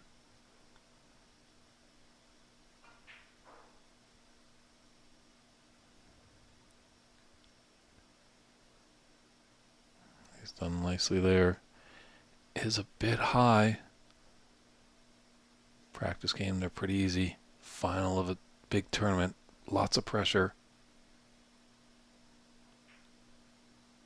Oh, it's jiggled. Boy, he could breathe out a sigh of relief there. He almost thought that wasn't going to drop, but Albert has put one on the board. He's got his first frame, so that's always good to see. We're going to step aside for about 5 minutes, everybody, so feel free to get a cold drink or a hot cup of coffee on this very chilly Calgary day. And we'll see you back in about 5 minutes' time for the conclusion of this Calgary Open Snooker Tournament final between Albert Kenny and Nitin Sharma. Thanks, everybody.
Welcome back, everybody. Just awaiting Albert Kenny just to quickly come back into the room, and we'll be getting on with frame number 5. We'll be here till the end of the road. We'll be here for a while. It'll be a quick time. Not sure. Let's see. Albert had a little time to reflect in that mid-session interval. Hopefully he can pump himself up, take that momentum from winning that last frame before the interval. Nitten's got to know that, hey, that's just one frame. He needs 4 more to win. I just need 2. Obviously, a lot of controversy, a lot of talk about the scoring. It seemed like the tablet was correct. And then the one thing, Albert wasn't convinced that the tablet was correct. And then Nitten was explaining that his was doing the score on the old sliding ways of just doing the difference, not like the total score for each player, just keeping the distance between them. So looks like now we're going to have Tournament Director Ramin Haderi doing the tablet, and Arslan Yami is going to do the sliding score. So frame 5, Nitten is broken off, and we're underway.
Nice snooker shot there by Albert.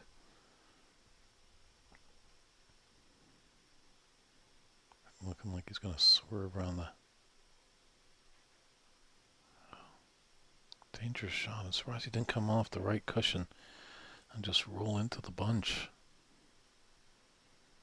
It's giving Albert a pretty decent chance here. He's got red in the right middle, black into the top left corner. Those 2 reds left of the bunch, one below. Definitely looks like it's, oh, but getting ahead of myself. I was doing the thinking what Albert was going to do. Hopefully he wasn't thinking that way when he was down on the shot.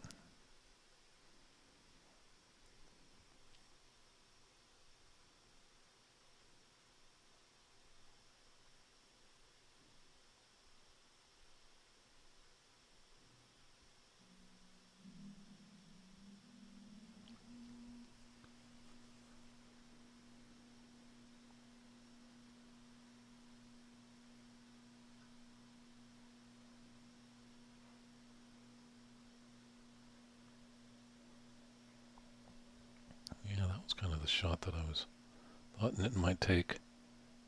And referee Morrison just coming over and letting Nitten know that it is a touching ball. So in that instance, he can shoot away. Obviously, if that red ball that he's touching moves, then it is a foul, so it's a push shot.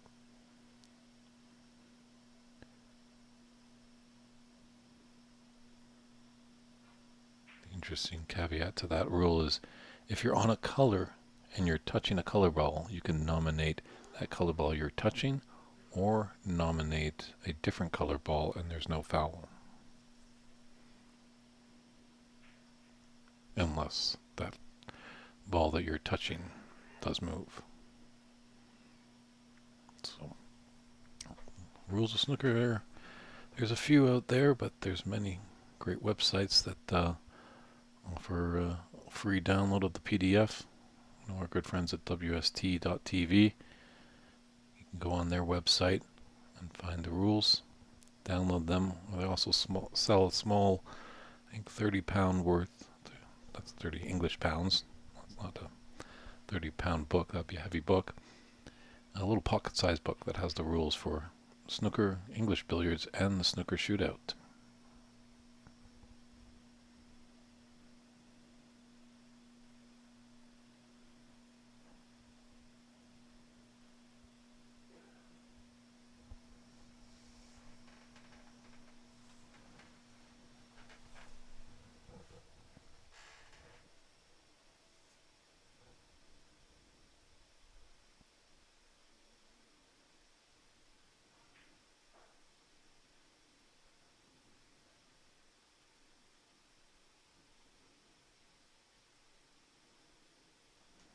There's a little between there, between the bulk colors and the blue.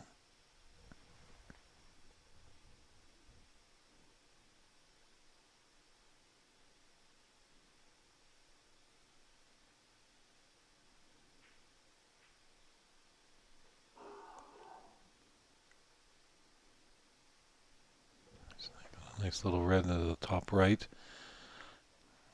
Could do well just to find the angle to put this black in the opposite top corner pocket.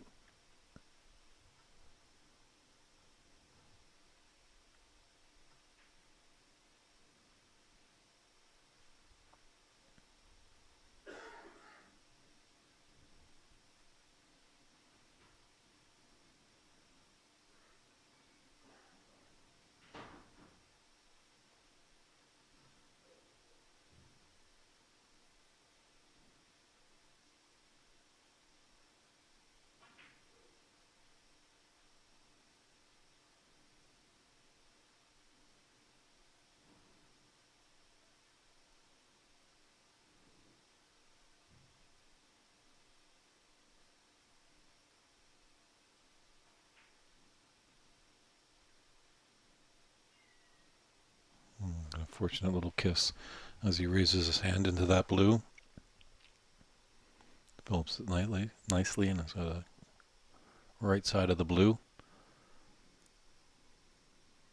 So for newer viewers that might not be sure of the terminology of right side of the blue, it's when the cue ball just has the natural angle, as you can see here, comes off the blue and goes down. Now obviously Albert put a bit of draw on that to really accentuate it.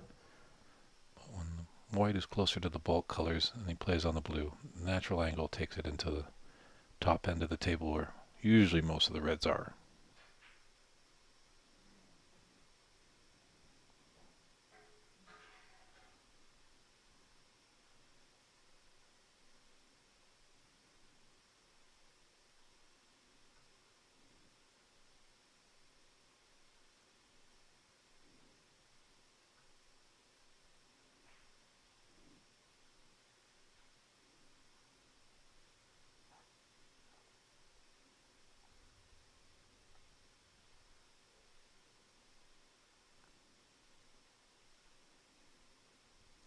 Just find this gap after this red.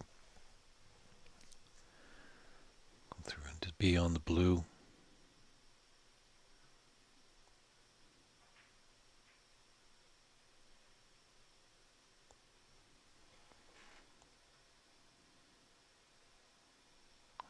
That just spun a little bit. Sometimes going against the nap that can happen. Here at Derry Snooker Academy, there's really great conditions. Tables might just be a little slow.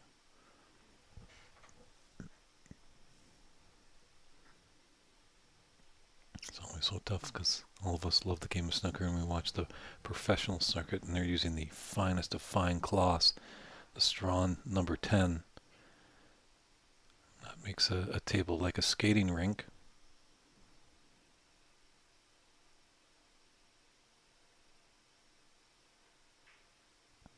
The unfortunate part is they tear a lot, and actually when the tournament's done they get rid of the cloth, whereas a lot of these room owners need to get a cloth that is durable.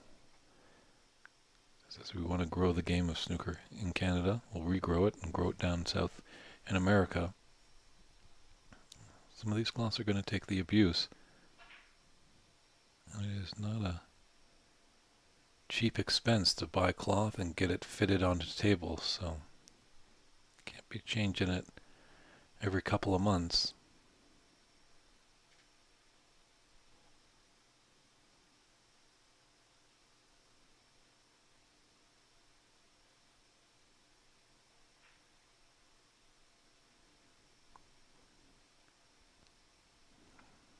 Just went it just a little too low. Ran on a bit much.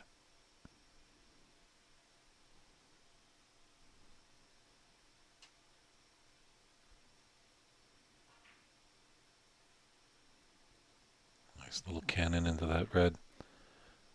Hold for this red into the top left corner. This is definitely what the doctor ordered for Albert.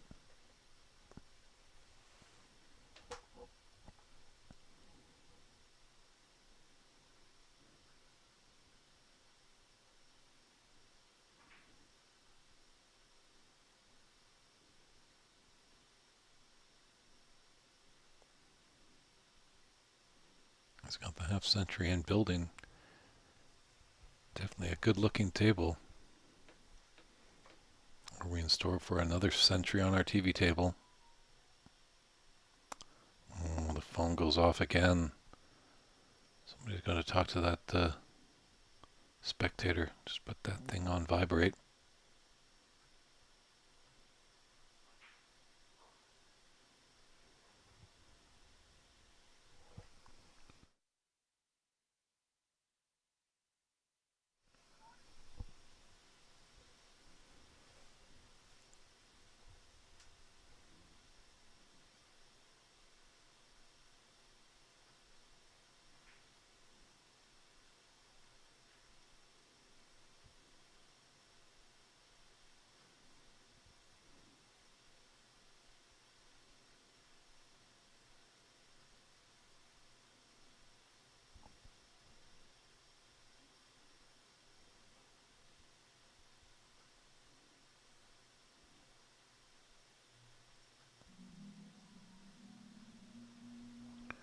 Again with the phone. Jeez. Even the fellow spectators.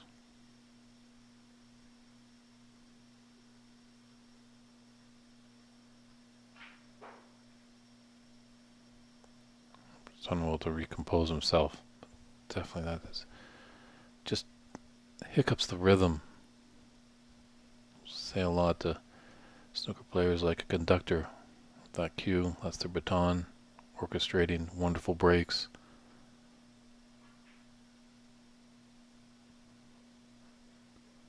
Sometimes when distractions go out, they just breaks the rhythm that they've been feeling. Rhythm and momentum. Big part of this sport.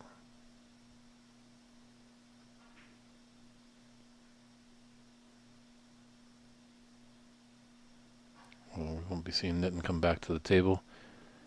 I think he's now put on his cheerleader cap.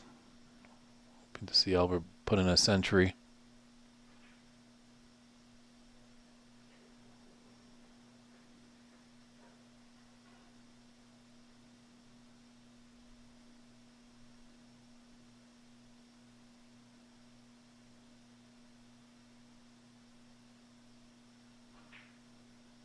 Oh, the green just doesn't go. That's not the Irish way.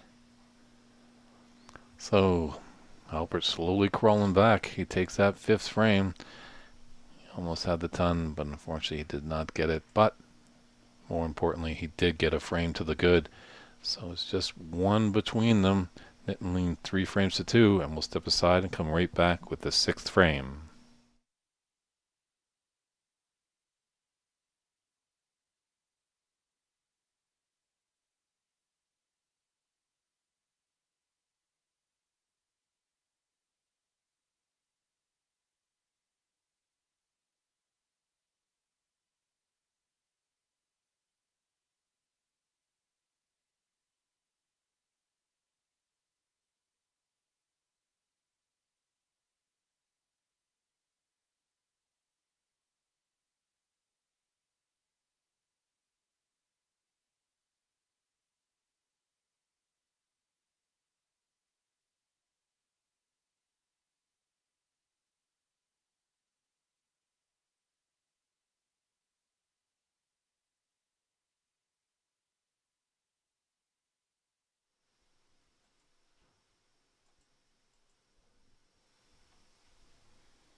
Hopefully they've talked to that spectator that had the phone going off, and they've instructed them to put it to vibrate, or at least silent, or turn the thing off completely. But here's Albert Kenny set to break off. It's the 6th frame of this final of the Calgary Open Snooker Tournaments.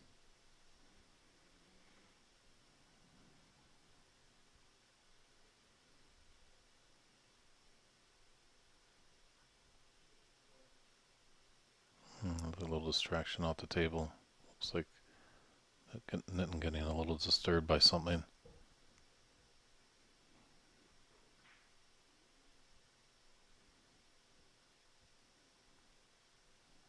He's left a long pot on for Albert. Black does go.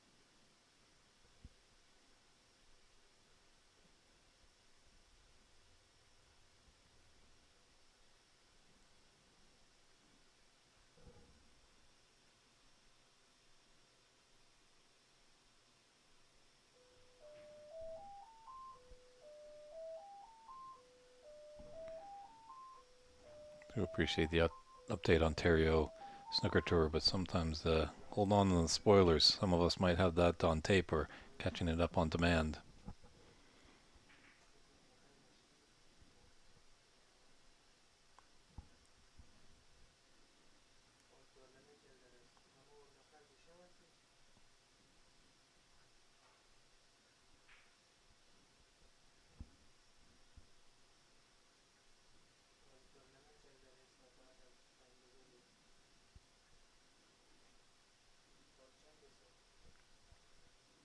Just going to be a little bit mindful of that blue if he's taking the right out in the open on the right side.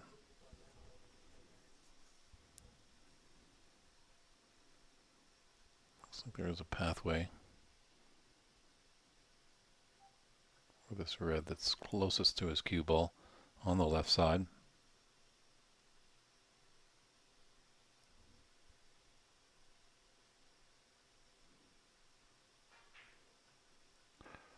Didn't go by. Was there a path here? Doesn't look like, by Nitten's body language, thought there might be a path. Oh, he's giving it a go.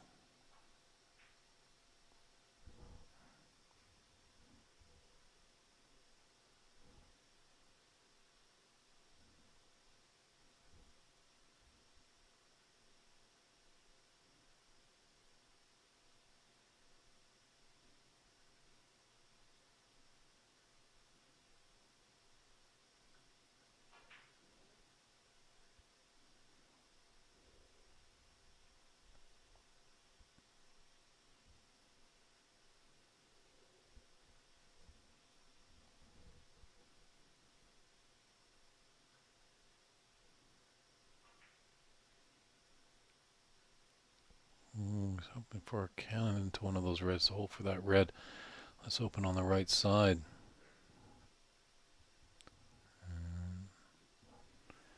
It's a touching ball, as referee Morrison has pointed out.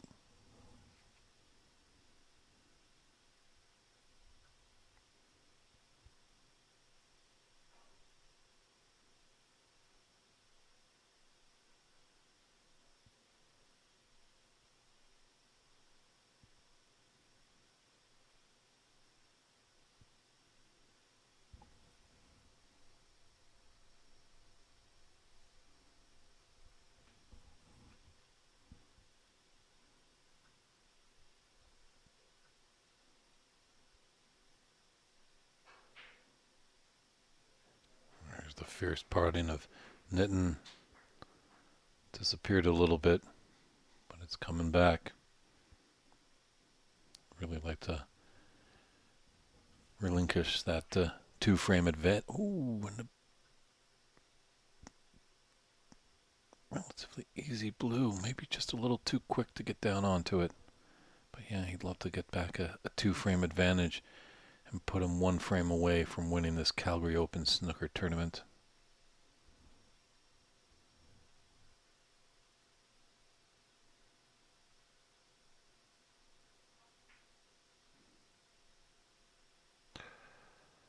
Oh, we just couldn't capitalize. This is a tricky shot along the cushion.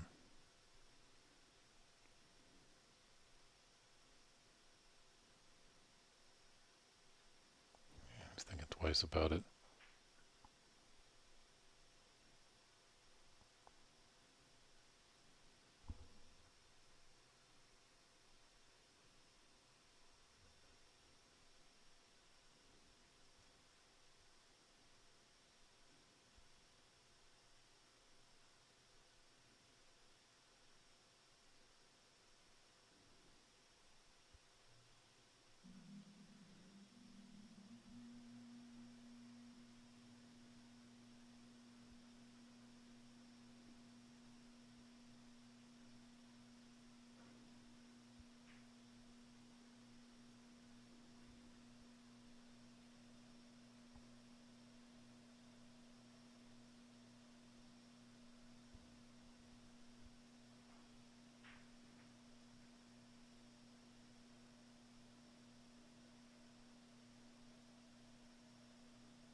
These reds are starting to open up.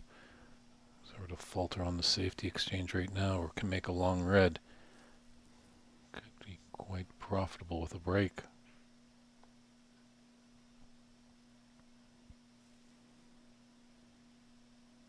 Might have a slim advantage to Nitin as he's excelled more at the long pots than Albert has.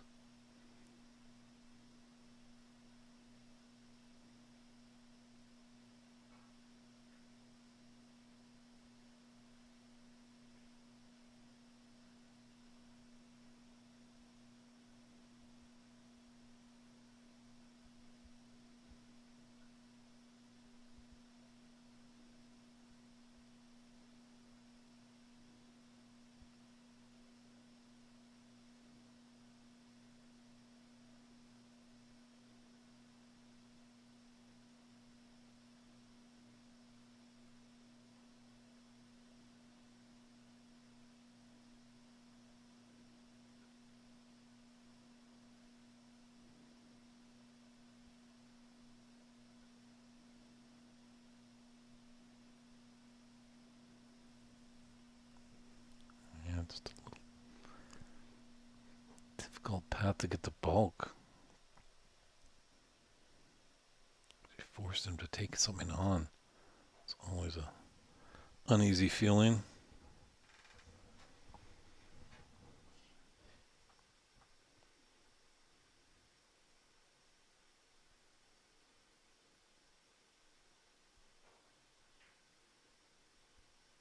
Well, we found the path and he found the pot.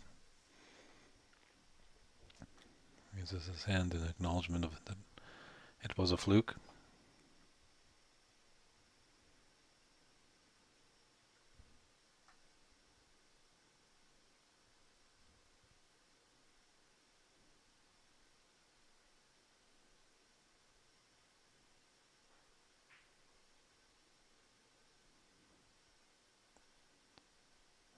What can Albert make of his chance here?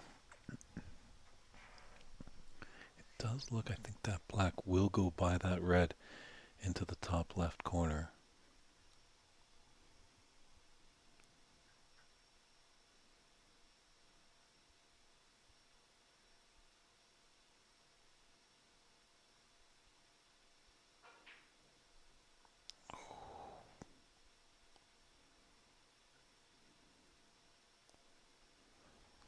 Just a bit too much pace there.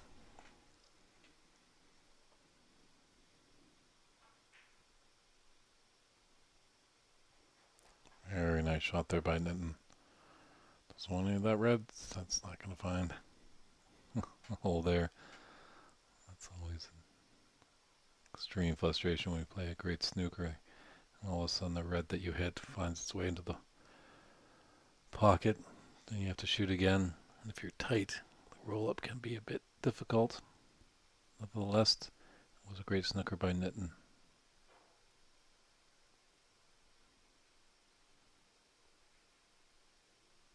Oh, I saw a little bit of luck in the beginning for Nitin. I think now the luck is turning to the way of the Irishman.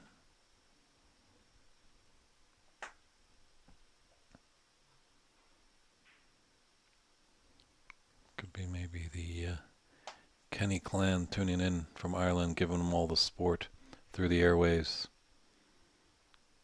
Maybe had a little chat with them in the break and they gave him a little pep talk. Looks like he's playing a bit more of his game.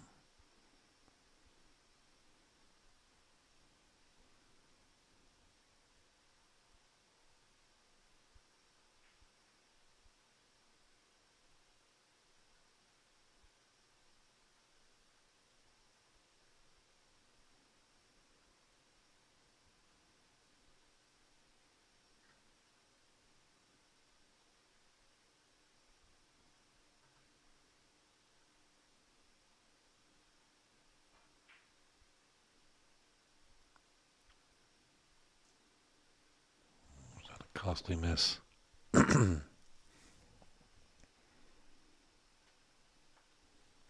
And just asking for a quick comfort break. Usually don't happen. Usually between the frames is when that takes place, but when nature calls, you gotta go because you want to be completely comfortable. If you have that uncomfortable sensation, it's not going to do you well at the table. And the referee Morrison just taking a look at his watch, just make sure that the break isn't abused.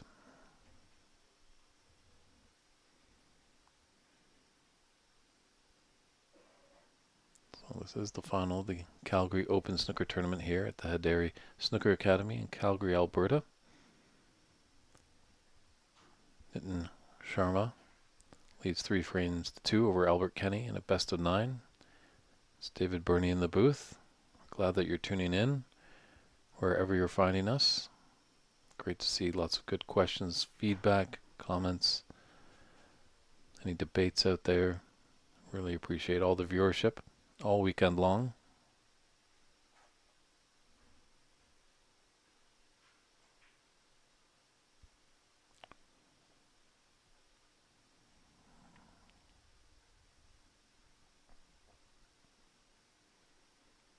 That's what we can see with sometimes these long frame matches, the roller coaster, the momentum.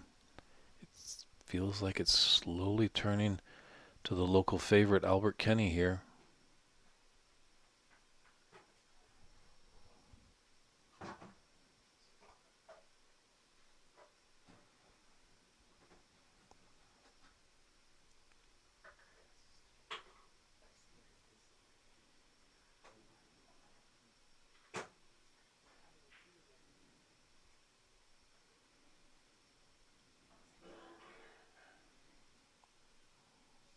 Oh, this might be a Nitin special right here. He does like these long pots.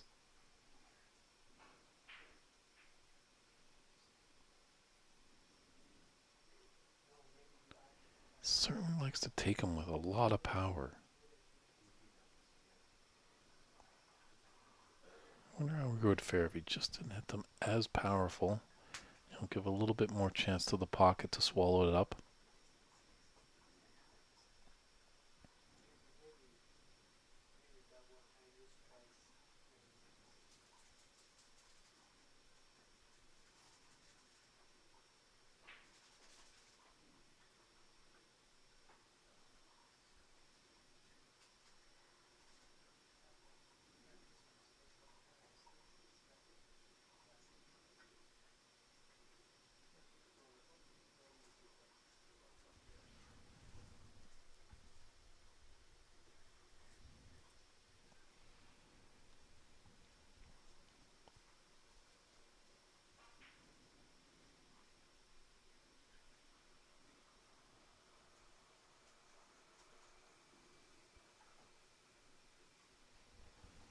the pink is nicely open for him. Obviously black is out of commission.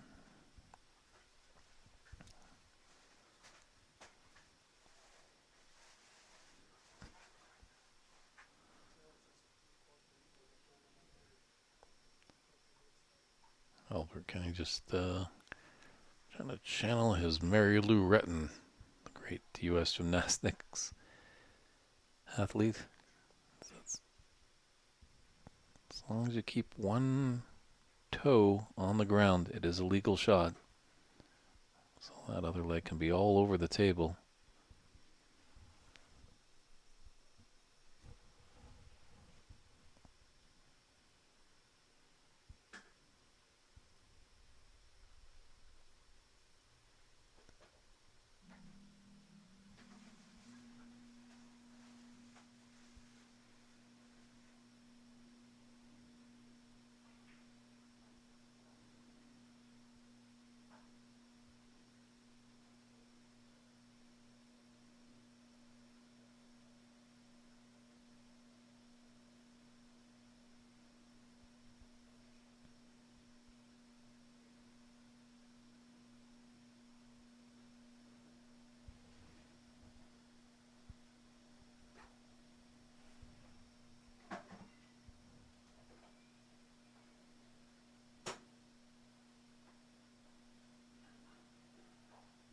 You know, you could put this in. He's got the pink into the opposite top corner.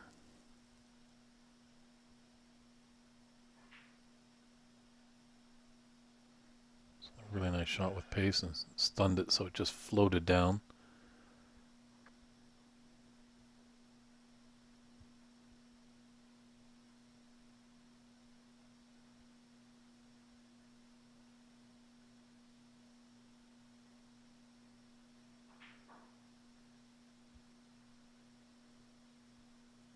Just wanted a bit more. Does have a red in the top left. I think he's just a little too low on that red below the pink. I'd love to be on that one.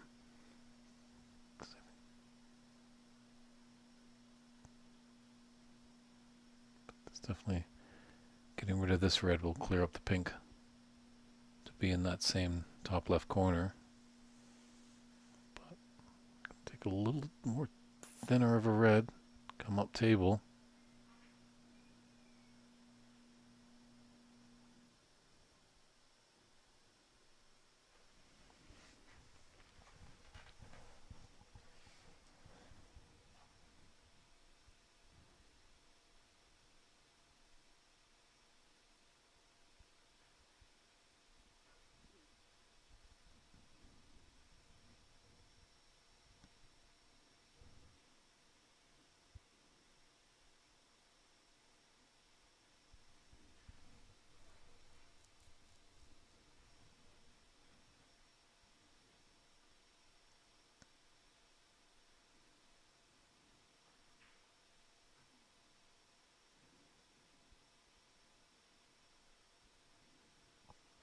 It's okay.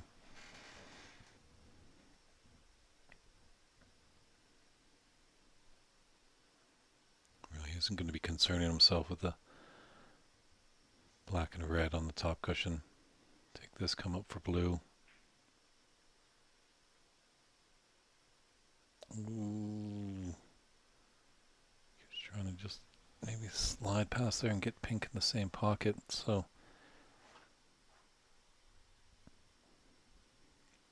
it's a really good shot here to continue the break.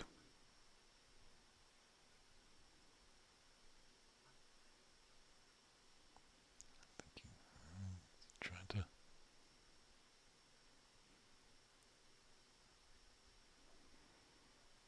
a decent 20 break there. It's increased his lead to 36-1.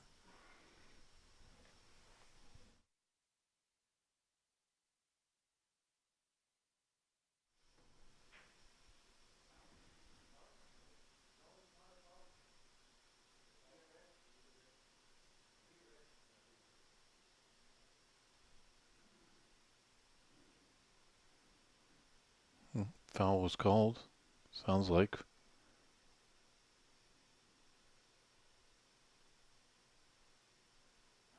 Doesn't look like the score's updating.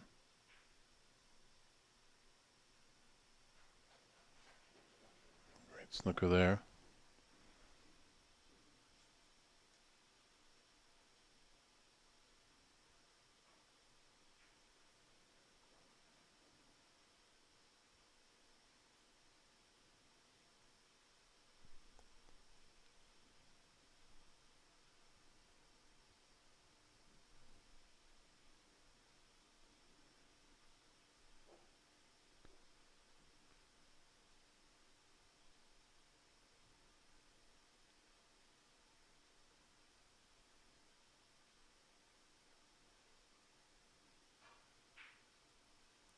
Oh, sensational long pot.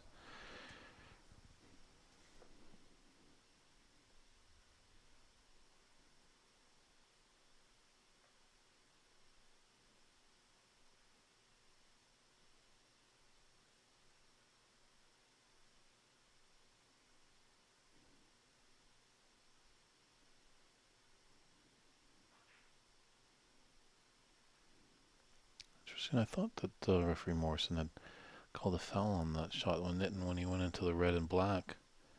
But obviously, I guess that wasn't the case, or our scorekeeper would have updated there.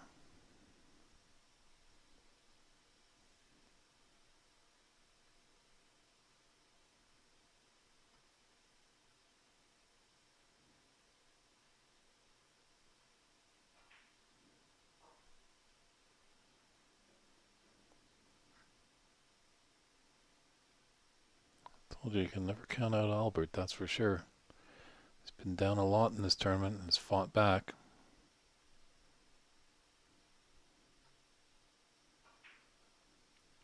Ooh, as I say that, he falters on the black. He'd really like to make it down to a best of three.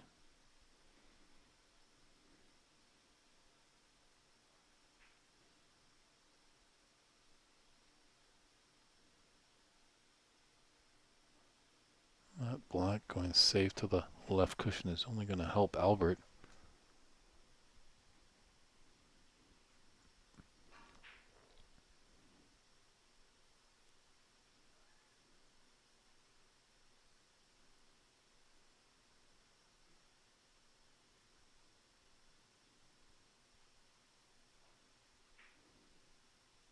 Wow, what a pot. Absolutely sensational. Blind cut. Definitely playing with an element of safe. Oh, but he just can't convert. That would have been a lovely pink for him, as it would have brought it back down to the business end of the table, and now we're stuck with one of those world famous Lynchian tables, as all the beautiful colors are on one side of the table, and these red ants are on the other side.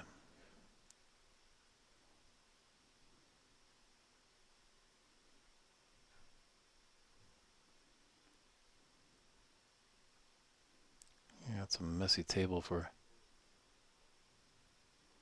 Nitin to get back into it. He is trailing by 43 right now. Albert is on the color, so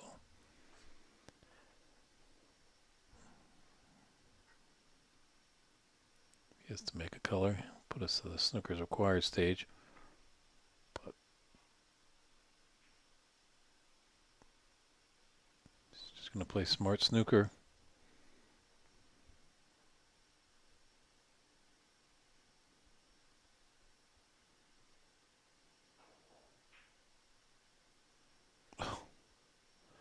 That hurts a little bit, so that's a concession there.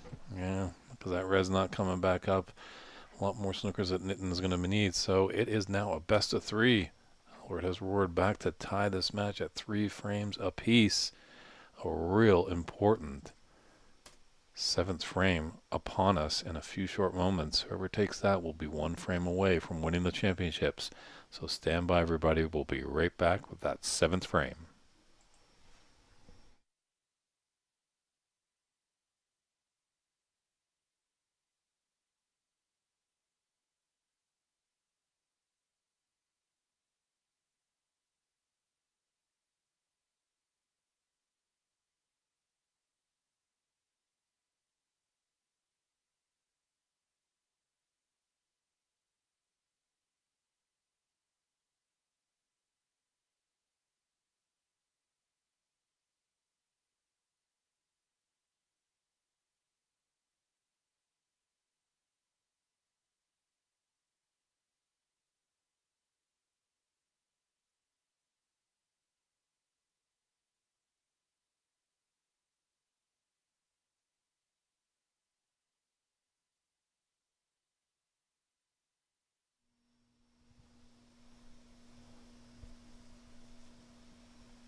And we're back here at a 7th frame of this Calgary Open Snooker Tournament Championship.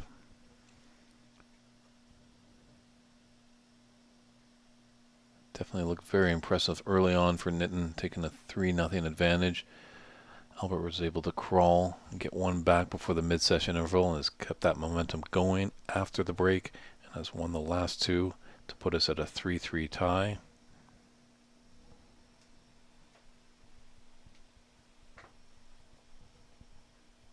So big important 7th frame here.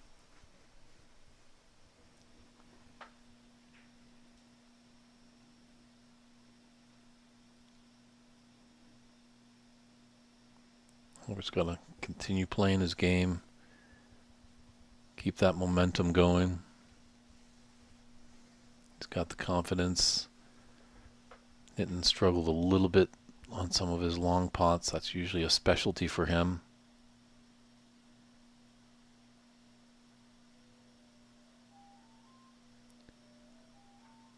There's a little phone going off in the background again.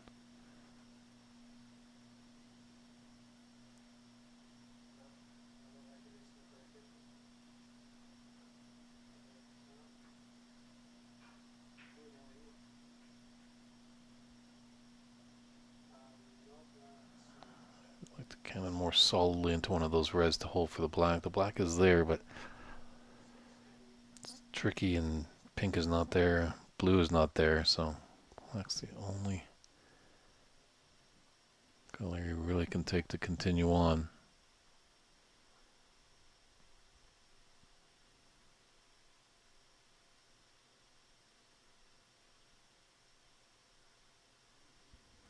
Just come around for a bulk color, just play safe.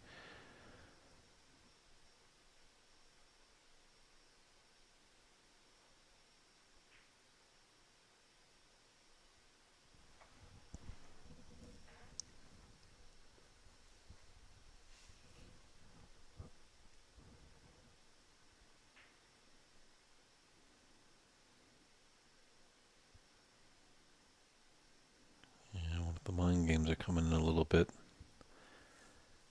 Early on, we see Nitin take that long pot on.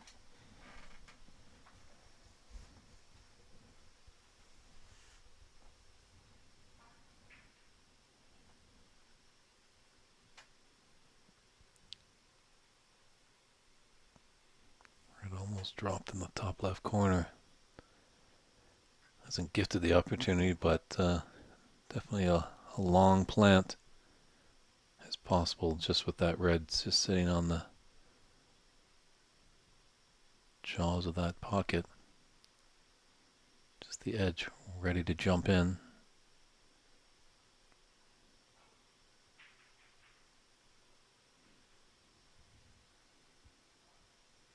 And this black has got a pathway into the left middle.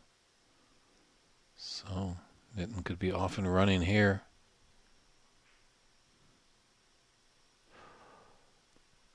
Ooh, just a bit too high.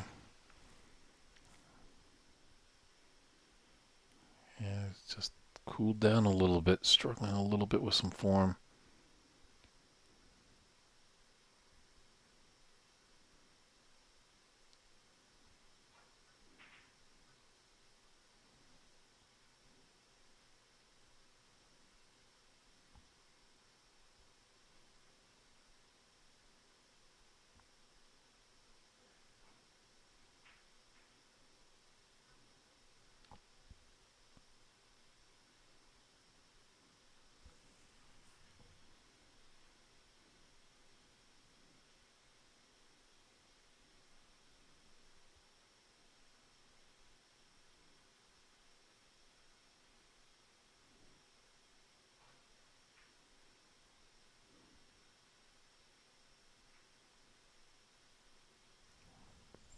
Just get an opportunity.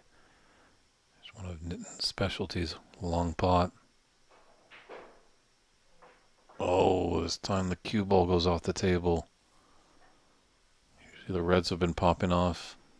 Once again, that aggressive, strong cue power.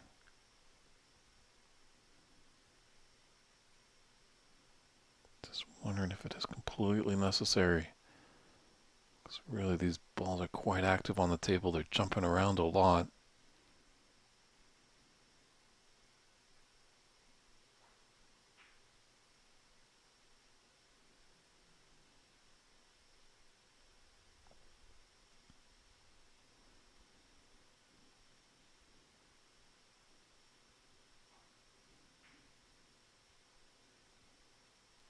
And does, play the delicate shots from time to time, and this is a great result here.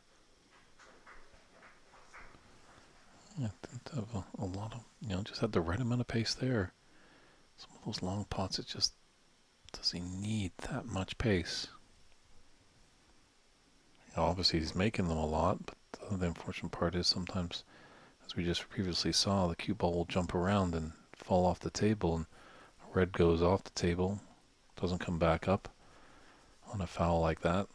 The cue ball is in the hands of your opponent in the D with 4 points to the good for them.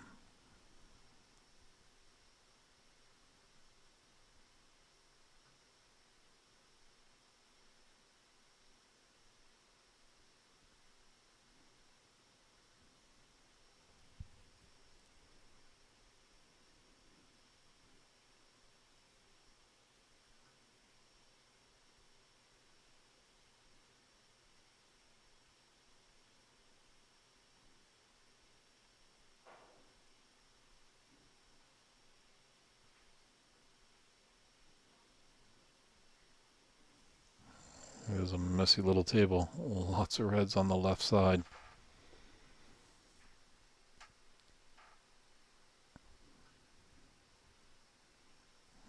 Just a little shake of that. He didn't like it there.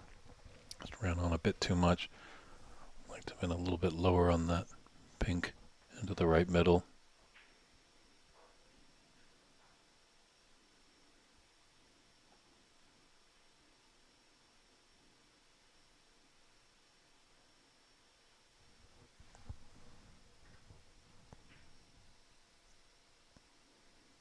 This is definitely what Nit needs to get just a little break going. So it'd be very tough to get a frame winning one, just how all those reds there on the left side of the table.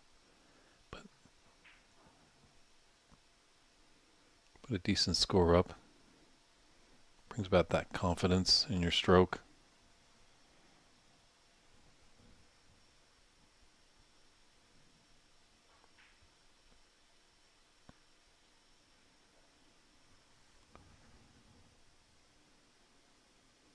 Big shot here.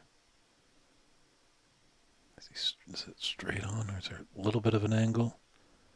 Maybe they can float down. Disturb those reds on the top cushion.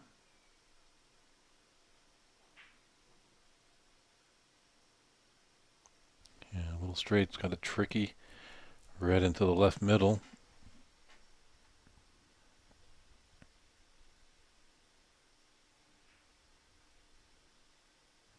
Nicely struck.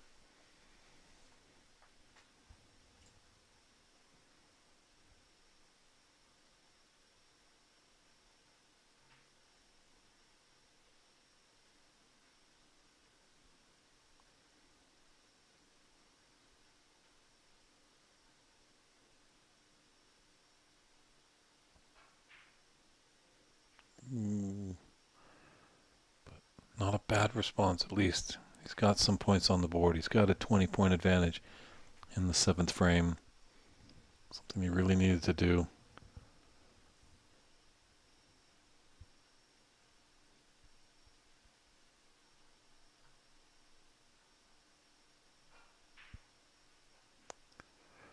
But that's a tough thing to swallow. Your opponent comes back and just puts in a nice long red. There's an angle on this brown to at least come to around the middle of the table as you've got a red near the blue.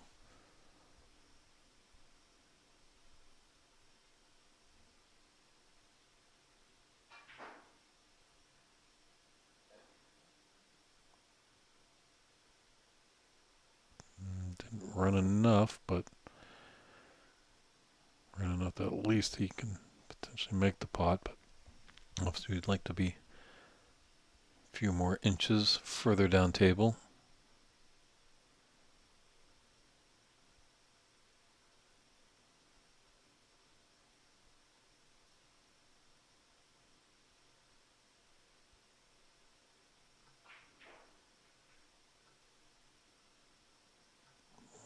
Got a good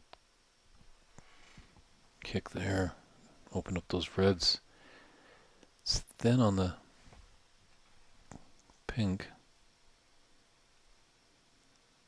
Blue is there, potential. But this is the shorter shot. That red's just sitting nicely over the left middle.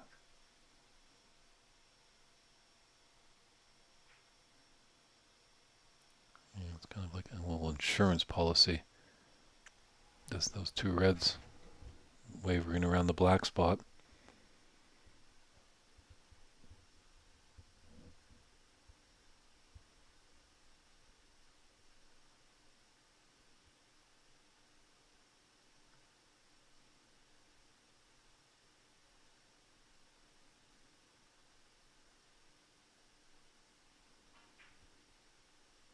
Ooh. Did all the hard work.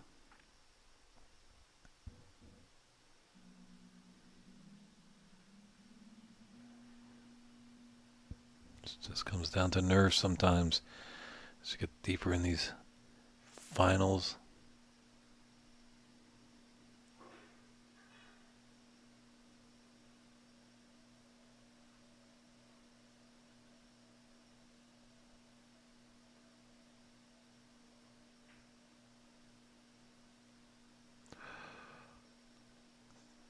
It's all happening here. Both players breaking down a little.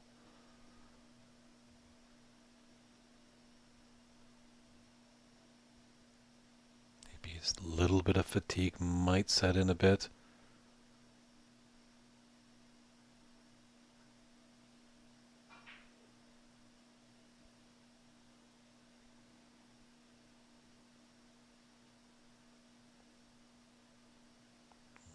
That just might have pulled up enough that there's a thin cut for Nitin into the right middle.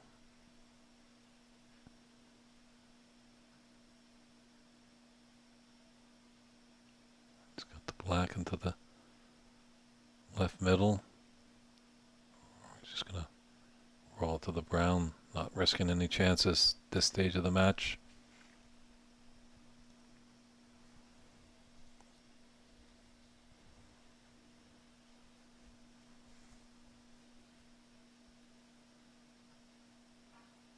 Feel free if anyone's in the chat.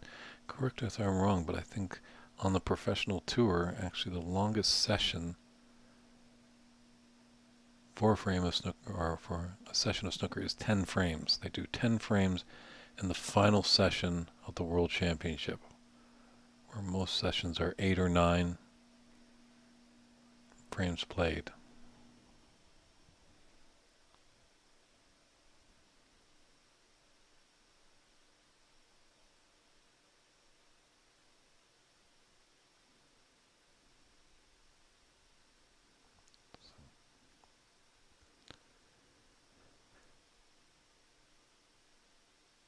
Albert couldn't see any real advantage there, so put Nitin back.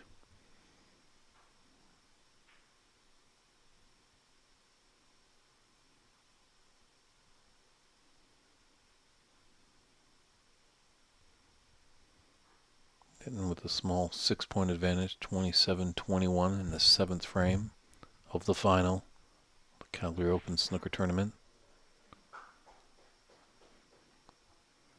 Gets a nice round of applause. Just roll up gently to this green.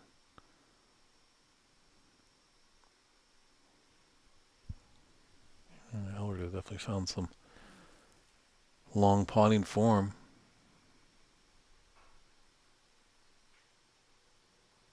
It's a good hit by Nitin. He might have sold out the red here. Unfortunately, yeah, just looks to his supporters and shakes his head from side to side.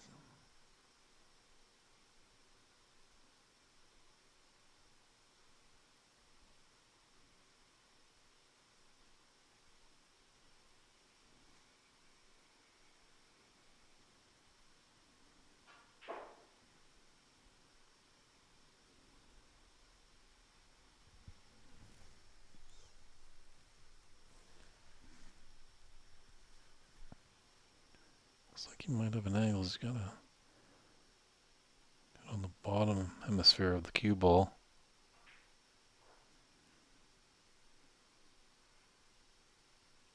He's giving him at least a chance to get another red. Does he elect the yellow or just slowly slide it in that left middle? Looks like he's taking on the yellow pocket with this red.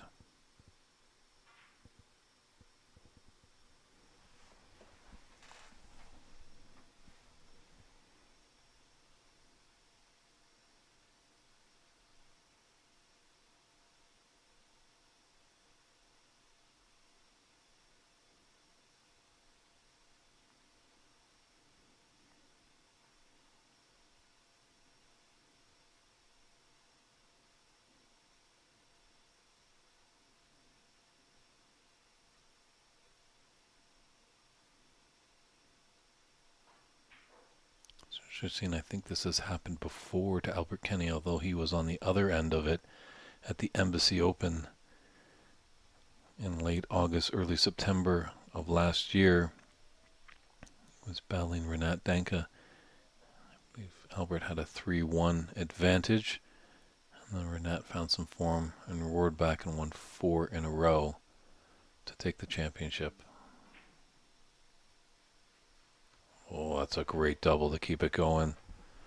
It's all there for him now. Needs a good black to get up to the yellow.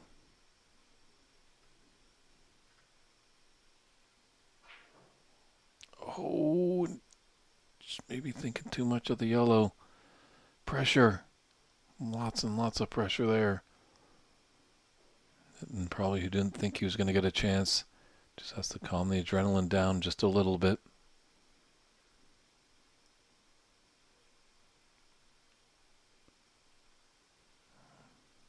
Has to excuse himself again for another comfort break.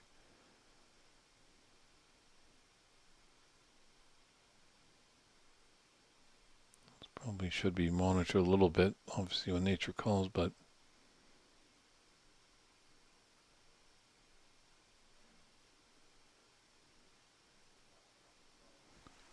we do pride ourselves on snooker with the sportsmanship of it. As we've seen players call fouls on themselves when maybe just the fabric of their clothes hits it.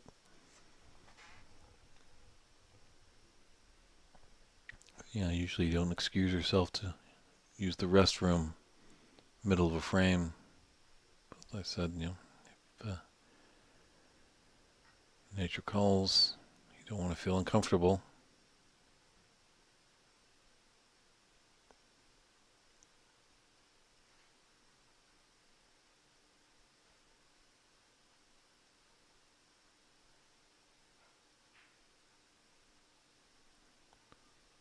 Oh, that little pit stop didn't help him for the pot, but it sure helped him for the snooker.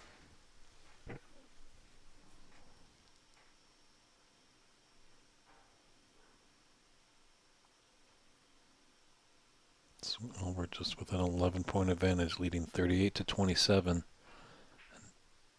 27 points are on the table.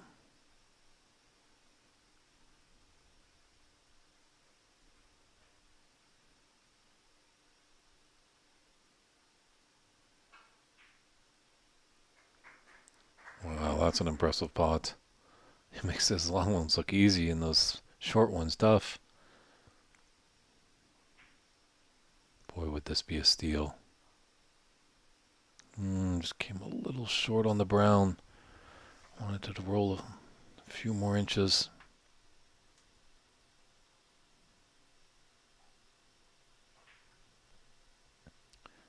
He needs brown, blue, and pink.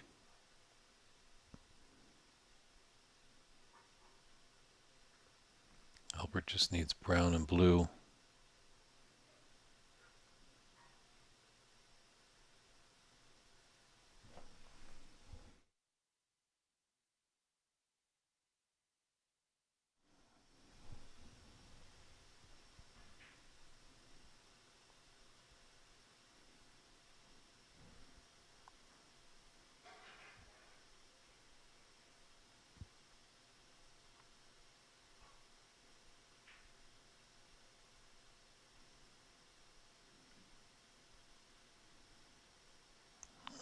Is it running enough for the snooker? There might be a little bit of the brown that Albert can see.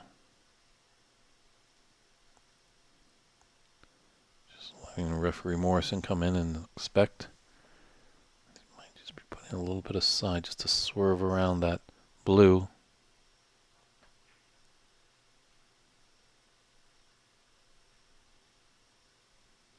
It's fortunate the black is there because that's covered the path. It looks like for the brown to find the green pocket. But definitely an opportunity for Nitin to come off the brown and potentially get behind that black. We tried just a little bit too much pace.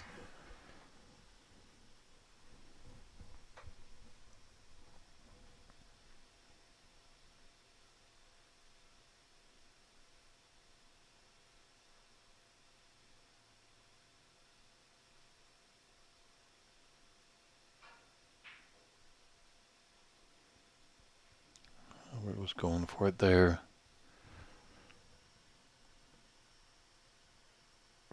Ooh, is the potting angle there? I think it is. I think he can get by the blue, take this brown into the yellow pocket.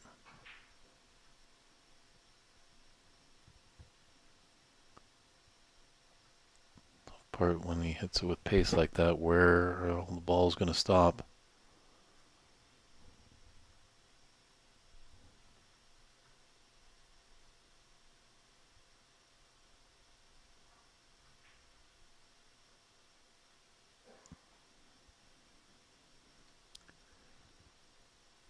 This frame is getting even bigger by the moment now. We'll see the winner will take the advantage and just need one more frame. Look at this brown. Wow, what a shot there by Nitin. Raises his hand as that was not intentional.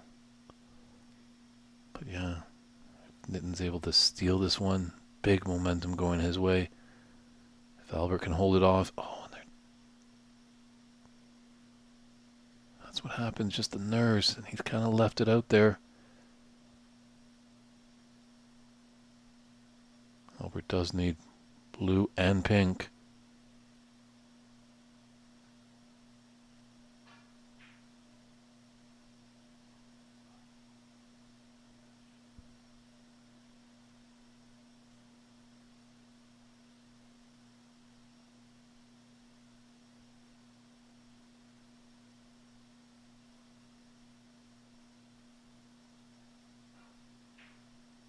Oh, and it's there. What a pot there. Albert Kenny is finding some form. 3 in a row that he has taken to lead 4 frames to 3 in this best of 9 decider. He's 1 away, but as we know, it's always the last one that's the toughest to win. Can Nitin Sharma battle back in the 8th frame and force us into the decider?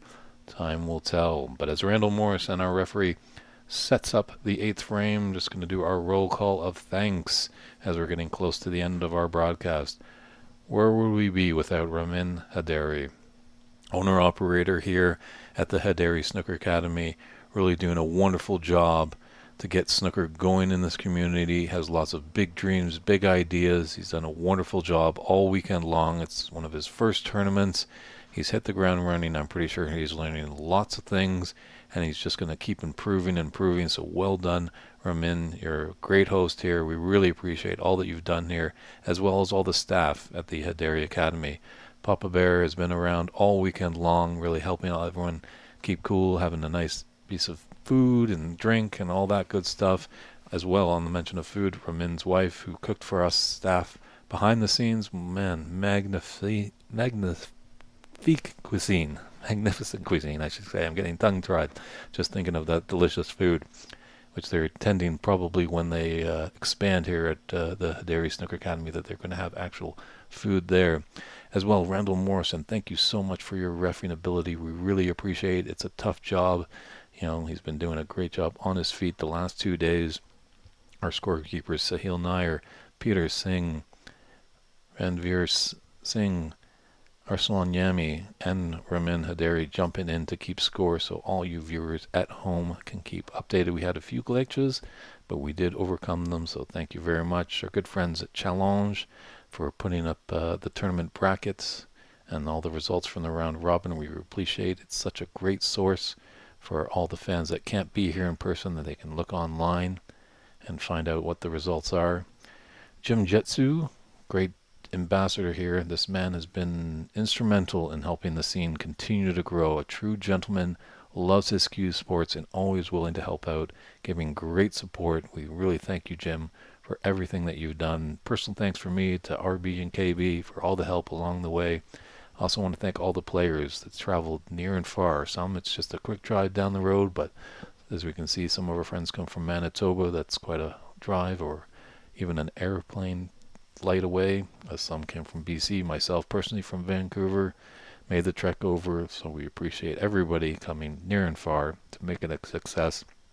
And we couldn't be anything without you, viewing audience. Thank you all the time for tuning in all weekend long. It's been a fun and exciting tournament. We'll see if we're going to go to a decider, but we wanted to get all those thanks out there. So thank you again. Your viewership helps us get the numbers, and then we can go and knock on the doors with some people with deep pockets and hopefully get sponsorship to make these tournaments even more a success with higher purses and great behind the scenes people working. So thanks again, everybody. But here we are, 8th frame. Nitin needs to take it to put us into a decider.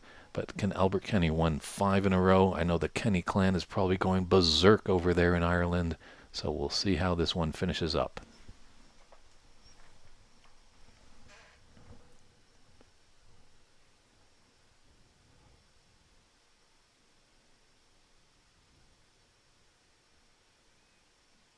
And a lot of balls are all over the place here.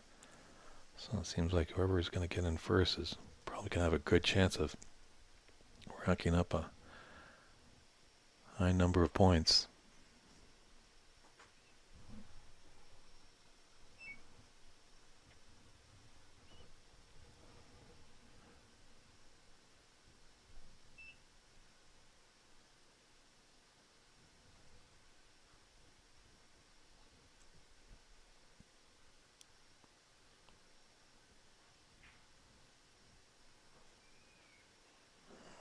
Albert's in first.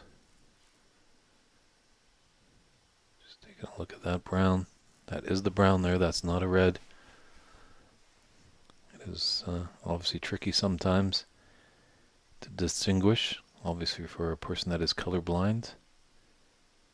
The brown and the red do kind of blend together. However, if you are playing in a tournament and you are considered legally colorblind, you must let the officials know, because then you have the right to ask a referee or an official or an opponent, is that the red or the brown, because you do have that affliction. But if you don't let anybody know and you ask if it's a brown or a red, nobody will tell you anything, and if you shoot and you hit the wrong ball, it is a foul. Also goes for actually bow ties and ties. You see sometimes some players don't wear them, and sometimes they have a little bit of a problem with their neck. So as long as you get that doctor's note, it's just like missing a day of school. You always get a doctor's note, a good excuse to get you out of things.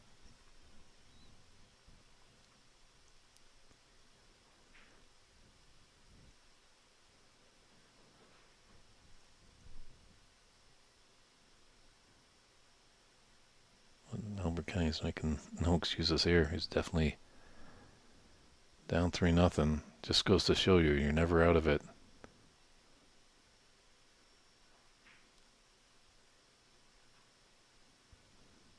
But Nitin is a prolific potter, and how the Reds are here.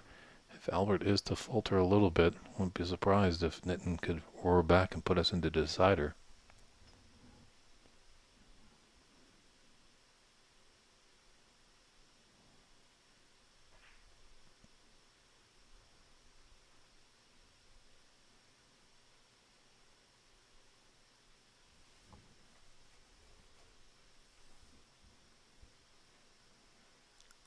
Yeah, might have in the early stages just kind of almost playing to Nitin's speed, as Nitin's quite a quick player. Seems like more Albert has kind of calmed down a little bit. He's not playing at a snail's pace, but he's just playing his game.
this black. Can shoot up table.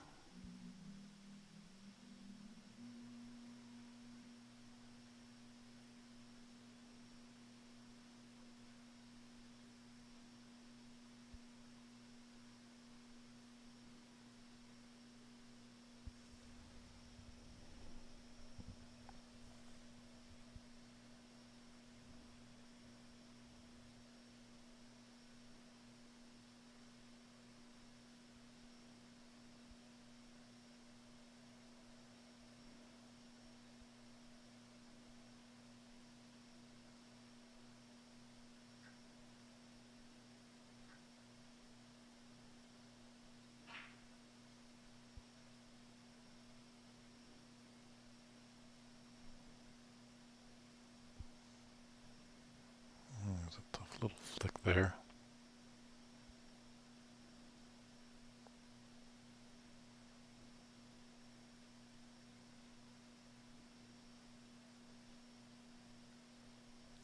I think that red that he's close to into the left middle.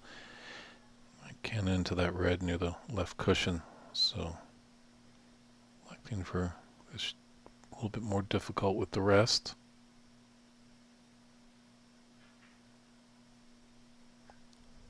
Oh. Yeah, just that little flick just hurt him just ever so much. But a little 26 break, so.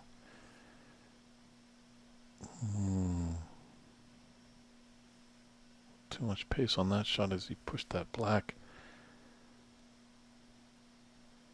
Really in kind of no man's land for where he is right now. As you can see, a little slam on the table with frustration, and really couldn't capitalize a lot on that miss.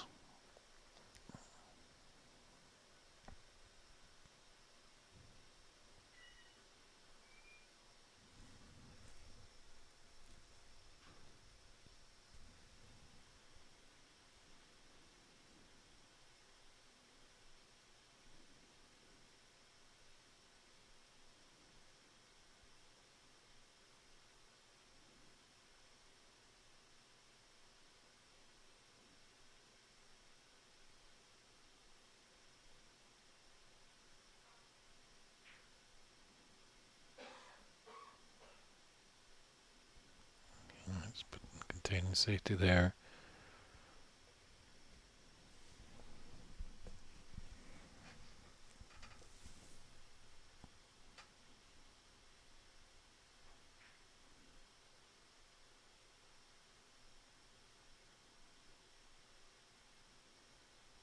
Does he have a pathway with that red out in the open on the left slide? I think it will slide into the left middle. If he plays it right, he might have a chance on the black or the blue in the opposite right middle.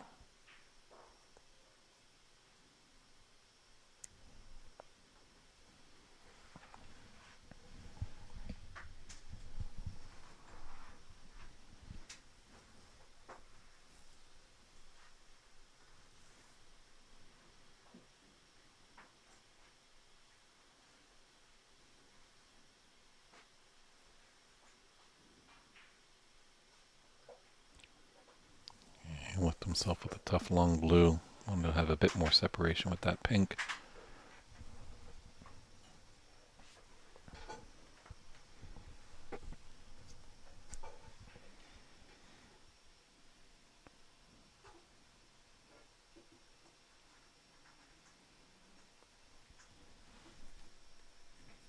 Just at the conclusion of this match, when it does happen, we will keep the stream continuing to roll, just so we can see the tournament presentation.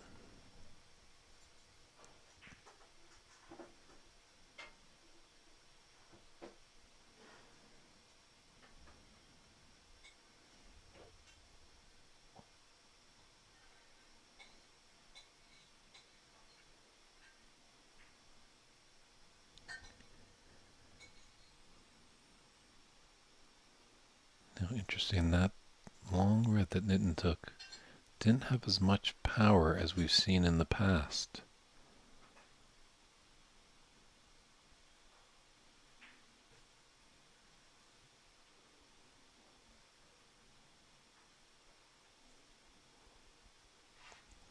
Another chance for Albert to extend. A lot of tricky balls on the left side, but on the right side there's some open. He could extend his lead in this 8th frame.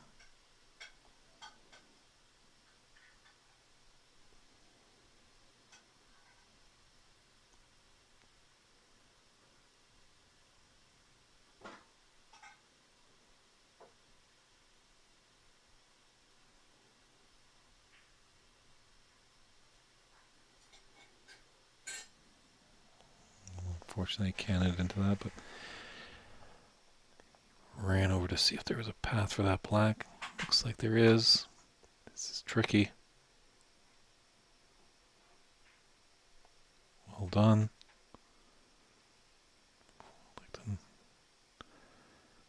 Knocked something out there, but still fortunate that he's nicely on this red.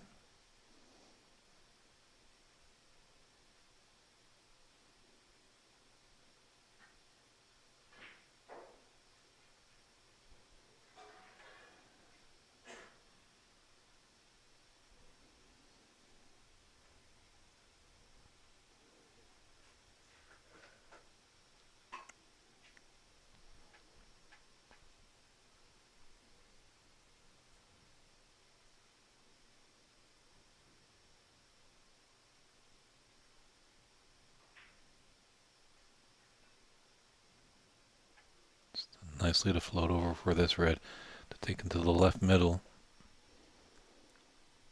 It's really just that other red on the left side that's just open a little bit. Also potentially that one near the bulk area.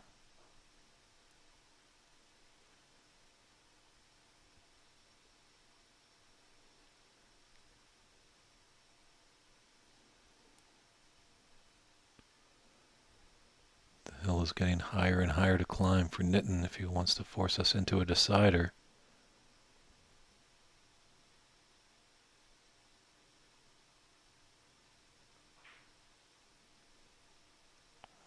Pink isn't gone.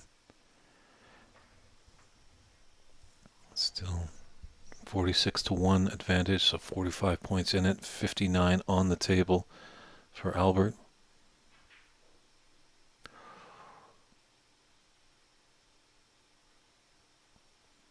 Just not going for Nitin now.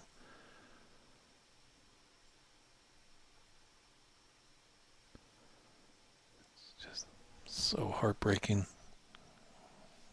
Just some of those pots just don't fall in. Really does a number on your confidence. I'm just gonna mind the goldfish trust his technique. He's an excellent potter.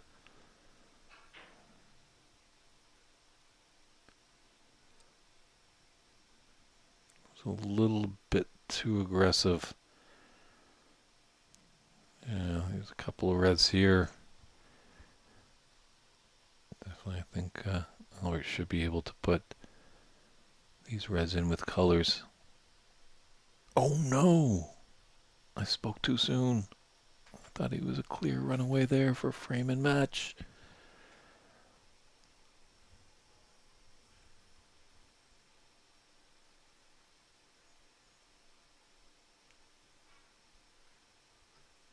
Oh, and Nitin struggling a little bit. A gift for the Irishman.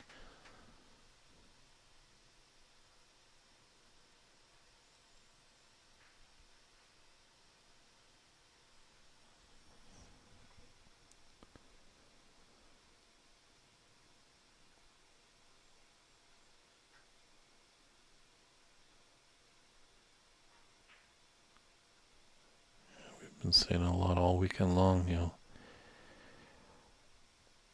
gotta punish your opponent when they make mistakes. Unfortunately, Nitin just wasn't able to do it there.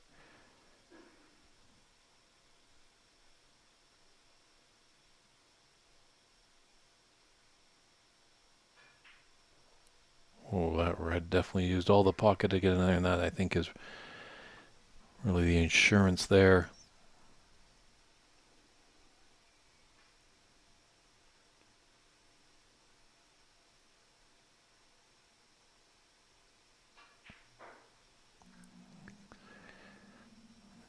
have it right there. There's 43 on the table. There's 56 in it. Now these pockets are just becoming huge, so Albert Kenny is definitely looking promising. I don't think Nitin's going to come back to the table, winning 5 frames in a row to become the Calgary Open Snooker Tournament champion. And we're probably doing cartwheels back in Ireland now. It's pretty late over there, but they're happy with what Albert has done here. Oh, but that's not going to matter. Handshakes. What a match. What a champion. Albert Kenny, your Calgary Open Snooker Tournament champion of 2025.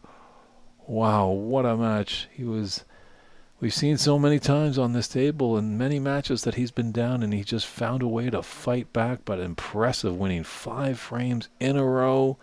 Obviously probably got a little pep talk there to himself in the mid-session interval and kept the good times rolling. Fantastic event. Kudos again to you, Ramir Hadire. Great job with this whole tournament long. We're looking forward to seeing you again next year at this one. But little updates before I go off the air. If you want to see Albert again, him and Alex Bagulian are going to be playing a little money match on February 5th right here at this venue. Q Sports Live will be streaming that event.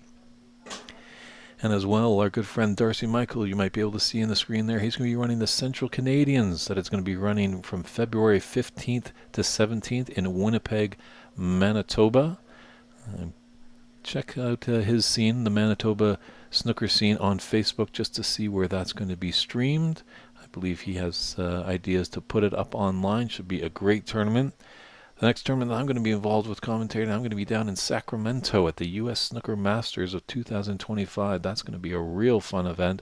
Lots of heavy hitters. Looking forward to seeing you down there and definitely on the stream. It should be great. Christian Youngers, my partner in crime, will be providing the wonderful pictures and great commentary for that snooker event in the capital of California. And then a week after that, the BC Open, which I've been directly involved with many years, fitting to be a good tournament as well. So that's it for us here in Calgary, Alberta, Canada. Going to keep the stream running so you can see the great trophy presentation to the winner. Commiserations to Nitin. Just maybe potting a little too heavy sometimes. Just a bit too much pace. Who knows? But he's definitely an accomplished player, so maybe it works for him. But what a fantastic job. Once again, congratulations, Albert Kenny. 5 frames in a row to win this Calgary Open Snooker Tournament Championship. It's been a fun one, and I can't wait to do it again and have all this great viewership with all your comments and questions. You viewers are top-notch, a great bunch. So thanks again. It's David Burney from Calgary saying good night, everybody. Take care.